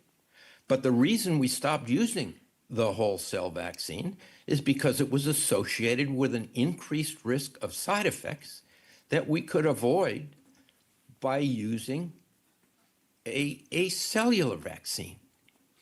So of course it's an issue of weighing, we're going to lose the prevention of transmission, but we're going to reduce any harm and make the vaccine safer.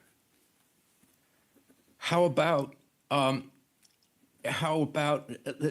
diphtheria vaccine? Well, you know, there was a recent report about from Europe that described over 500 cases of diphtheria in immigrants who had not been vaccinated. And there were, I think, 2 or 3 deaths among that cohort. Well, it goes to the point that the pathogens that cause these diseases are still around us. And if we stop vaccinating, we are going to see increases in rates of disease. So the same thing about your discussion about Prevnar. Prevnar began at 7-valent. It's now a number of additional serotypes that are included in the vaccine. That is the most wonderful, remarkable vaccine. It has had an enormous impact on public health. In fact, the public health benefits have been far greater among people who were not vaccinated, that is, the adults, than it had on children who were vaccinated. Because initially it wasn't recommended for adults. Now it is recommended for adults. That's another conversation. But the implication is that the safety of this vaccine was not measured. That's outrageous. You compared it, you said that you can't do seroconversion studies as a means of evaluating vaccines. Of course you can do seroconversion studies, because if we did efficacy trials with new pneumococcal vaccines or new pertussis vaccines, it would be almost impossible because the disease has become so rare.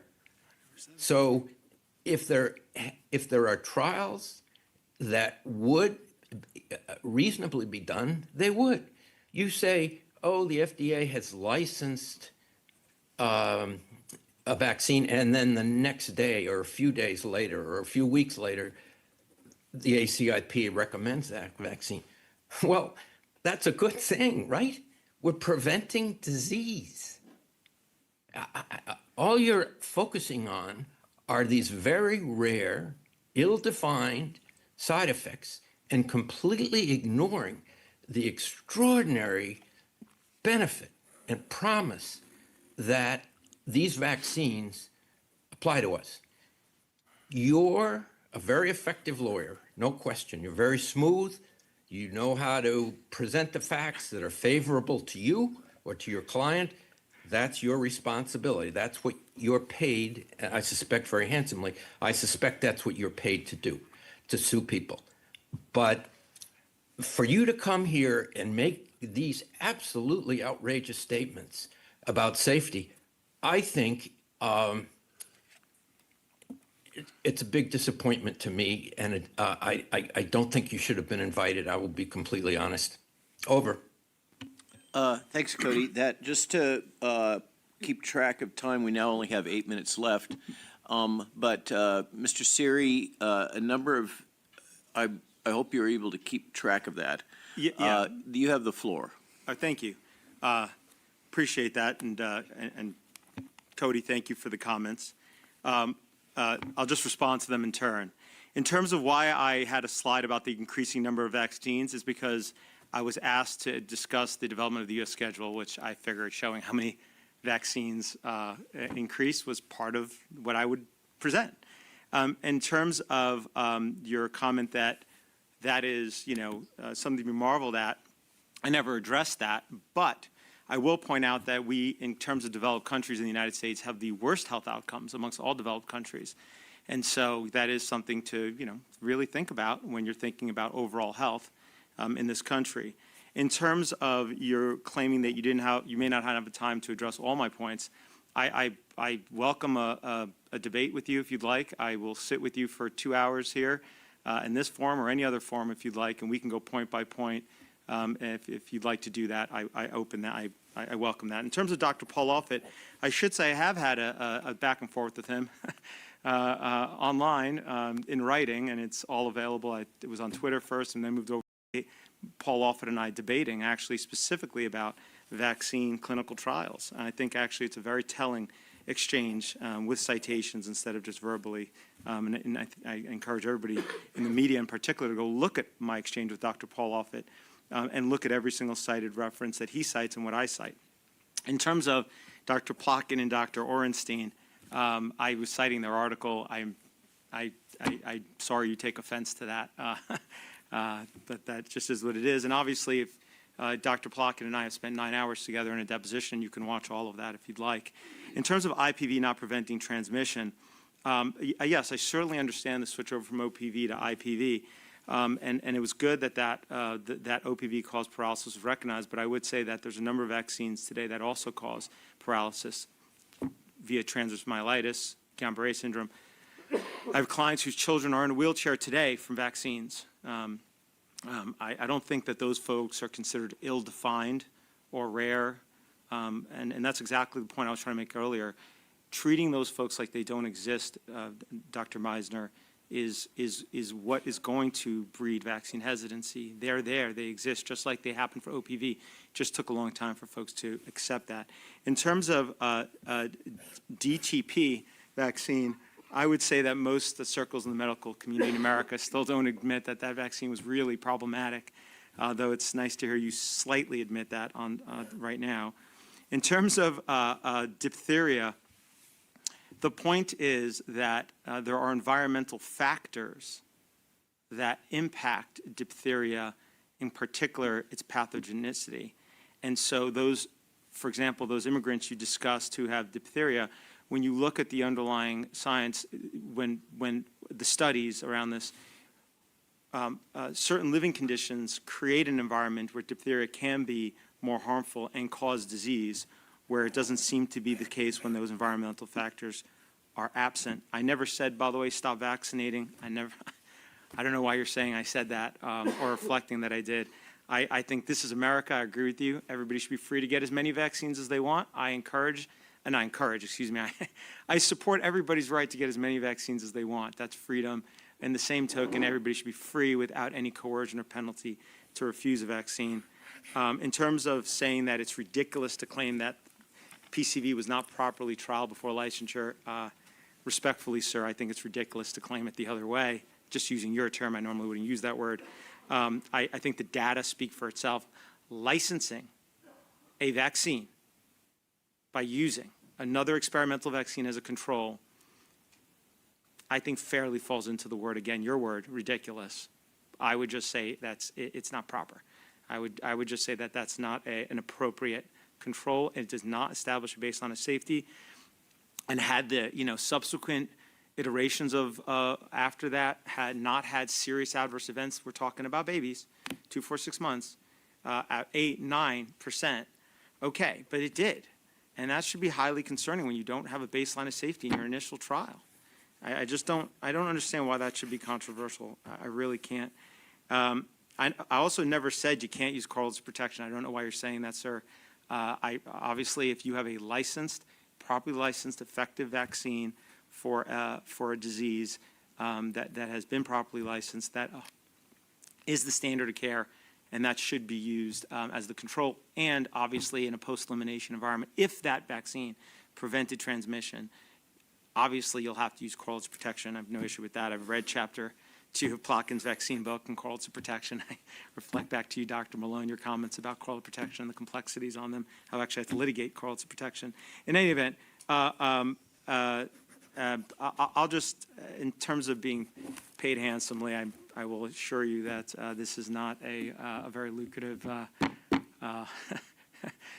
endeavor. But putting that aside, I think the most egregious thing, if I may, is to call and reflect on folks who've been injured by these products as somehow rare and ill-defined. There are clear, serious risks. You just stop listening to parents. HRSA didn't give that long list of harms to the Institute of Medicine out of nowhere. Didn't come out of Grok or ChatGPT. It's real. These are real lives. These are real people. Now, I understand, I totally understand that an infectious disease doctor every day is confronted by folks who are harmed by infectious disease. So I understand that they are more oriented towards that. And obviously for me, I every day have encountered folks who are injured by these products. And so obviously I'm more oriented to that. I accept that bias, by the way. I accept it. But I am willing to say that that children can die of infectious disease.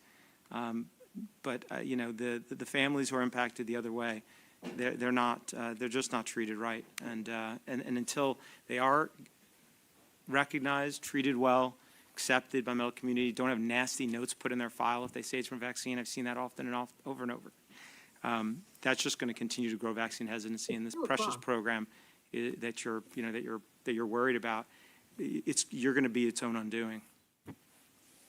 Well, can I respond, Robert, or no? The problem is we're now at the witching hour. Okay. But I think we can agree that dialogue is the essence of how best we proceed towards truth and common understanding. And I volunteer that my personal opinion that the chairperson, whose image is below you right now on the screen, Dr. Milhound, may wish to consider future agendas, including continued dialogue, and I say that carefully, in the spirit of comedy, COMITY, between the different communities, so that we can approach shared understanding. That's the best I can do right now, Cody. I apologize, and I also apologize to our liaisons. I hope you know that, and you can see my commitment to listening to you, but the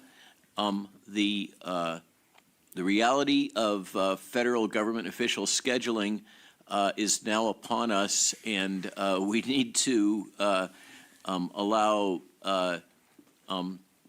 the new appointed head of Center for Drug Evaluation and Research to give her presentation. Dr. Hogue. Okay, thank you so much. And I want to thank Erin Siri for his talk, and I want to say that I would pay to see the debate between Dr. Meissner and you, and I also think it's important for people to realize what you were alluding to, that in your law firm that it's a net loss to take on these cases of vaccine injury. Did I understand that correctly? That you really don't make money, taking on these cases? Not to put you on the spot, but I mean, I think it ties into this issue. I think what you're saying is, when I said it, I didn't mean it for a public forum, but yes, not something I meant to public, but our vaccine injury compensation program, a practice will lose a significant amount of money and has lost a significant amount of money every year. Yes. Okay, I'm sorry to put you. No, that's okay. If I shouldn't have shared that, but I think it also it ties into the fact that the way that the challenges that the vaccine injured face in our society, and I wasn't planning on starting out my talk this way, but I do think that that's something to consider as we are making these recommendations, that we may not fully understand the picture of what patients are facing because they are not able to litigate these challenges, and because a lot of these problems are not being brought to light. And I did want to say that I read Erin Siri's book, and so I'm not, I try to learn, and I'll keep an open mind about what I don't know, and it was very educational. And I think you're not, and I recommend anyone who thinks that they disagree to read it, because I think you're trying to lay out the facts, and you're not trying to advocate for any specific vaccination schedule, if I understood correctly. But just to give us an understanding about the history of the data that we're working with, the clinical trials that were used to license the vaccines, and to understand the data that we're using to make our decisions to make vaccine schedule recommendations, and so I think that's a good segue to what I'm going to talk about, which is there are countries that look at the data that we have differently than we do, and so I'm gonna actually steal this, and acknowledging that we have imperfect information from these clinical trials, and we have some information that is very helpful, and we have diseases that are serious problems, that we need to make decisions about these vaccines based on the data that we have, and about which vaccines to approve, and then which ones the ACIP and CDC will recommend. And so I'm going to be talking today about the core vaccination schedules of the United States compared with with Denmark, and I'm also going to look at a few other developed nations as well. And I think it will be eye-opening for people to see that, you know, the differences in the recommendations between our country and Denmark and our country and other European countries. And I'm going to get a little into the basis for the decision-making that Denmark has used, and much of this is published in Danish, and so I think a lot of people have not have not gone into the rationales for their decision in great detail, and it's been very interesting to read through. So I want to explain that in addition to now, so I currently work at the FDA, as Robert alluded to. I was just appointed to be the acting director of the Center for Drug Evaluation and Research at the FDA on Wednesday night. I was, I have been working at the FDA as a senior advisor in the Office of the Commissioner and CBER since March of 2025. And my background is that I have an MD PhD. I'm a Danish and US dual citizen. This is a picture of me and one of my sons in Denmark before we moved to the United States in 2015. So he was born and raised in Denmark along with his older brother. And I got a PhD in epidemiology and public health at the University of Copenhagen. I worked as a physician there as well. And it really opened my eyes to the different approaches that countries can take to public health. And it also was a reality check for me that, you know, children and life in Denmark is you know, not completely different than it is from the United States. And I realized that in the COVID-19 pandemic, that people kept thinking that the situation was so different in Denmark that it was, you know, therefore fine for Denmark to open the schools during COVID-19 after 6 weeks, whereas places like we were in California kept schools closed for a year and a half, in close to 2 years, as if that would be scientifically justified because of the differences between the two countries. But in reality, you know, life is not as different, and humans are not as different as people think. So I have 45 peer-reviewed publications, and I was actually at MIT. I was working with Dr. Levy at MIT before I started at FDA, and was a practicing physician as well. So now let's look at the core vaccination schedules for a few different countries here. And as of January 1st, 2025, the United States was really an international outlier in giving 72 doses of vaccines compared to much lower amounts, under 30 doses of vaccines during childhood. And that did include the COVID-19 vaccine, and this includes also the yearly influenza vaccine. So it shows how much we really did diverge, especially at this point, from other developed nations. And we also target the most diseases. And so, you know, gets to the question of why are we so different from other developed nations, and is it scientifically and medically justified? And I will also say that this is part of the difference is because we give individual, or we can not always give individual vaccines for DTaP, Haemophilus, Hep B, and IPV, whereas Europe tends to give combination vaccines in those circumstances. And I'll get more into more details about that. So I was happy to see that it was pointed out when I was my first meeting as the ACIP ex officio from FDA in April of 2025, that the U.S. was an outlier in terms of recommending the COVID-19 vaccine to all children as a general recommendation.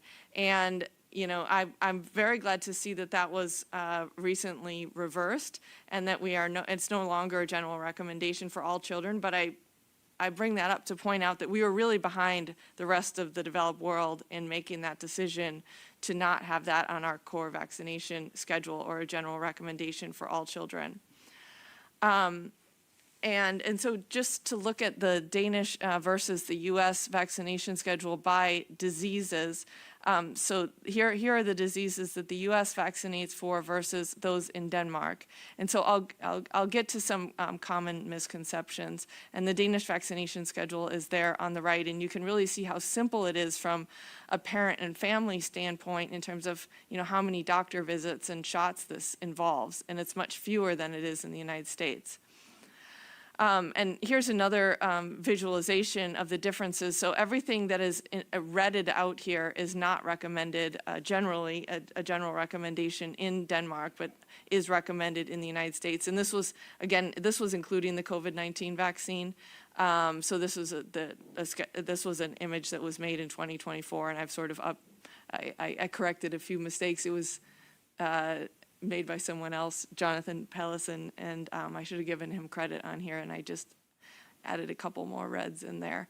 And then you can see that these are the differences between the US and other developed countries in terms of which diseases we vaccinate for, and then Japan vaccinates for a couple additional diseases, tuberculosis and Japanese encephalitis. And the difference in the number of doses of vaccines and diseases that we vaccinate for does result in an increased exposure to aluminum. So by age 2, children in the United States will have received close to 6 milligrams of aluminum, and it's up to 8 milligrams by age 18. And in Denmark, by comparison, it's only 1.4 milligrams by age 2 and 2.9 by age 18. And so I'm not going to get into any specific health concerns here because I don't think the data are robust to insinuate that there are any specific health concerns that I have with regards to this exposure to aluminum. But what I want to say is I do not feel like we have the data to show that there is an established safe amount that children can receive before the age of 2, before the age of 18. Considering that this is parenterally given, this is not something that's eaten, this is not digested, and so this is a different way of, you know, delivering aluminum to a human body, and so may have different effects. And so I think we need to, you know, admit that we may not know that, you know, what the side effects of doing this, especially given all at once, could be. And so what do we owe our children? We owe our children science-based recommendations here in the United States, and we need to understand the potential for absolute benefit for low-risk populations when we're making a general recommendation for all children. Understand the limitations in our knowledge about adverse effects, perform proper randomized placebo-controlled trials, continue to monitor safety signals. Look, you know, we're not going to find things that we're not looking for. That's been mentioned before, and update our recommendations based on evolving knowledge, and have vaccines treated like all other medical products, and admit when they may not be appropriate for all children. And you know, avoid over medicalizing childhood. Time in pediatrician's office can be spent differently, less focus on medical products, more on healthy living, and decrease overdiagnosis and overtreatment would be some benefits of, you know, sort of making a focused, you know, vaccination schedule, and making sure that each vaccination, the benefits we expect will outweigh the harms, and have a reasonable degree of certainty when we make that recommendation. So we also should not be politicizing our recommendations like Erin Siri alluded to, and we have seen the problems with that in the past. This is, of course, referring to Lysenkoism in communist Russia, where neo-Lamarckism was the favored you know, scientific belief of the day, which did result, many believe, in the worsening of the Chinese famine, and opponents who expressed dissenting scientific views, which of course were proven to be more correct, were silenced, and this of course can be deadly when science is politicized, and we need to be aware of that, and we may have seen that. The most recent example of that was, of course, scientists in the United States speaking out against school closures and lockdowns. I think that we saw something similar during the COVID-19 pandemic. So So again, we need to avoid political polarization, and I think a lot of people watching this meeting today maybe find themselves on one or the other side of the debate. They're very focused on, deaths due to vaccine preventable illnesses such as polio or measles, or deaths due to injuries from vaccines. But in reality, we want to minimize harm and to do, the best that we can at this, and recognize that, we shouldn't be divided on this. We should all be united in trying to make the best recommendations that we can for our children. And this is why, Denmark does I think one of the reasons Denmark may do a better job at making their vaccine recommendations is it's not a politicized discussion, and they have a multi-party system. They have a culture of debate, which I really loved, being part of and reading in the newspapers, living there and watching on the news. Transparent decision-making, a research culture where they really rely on randomized control trials, extensive documentation about the decision-making about which vaccines they do and don't recommend, good at acknowledging unknowns and uncertainties and promptly reversing their recommendations when they're proven not to be evidence-based, or when there's something that is identified that they maybe didn't know initially when they made the recommendations. So just focusing a little bit on the health of children in the United States. So we do not have a good track record in terms of raising healthy children, at least recently compared to our peer nations. And, we have a high obesity rate, and then I included mental health conditions here, showing that we have slightly higher rates of mental health conditions. I actually regret now that I didn't include showing that we have higher type 1 diabetes and higher asthma rates as well. Now, some of this could be differences in diagnosis and genetic factors, but the truth of the matter is, some of these we actually don't know the underlying reasons that we may have higher rates of these conditions. And so, but part of the reason that I bring this up is I want to mention that just because the U.S. has a larger high-risk population of children, should the core childhood vaccination schedule be larger? Like, does that address the problem? Or should healthy children without underlying risk factors, really receive different vaccines than they do in Denmark or other high-income nations? And I think scientifically it doesn't make sense, to make different recommendations for low-risk populations from one country to another. And so I think we've already gone over this slide, and so I want to go over this. One misconception may be that the difference in the vaccination schedules has to do with difference in prevalences of diseases, and I'm going to focus on U.S. versus Denmark. And this is the incidence of hepatitis B in mothers and the prevalence of chronic hepatitis B. And as you can see, the United States and Denmark are roughly comparable in these incidences and prevalences, and Denmark does not recommend routine vaccination of hepatitis B to children at all. We're not just talking about the birth dose. They do not recommend it at all. And so in terms of the incidence of meningococcal disease, which is also a vaccination that they do not recommend in Denmark, we also have very similar incidence rate of meningococcal disease in the U.S. versus Denmark. And I'm going to get into a little bit more detail about that in the next slide. So here you can see on the left incidence of meningococcal disease in the United States versus on the right in Denmark. It's not exactly the same because on the right it's actually number of cases per their 5.5 to 6 million population over time. And so, but the major point that I wanted to make is the incidence has been decreasing in Denmark in spite of not implementing routine vaccination, and it has been decreasing here as well, not clearly related to the implementation of the vaccination program. So then I want to transition to measles. So there has been an increase in measles cases in both the U.S. and Europe. And I think that the increase in Europe has not gotten as much attention as it has in the U.S. and Canada, but I think, that's an important point to make, that we're not alone in that increase, and that the increase is predominantly among the unvaccinated. So this is reality.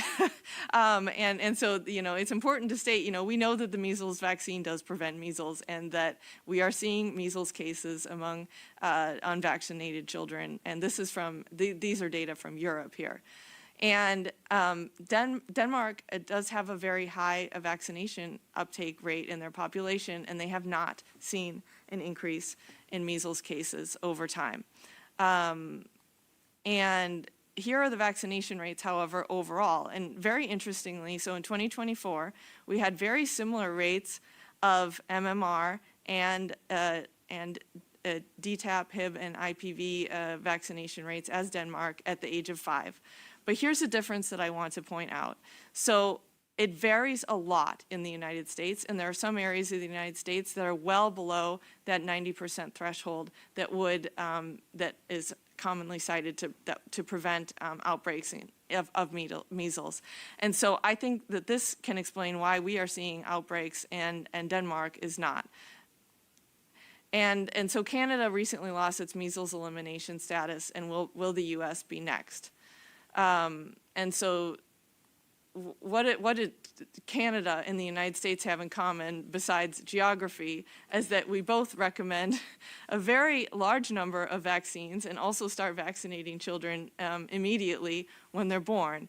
And, I'm not proving cause and effect here, but it is interesting to note that, we are having issues with outbreaks of vaccine preventable diseases because of many areas of low uptake of vaccines. And we, despite, along with the fact that we also recommend way more vaccines than any other countries do that are less likely to currently be seeing outbreaks. And so, I think it ties into trust. And so I was going to talk about rubella as well, because we are actually, and I'm going to get back to this issue of trust and in a moment, but I want to talk about rubella for a second here, just because it does cause congenital rubella syndrome and has a community immunity threshold of 83 to 85%. And there's some pockets of America and entire states where average vaccination rates are below this, and we may start seeing congenital rubella cases again, which we would like to avoid. And so I want to talk about this issue of trust in the U.S. healthcare, how it decreased from 72% prior to the COVID-19 pandemic to 40% more recently. This was from last year, from 2024. And so you can see that trust this is in physicians and hospitals, declined actually most in around 2022. And if you think back, that was really when we were still seeing issues with vaccine mandates, and we were seeing, continued masking, and there was this sort of, the United States was departing more and more from the rest of the world in terms of continuing sort of COVID measures when the rest of the world had really moved on at this point, and there was a lot of trust lost. And I don't want to say cause and effect, but it's interesting to note the timing of this loss of trust in public health. And so this ties back into mandates, which Erin talked about as well, in that the United States has this history of mandates which departs from most high-income nations, and almost every country in Europe do not have vaccine mandates. And it's interesting how we got to that point that we develop mandates, but I do think that has contributed to a loss of trust when people are coerced to take vaccines. So now focusing on Denmark. So here again is the core vaccination schedule in Denmark and how it differs from the United States. And Erin went over a little bit how the schedule was developed over time, but most of the ways in which our schedule deviates from Denmark are the more recently added vaccines, with the exception of with the exception of HPV, and let's see what else is another. the pneumococcal vaccine. And so otherwise, Denmark has been much less willing to adopt the newer vaccines into their core vaccination schedule. So including Hep B, varicella, influenza, and rotavirus, all of those, Hep A, they do not recommend, meningococcal, COVID-19 and RSV, none of those. Denmark still has not recommended those, the use of those routinely. And are they seeing outbreaks of those diseases that are more than we have are in the United States? The answer is no, that I have not seen that. I have not seen evidence of that. And so let's see. So I want to talk now about how Denmark makes its decisions. So, and examples of some decisions that they have made with regards to vaccines. So Denmark was the first high-income nation to remove the COVID-19 vaccine from the childhood vaccination schedule, and they were ahead of the international curve there. So here in June of 2022, the Danish Ministry of Health stated that vaccinating children for COVID-19 had been a mistake. In retrospect, we didn't get much out of vaccinating children, and at this time, they took it off of the child vaccination schedule for all children under the age of 18. Influenza vaccine. So historically, Denmark, along with almost all European countries, they do not recommend the influenza vaccine for all children, but Denmark recently started recommending it for children ages 2 to 6 in 2021 in an attempt to prevent transmission among the elderly. They saw the uptake was low. They also saw that it didn't have the desired effect of reducing transmission to the elderly. So by 2023, they took it back off of the schedule. So they tried something and monitored it, and it did not work. And so then they removed that from the schedule. So influenza is an interesting vaccine because, as many of you know, we do not have randomized controlled data in any age group showing that it reduces hospitalization, death, or transmission. So that's outlined in 3 different Cochrane reviews of different age groups. And then pandemics vaccine, that actually was something that I think alerted a lot of Europe to this issue of the problems that you can see when you vaccinate a very low-risk group. And so the pandemics vaccine resulted, actually, it had a very high high rate of side effects, of severe adverse effects. But the most famous was narcolepsy, which developed in over 1,000 children. And there was very delayed recognition and reporting of this occurring, which is a very serious side effect. And so it really, at that time, that vaccine was recommended in countries such as Finland and France and Sweden. And I think it made a lot of countries in Europe, kind of consider, be more careful about their vaccination recommendations in low-risk groups. And as I stated now, essentially all of Europe does not recommend yearly vaccination of children with the influenza vaccine, unless their countries have different recommendations for children with risk factors. So the hepatitis B vaccine, so I'll get into the English version there. So if one includes this is the Danish decision making behind whether or not to include the hepatitis B vaccine in the child vaccination schedule. So they state, if one includes a vaccine which some consider less important, it could negatively affect the view of vaccines in general. The result of this could be that the current vaccination program would have lower uptake. So these are the sorts of things that they consider in their decision making. And then they have, I alluded to this yesterday, that they have this extensive risk-benefit analysis that they published along with their decision not to recommend the hepatitis B vaccine. And they publish these analyses regularly because they continue to monitor if they have more information about the risks and benefits. And so there are substantial costs of the hepatitis B vaccine and low opportunity for benefit. So this is for the childhood program.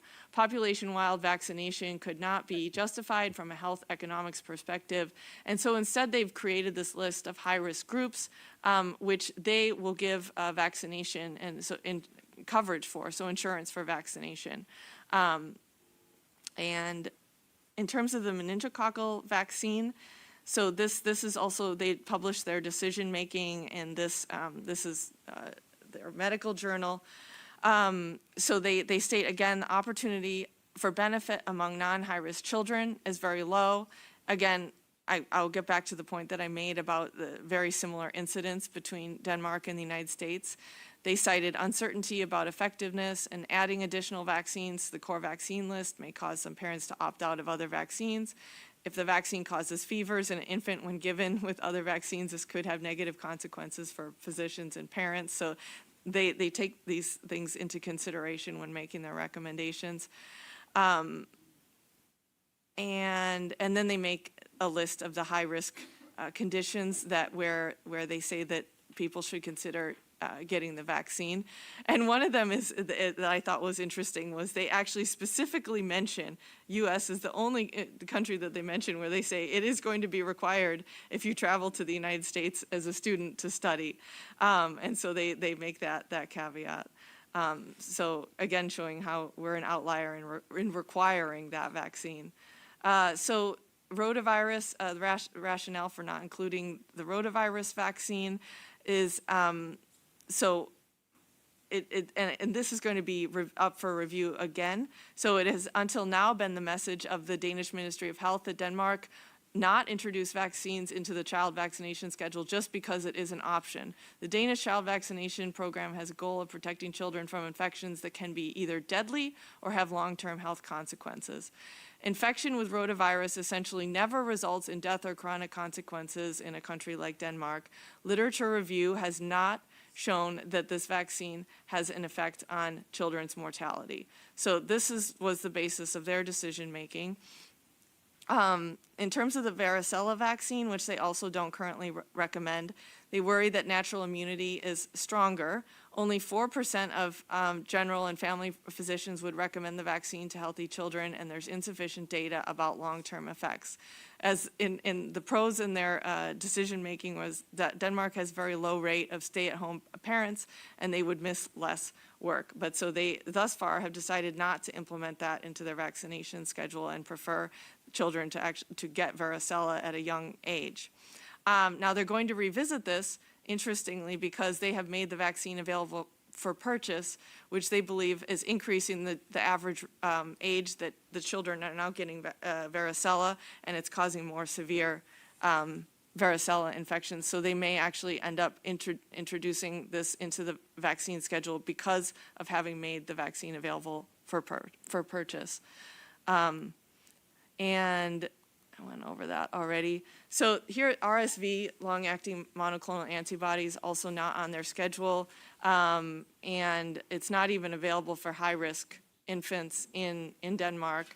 There are actually very few countries that are currently recommending this.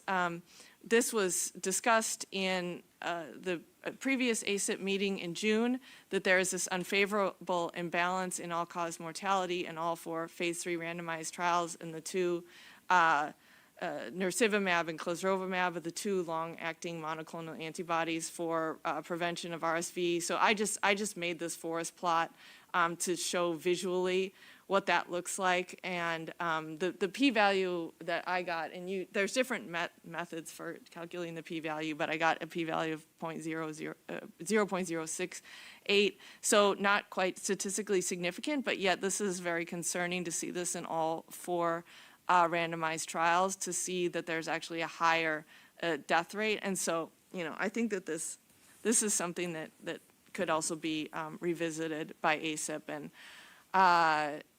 and this is just to show that Denmark has taken the approach of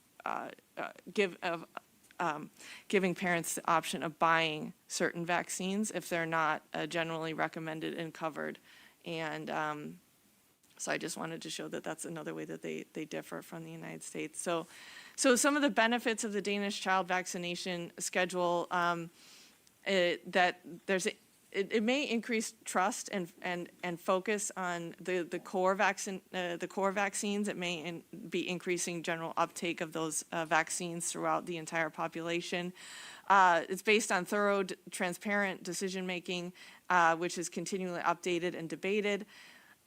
They have been able to prevent outbreaks of the most deadly and serious vaccine preventable diseases.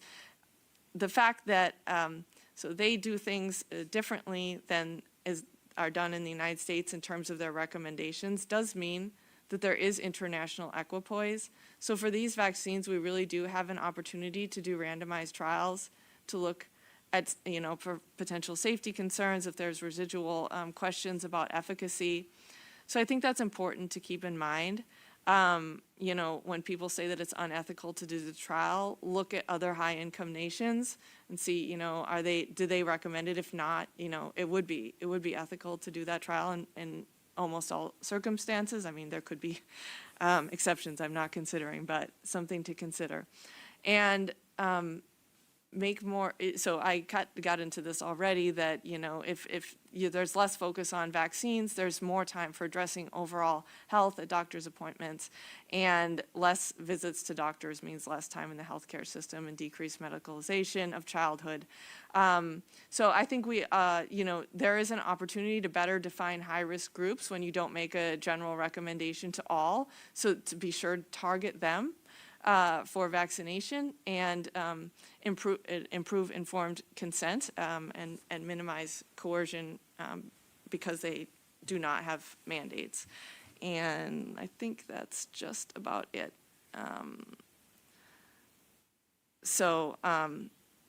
Yeah, I think I'll actually end there. Thanks.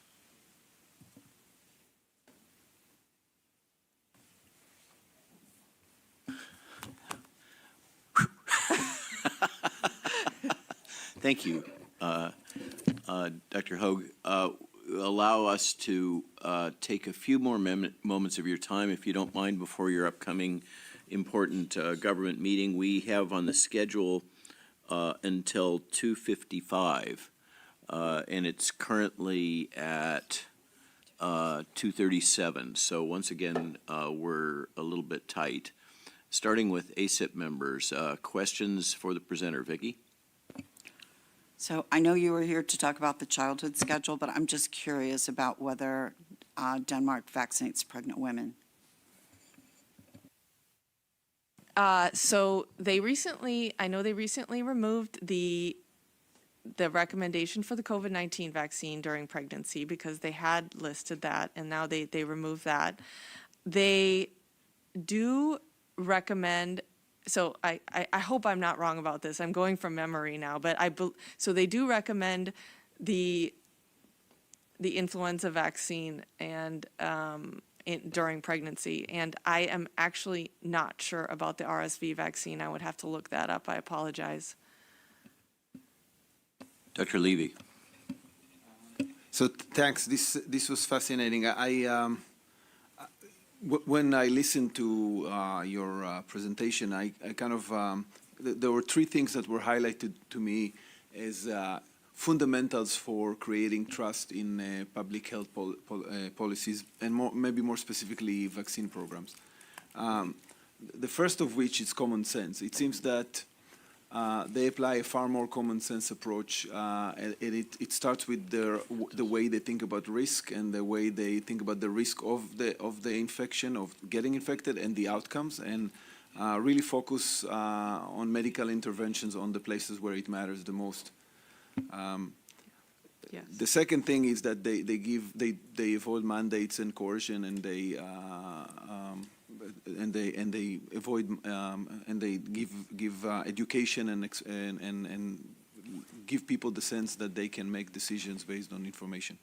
The one thing I wanted to ask you is how do they perceive and how do they treat the vaccine injuries and vaccine injured people? Because I feel that that's here in this country one of the other really ethical failures that we have had as a society, that we've and partially it's because we have a religious belief that vaccine cannot cause real harm.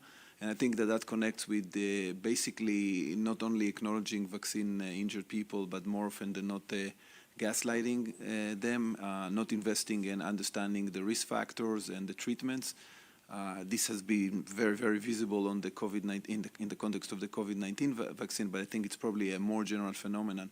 So I wonder if you can share what is the situation in Denmark? Yeah, I mean, it's something that's actually discussed much more openly and more often in the public and in the news is vaccine injury and just drug and vaccine medical, product injury. And they do actually tend to, I know that it's a struggle for many vaccine injured to get their conditions recognized and have it compensated in Denmark, but I would say that they have been more willing to recognize and compensate vaccine injuries than the United States has. And so, yeah, they definitely have been. And I think that's such an important discussion because really, the VICP and CICP, from what I hear, it's incredibly difficult to get compensation for, even established vaccine injuries. And I think I've heard the most about CICP in the United States, that even, well-established side effects and safety issues from the COVID-19 cannot be compensated. And if I may add, I think it starts with the scientific and clinical community, and it also relates to the media. So these programs have their own problems, but I want to call out us as a society, as a scientific community, as a clinical community, and more broadly as a society. I think we have failed in a very, very significant manner to address these issues that I believe is fundamental for the success of vaccination programs and building trusts. You mind if I, Vice Chair Malone, do you mind if I jump in here? This is Dr. Grimes with HRSA. Go ahead, please. You're on the list. You had just been at the bottom of the list, so go ahead. Oh, great. Sorry. So I just wanted to throw in here as the director for the Division of Injury Compensation Programs, where we administer both the National Vaccine Injury Compensation Program, or the VICP, and the Countermeasures Injury Compensation Program, or the CICP. We have two systems in place in this country. One is a medico-legal process where the VICP resides, and that is a no-fault alternative to the traditional tort system. I mentioned yesterday about 77 to 78% of claims are compensated in that program. And so that is kind of a medico-legal process that is a tripartite system between HHS, the Department of Justice representing HHS, and the U.S. Court of Federal Claims, specifically the Office of Special Masters there, that work with both the DOJ and the plaintiff's attorneys at the petitioner's bar to support those cases. In last fiscal year, or actually I should say fiscal year 24, that program paid out approximately $203 million in claims. The CICP is an administrative system for handling compensation claims. It has a different evidentiary bar, so where the VICP is a more likely than not standard, the CICP has a compelling, reliable, valid medical and scientific evidence standard, so it's a higher bar for compensation in that program as dictated by statute. My understanding of Denmark is that they have an administrative system for handling compensation claims related to treatment of injuries. And because they have a universal healthcare system, there is kind of easier access into who has those injuries and some easier communication, I would say, with those potentially vaccine injured in that country. They do have caps on compensation in Denmark that the VICP and CICP do not have caps as far as what can be compensated. My understanding is that for vaccine injuries in Denmark, they can be compensated up to, I want to say it was $1 million US dollars or 5 million Danish kroners. And as a comparator between the VICP Denmark system in 2024, I believe they paid out about 7.5 million US dollars. And again, much smaller country. Thanks. Thank you for those clarifications. Do you have follow-ups, Tracy? Are you okay with that? No, that was fascinating information. Great. I really appreciate that. So with that, Joe Hiblin. Thank you very much for this new view of the world from Denmark. And since getting data on risks and benefits and communicating risks and benefits are so fundamental to making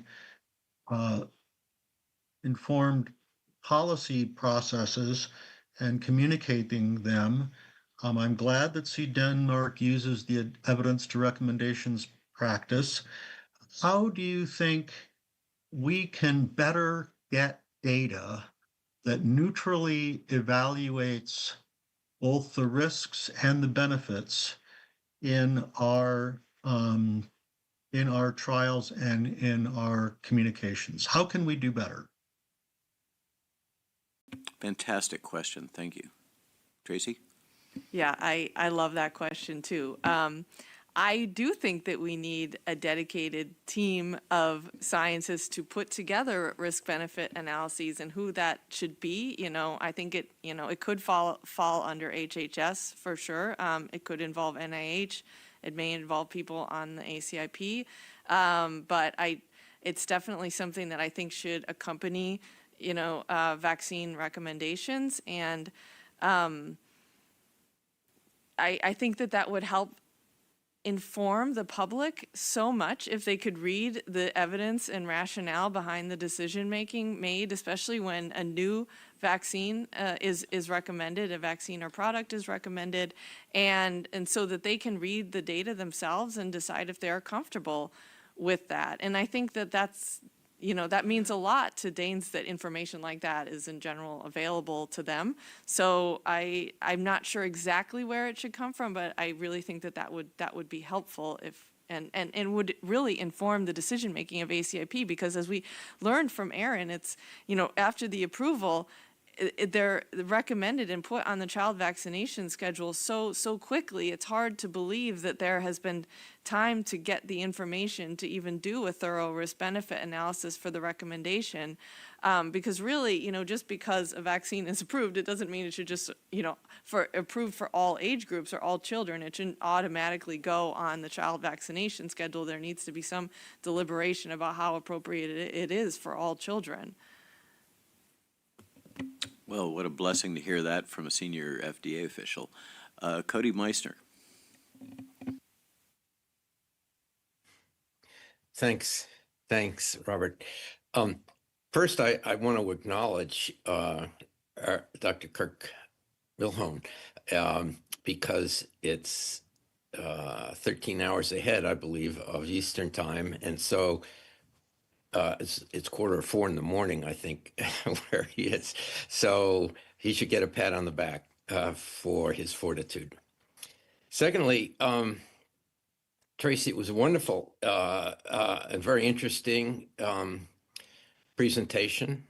I really enjoyed one of your opening slides that showed your healthy, happy son, because that's the objective of all of us. I mean, we're really trying to ensure that everyone has as healthy a child as is possible.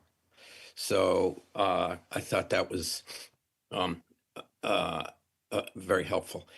The question I have for you, and this may be more appropriate for the CDC, but can you estimate, do we have any assessment of how many of the increasing number of cases of measles that are occurring in the United States and in Europe are occurring among immigrants who lack immunity to the virus? And then I have one more, while you're thinking that, one more question for Dr. Reed Grimes. One more point that I've always thought was the reason that the Vaccine Injury Compensation Program was important is because they reached a settlement much faster than the ordinary tort system. And so if an award was indeed made by the masters, then the award came quicker than if it went through a regular civil court. Over. So I can answer a little bit of the, well, I can answer partially the first question, which is we did see that the increase in Europe, they at least have the data in Europe in the measles cases, was among unvaccinated. Now, if it was immigrants, I don't know, but it did look like they lacked immunity. I will put it that way. I don't know if they were immigrants or not. And I think the data in the United States indicate that something in the range of, is it 93% of the cases are in unvaccinated and the others are potentially breakthroughs. Does that sound about right? I mean, that would be consistent with, it looked like what they were showing from Europe, so that would not surprise me. Now, my interest, if the CDC is on board, is how many of those are, because I think that's about right in terms of breakthroughs, are occurring in immigrants, but that may be a CDC question. But I see Dr. Grimes is here. Yeah, so I can just say that the VICP was designed to be a no-fault compensation program to work faster and with greater ease than the civil tort system. So it's meant to facilitate quick adjudication of claims, particularly those table claims where there's a presumption of causation at the time of injury, or at the time of filing, I should say. And so it is meant to work faster. It still takes approximately 2 to 3 years from time of filing to time of payment or time of adjudication, but it does typically work faster than the civil tort system. Over. Can we, in terms of additional CDC subject matter experts, Dr.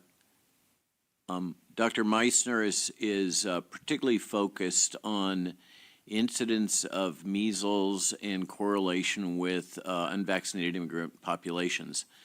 And I infer from my physician colleagues who have been managing border vaccination stations that if one comes across with authorization, one becomes fully vaccinated, irrespective of your prior history. So that would imply non-traditional immigrants. Am I using the correct PC term?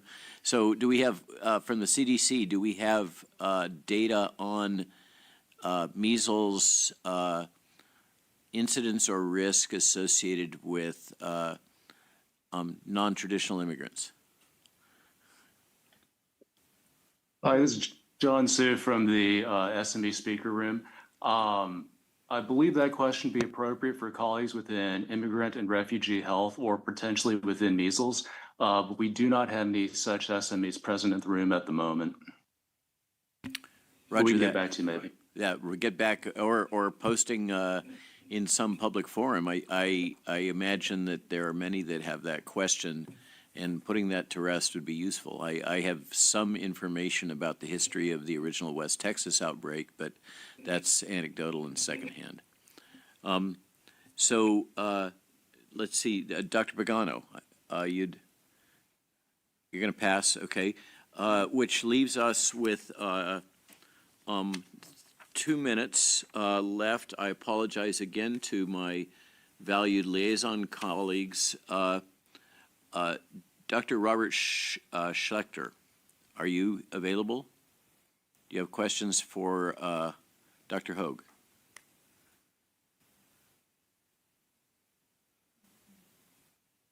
Not hearing from Dr. Schlechter. Dr. Munoz. Yes, thank you again. I just wanted to comment regarding the overall dynamics of recommendations for vaccines in the interest of the public health. and that we do recognize and appreciate the discussion regarding the fact that the recommendations for vaccination must take into consideration new data and information to be adapted to needs. However, I would have to say that unfortunately some of the information presented this afternoon was misleading and probably a misrepresentation of actual data. I'm sorry, because I we're think that what it focusing on, shows- we're focusing on Tracy's presentation. Does this relate to Okay. Yes, Dr. it- Hogue's presentation? Yes, it relates to that as well, because I would just point out that it seems to be irrelevant to compare United States policy with Danish policy, given that indeed the data and the decisions need to be based on our local information and needs. And if anything, what we have seen with our yet imperfect system is that it works because we're able to identify safety signals and we are able to adapt guidance. Okay, And Dr. as others have Munoz, indicated- Dr. Munoz, Yes, sir. thank you. So I register your belief system that comparison of the two systems is irrelevant and inappropriate. And I think we can take one more question. Dr. Stacy Buchanan, are you here? Good afternoon. Yes, I'm here. With regard to looking at our current measles state and what's going on across in Denmark, there are lots of pockets of communities within the United States that are unvaccinated.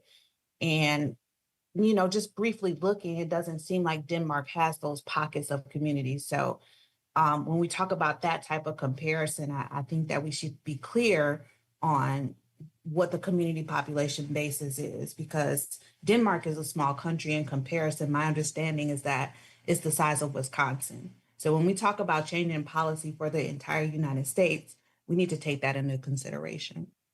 Roger that. I'm not aware I that mentioned changing that. policy on measles vaccines is Yeah, a exactly. consideration currently, and That I am was- very aware that the Secretary has been explicitly clear, despite various commentary from our good colleagues in the press.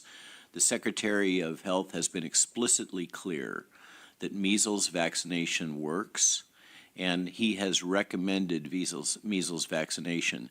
Is that consistent with your understanding, Dr. Hogue?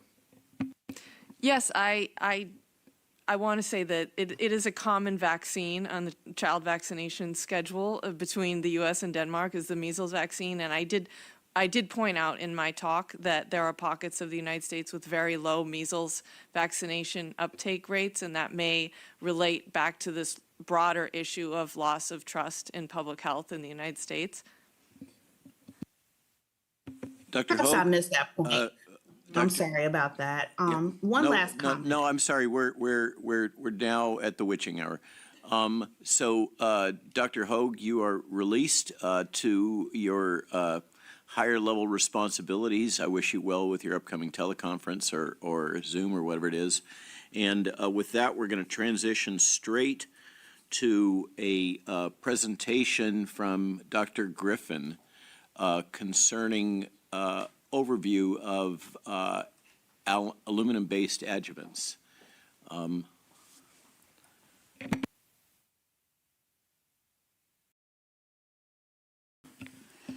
No worries. Thank you. I'll be tasked with keeping everybody up for the last portion of the day.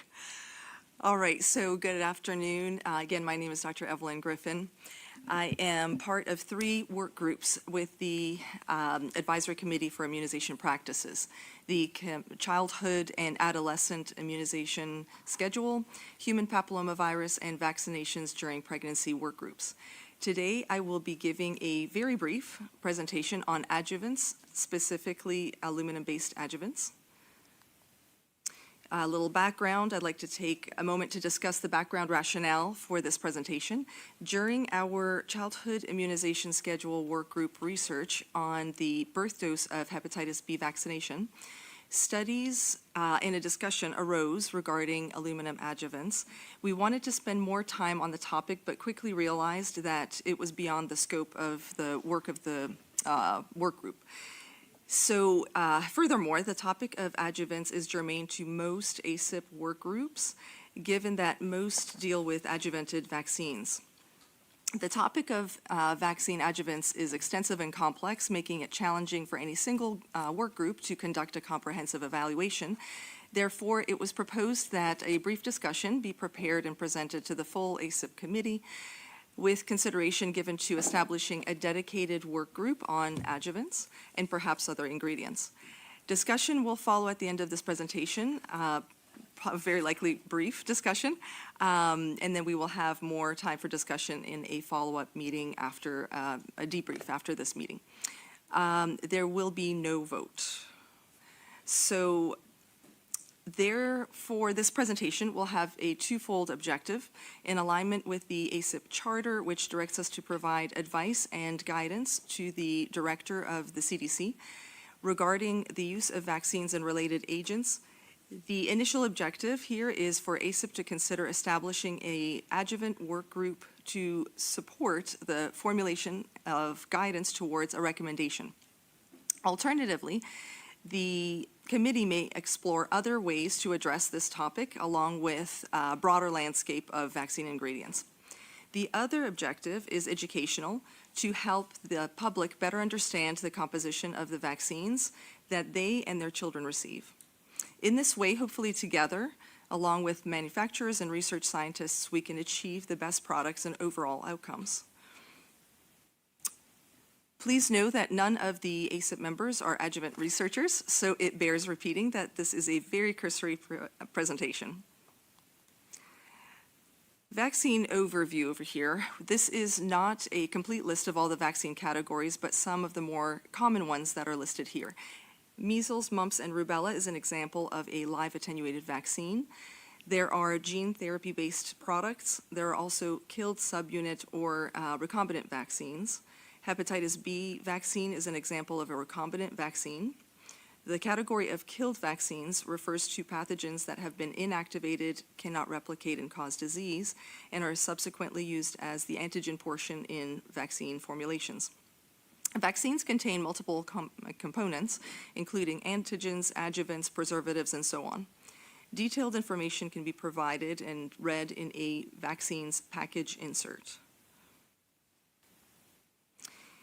So as you can imagine, every vaccine is unique, and each ingredient, each component may contribute to the risk, safety, efficacy, and effectiveness of a vaccine final product. Briefly, for the general audience, an adjuvant is any substance or compound added to a vaccine to enhance the body's immune response to the antigen. Antigen is the portion that mimics the pathogen. Adjuvants stimulate the innate and adaptive immune systems and immune responses to augment vaccine efficacy as well as long-term effectiveness. The vaccines that contain adjuvants are typically the killed subunit recombinant types. Adjuvanted vaccines make up the majority of the childhood and adolescent immunization schedule. Some vaccines administered in pregnancy are also formulated with adjuvants.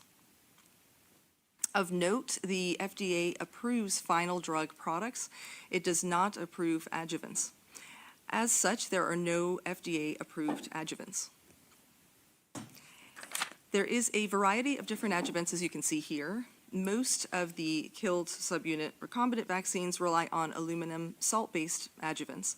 They have been in formulation since the 1920s and are most widely used adjuvants in FDA-licensed human vaccines. Common examples are aluminum oxyhydroxide, or trade name alhydrogel, or aluminum hydroxyphosphate, trade name Adjufos. Environmental aluminum is the most abundant metal in the Earth's crust. It is never found as a free metal in nature because it is a very toxic element, reactive element, as described by the Agency for Toxic Substances and Disease Registry. It is, of course, very important to note that environmental aluminum is not the same as aluminum salts used in vaccine adjuvants. The vaccine adjuvant activity of aluminum salts was discovered largely by accident by British immunologist Alexander Glennie in the 1920s. Mechanisms that underlie the use of aluminum salts in vaccines are not fully understood. However, they are known to trigger local inflammation and recruit antigen-presenting cells, such as dendritic cells and macrophages. They predominantly drive an antibody response rather than the Th1 type cellular immune response. To date, Mosas and et al. Study from 2013 is the only published peer-reviewed study of aluminum blood levels observed in infants after aluminum adjuvant containing vaccine administration. It was fairly small sample size. Serum aluminum levels were measured before and 24 hours after vaccination. There was no significant detectable mean increase at 24 hours relative to pre-vaccination levels. This study did not collect any long-term data. The United States ATSDR, or Agency for Toxic Substances and Disease Registry, determined a minimum risk level, or MRL, for orally ingested aluminum. They determined that this to be about 1 milligram or 1,000 micrograms aluminum per kilogram per day based on animal data. This assumes about a 0.1% oral absorption. By design, a healthy gastrointestinal tract effectively limits systemic absorption of potentially harmful or xenobiotic substances, something that Dr. Tracy Hogue referred to, the difference between getting it injected versus eating it. So if this calculation is converted to a injected equivalent threshold, this approximates 1 microgram per kilogram per day. Now, there is dispute over this derivation that is beyond the scope of this cursory talk, but serves as a relevant topic for further discussion, for example, by a dedicated ACIP work group and separately as additional opportunities for study grants. Now, regarding ATSDR, it is important to mention that the agency focuses on environmental exposures through inhalation, dermal contact, and ingestion and not injected substances. However, it is rational to deduce the need to exercise great caution and scrutiny for substances delivered via injection, given that they circumvent the human body's primary immune defenses. So for vaccinations, the U.S. Code of Federal Regulations limits aluminum to 0.85 milligrams or 850 micrograms per dose, regardless of age group. So how did we arrive at 850? In the 1997 Flarand animal study, rabbits were administered doses up to 850 micrograms total intramuscular aluminum and conducted over 28 days. Aluminium, by the way, is the preferred name in, or name and pronunciation in British Commonwealth English. It's the same thing as aluminum in American English. This 850 microgram dose included aluminium hydroxide and aluminium phosphate adjuvants. This resulted in transient blood level increases that resolved quickly with no acute or chronic adverse effects observed.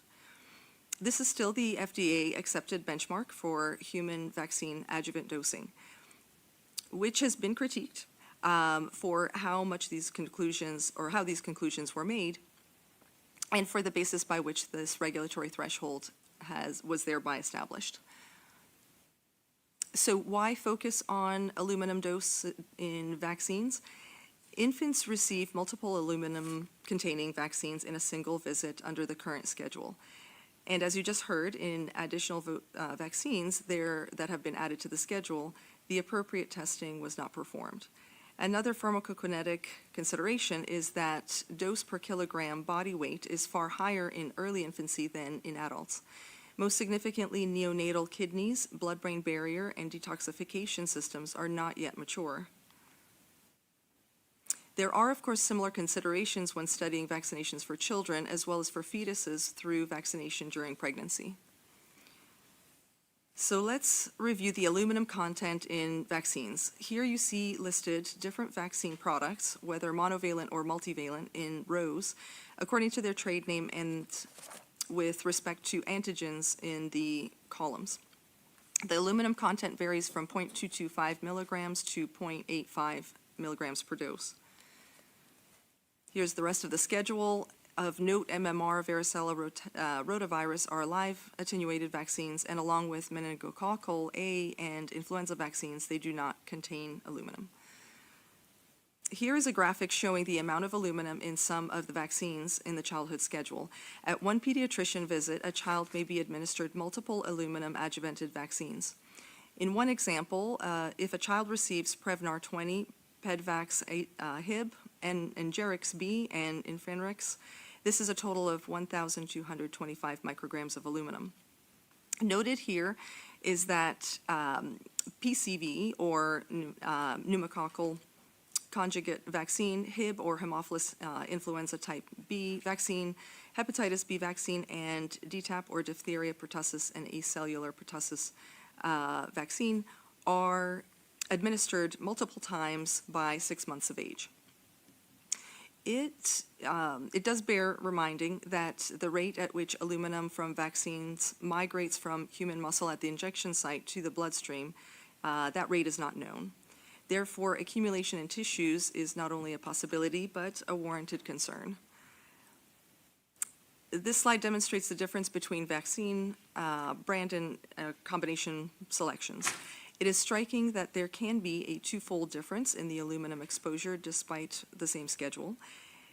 Please keep in mind that there are proprietary reasons beyond the scope of this talk for these dose differences, and more importantly, that there may be other ingredients in each of these products that are not being shown here. So again, this can be another point of discussion for an ACIP work group that may choose to review this topic. Of note, by age 12 months of age, in contrast to the US and Denmark, the children are exposed to roughly 3 to 4-fold lower amount of aluminum, as you just heard from Dr. Hogue as well.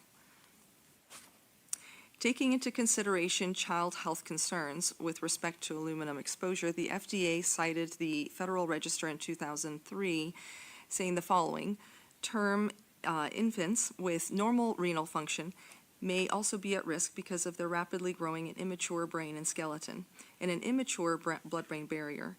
Until they are 1 to 2 years old, infants have lower glomerular filtration rate than adults, which affects their kidney function.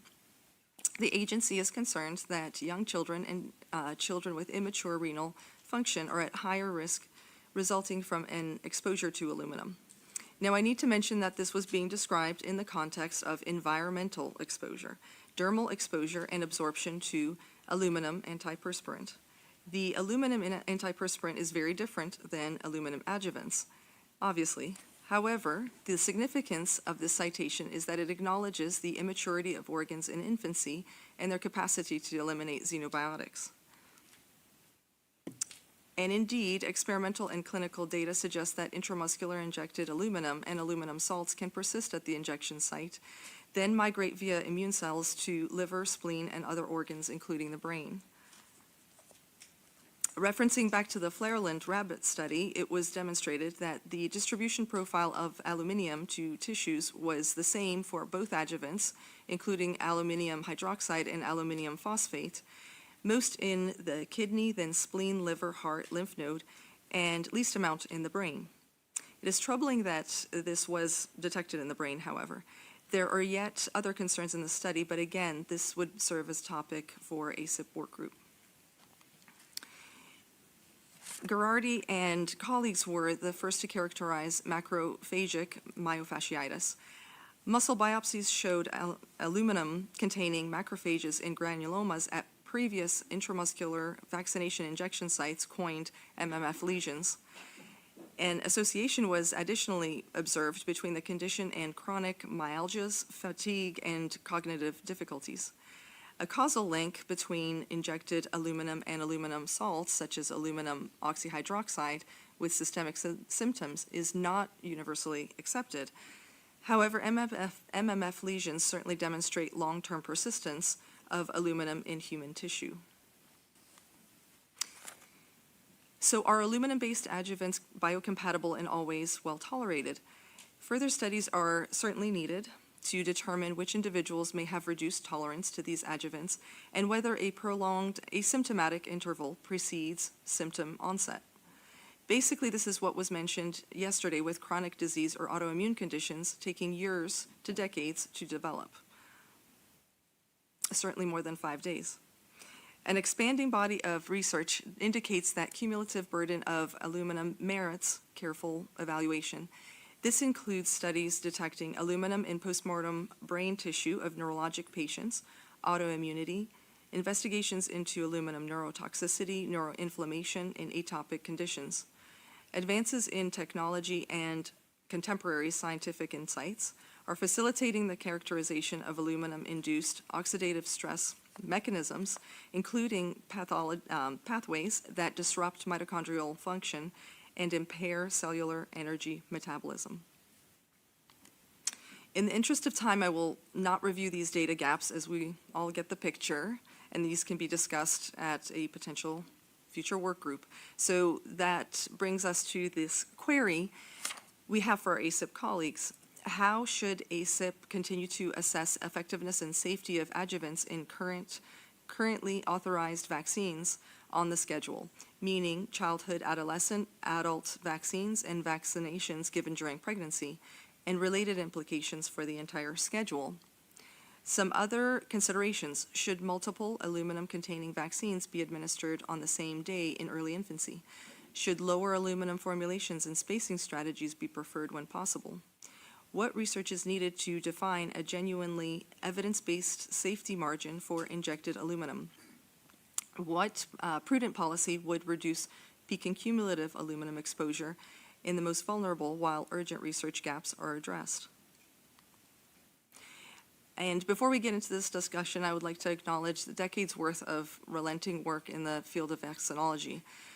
Pharmaceutical companies, researchers, both independent and academic institutions, regulatory bodies, public health agencies, healthcare providers, manufacturers alike have been working for decades towards the prescribed common goal of preventing communicable diseases.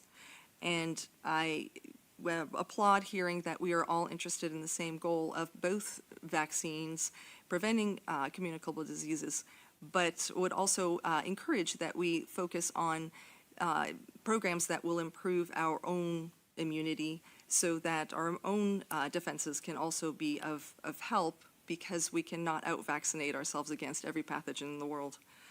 Nevertheless, we should note that vaccinology, as with all science, it does have its limitations. Ensuring safety will require all of us to study it and monitor it continuously. May we all come to the table. Finally, I would like to address to the media regarding this presentation as well as the events of the last 2 days. Important and impactful information was shared, and I encourage the media to share full segments of these sessions, even the debate. We are not scared of it. Media polls show that strong public interest in long format, in-depth coverage is successful if Joe Rogan's popularity is any sign of that. So I find the public to be thoughtful and discerning in an era of healthcare skepticism. Including direct, unedited information helps rebuild trust by allowing people to make their own informed consent. And finally, I would like to recognize that we are sensitive to children and people that succumb to pathogens, and that is a sensitive matter.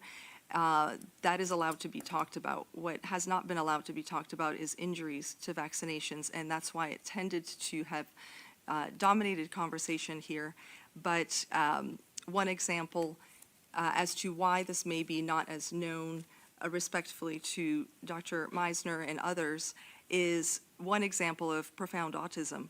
These children, often there will be an autistic child, and it is unclear whether this is related to a vaccination or not.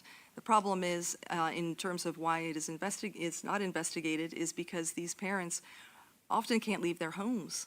Profoundly autistic child can be found to be very disruptive, sometimes violent to themselves and family members then come to practices, try to address whether this is due to or associated with a vaccination, ask to have vaccinations spaced out, and they are discharged from their practices, pediatric practices.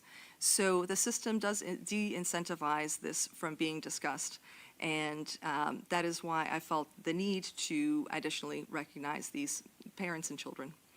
So thank you very much for this presentation, and I will bring it back to, if I can, to the slide of the query question.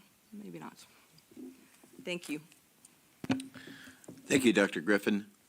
So this is, if I'm understanding you correctly, please correct me, the intent of this deck is to provide some general structure to asking the question of whether or not there is merit for the ACIP or a working group to begin as another investigative matter in assessing the data regarding the safety of adjuvants in general and their risks and benefits, as well as that of aluminum-based adjuvants, recognizing that they're not a separate regulated product, but rather an ingredient in a number of vaccines. Do I understand that correctly? So that's the core question here to the ACIP membership here at the end of this very long 2 days is what opinions do we have among ourselves about this question that Dr. Griffin is posing to us? Is there merit to further investigation by the ACIP of this topic area? So questions open for discussion? I may add, this was not on my behalf, but a collective request. A collective request. I apologize. So do we have any discussion about the merit of taking up Dr. Levi? I'm stunned. Please share.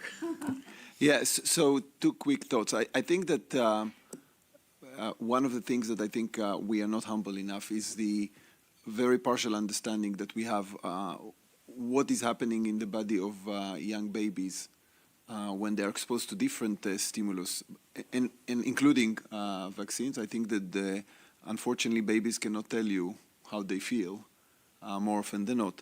And I think that the biology of our body and our immune system and our central nervous system is complex. I think that there is evidence that stimulation of the immune system in utero or early childhood can interact with the neurodevelopment. This is actually studies that come from Duke and talk about different sources of stimulation, not on vaccines, but I think vaccines is yet another form of immune stimulation. I think that when I think about aluminum in particular, I think that the tension here is between the recognition that aluminum is a major component that is common to a lot of the non-live vaccines. And I think that it was mentioned in one of the previous presentations that non-live vaccines seems to have non-specific effects, namely those that are not corresponding to the target virus that are typically negative versus live vaccines that seems to have non-specific effects that are positive. And aluminum is one thing that is common to a lot of vaccines. So that kind of drives maybe some tendency to think about it as one topic that is separated. I think the disadvantage is that it's not clear that that's the only source of risk when you think about vaccines, and there are other sources of risks. So I think that there is a tension here between thinking about it as a standalone topic versus thinking about it vaccine by vaccine, and aluminum being part of the consideration of different vaccines. So I think that I hope that the chair and others can sort of be thoughtful about what is the best way to organize ourselves across these different work groups, so within one group, one work group. But I definitely think that we need, as a strategic direction, to improve our understanding of what are the underlying biological mechanisms that take place when we vaccinate children with one vaccines, with multiple vaccines, and how timing, genetics, and other factors impact this. So I think probably fortunately I am not the chair, but rather Dr. Milhound is, and that question specifically referred to the chair's opinion. Dr. Milhound, do you wish to share with us your thoughts on this? Yeah, I wish I could have been there at the beginning to explain my how I look at this committee. I look at this committee of how we have been tasked with how do we make the best product possible, giving the best protection from infectious disease and at the same time make sure it has the lowest risk possible. There are so many different issues or maybe correlations you could see onset, dose, timing, year, adjuvants, live versus inactivated. These are all things that are by nature correlations with getting vaccinated. And because of how the early studies were done and the lack of a rigorous and long-term safety, really studies looking specifically at safety, I think we have to start taking these sort of one by one. And I think it's reached a threshold that it needs to be considered. And I think that that's where we'll be moving forward is probably hopefully developing a work group on this and asking significant questions on what is it going to take to see whether aluminum is causing a role in the adverse reactions, long and chronic, that we're seeing in children. I think that there's some very compelling and very intriguing allergic issues that have been brought up many times before. But I think it's worth for us to take an eye on it if we're really going to try to advise the CDC on how do we make the best product, also the safest product. So thank you. Thank you. Dr. Hiblin, you are a particular expert on mental health. And some of these questions impinge on your core competence. What are your thoughts on these issues? Well, thank you. I try to be an open-minded scientist, and I think that there are certainly valid hypotheses of aluminum impacting the immune system that can cross into the brain and potentially cause adverse neurodevelopmental or psychiatric effects. And since it is so abundant in the vaccines, I think that it is prudent to ask the question, and especially ask if there is sufficient enough human data to trigger a thorough inquiry and use of our time. I think that it is both useful and important to develop the basic mechanistic hypotheses and then look at the human data. And I think that if we endeavor to thoroughly examine this in a scientific manner, we'd have to also consider, gosh, can we do randomized placebo-controlled trials? Adding or comparing vaccines with and without aluminum, it's going to be very difficult to do. And I think that if we endeavor to do this, we'll just right up front have to be very cautious in the limitations of our methodologies and the limitations of our evaluations. It's a very interesting question. And the public, now that it's alerted to these issues, may demand us to make an evaluation of this question. Thank you very much for that insightful and informed commentary. I can just share a tiny sliver as a clinical trial specialist that's completed a fellowship in the area. I can imagine multiple strategies wherein one could acquire epidemiologic data concerning variable levels of exposure to risk that might inform eventual more gold standard trial design. But certainly a place to start is through field surveys, both comparing, for instance, we had the example of Danish exposure and American exposure.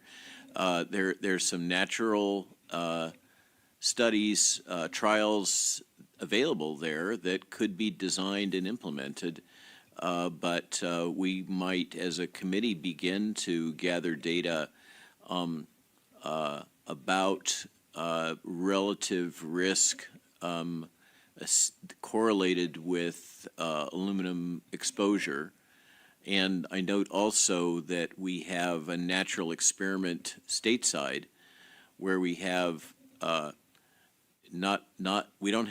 we have the natural experiment that we have populations that are not fully embracing the current schedule. So that means we have populations of children that have received variable doses at different ages, and those communities could be sampled for information about these kinds of concerns such as neuropsychiatric. So I think it's possible to get there, Robert, without randomized trials. Just to build on that, I think I want to highlight Dr. Griffin, one of her slides suggested that even vaccines to the same pathogens in the US for different brands can have vastly different aluminum quantities. And my hypothesis would be, and I think it needs to be verified, that potentially the use of the specific brand by different people is not something that they really choose. So potentially you can even have people or children that were exposed to the same schedule but with different brands or different combinations of vaccines that really gave rise to different exposures to aluminum, and that could be another potentially natural randomized experiments that nature kind of created for us. But again, I think we need to dive into the data and see what it tells us. Dr. Meissner, you're not showing on our screen, unfortunately. I love watching your visage there, but there you are. What are your comments on this? Okay. I'd like to follow up on Dr. Milhone's comments because I thought they were great. There are a number of what you might call rabbit holes or a number of issues that we might consider in terms of a possible association with neurodevelopmental abnormalities. And so what Dr. Milhone is going to have to do is to decide where he wants to put time and energy because it is limited. And I will just note one of the great tragedies of Andrew Wakefield's false and incorrect association of the measles vaccines and autism. One of the tragedies was that time was taken away from looking for real possible causes of autism. Money was spent in trials that obviously have demonstrated there's no association between vaccines and the development of autism that can be found. So I think to have ACIP and the CDC spend more time on the aluminum issue, I don't think it's going to be very productive, as Dr. Hibline said. So, because it's going to be very hard unless you want to replicate the study that was done in Denmark and was just published, or a couple of years ago was published in the Annals, and because there, children born at different times during that 21 or 22-year period received different amounts of aluminum, and so they were able to develop an association or a lack thereof between the amount of aluminum administered in a vaccine and the development of problems. I'm not sure our assessment would be much different than the one that's already been done, but I defer to others on the committee as to whether that's an appropriate way to spend limited resources. Over. Okay, I think that's a great closing comment, if you'll allow. Do I have a motion to adjourn? Motion to adjourn. We have a motion to adjourn. Do we have a second? Second. Are there any, is there any dissenting votes to adjourning for today? Hearing none, I call this meeting concluded, and my responsibilities as vice chair for the moment have been completed. I thank you all, and particularly Dr. Milhound for his fortitude. Okay. Bye-bye, all.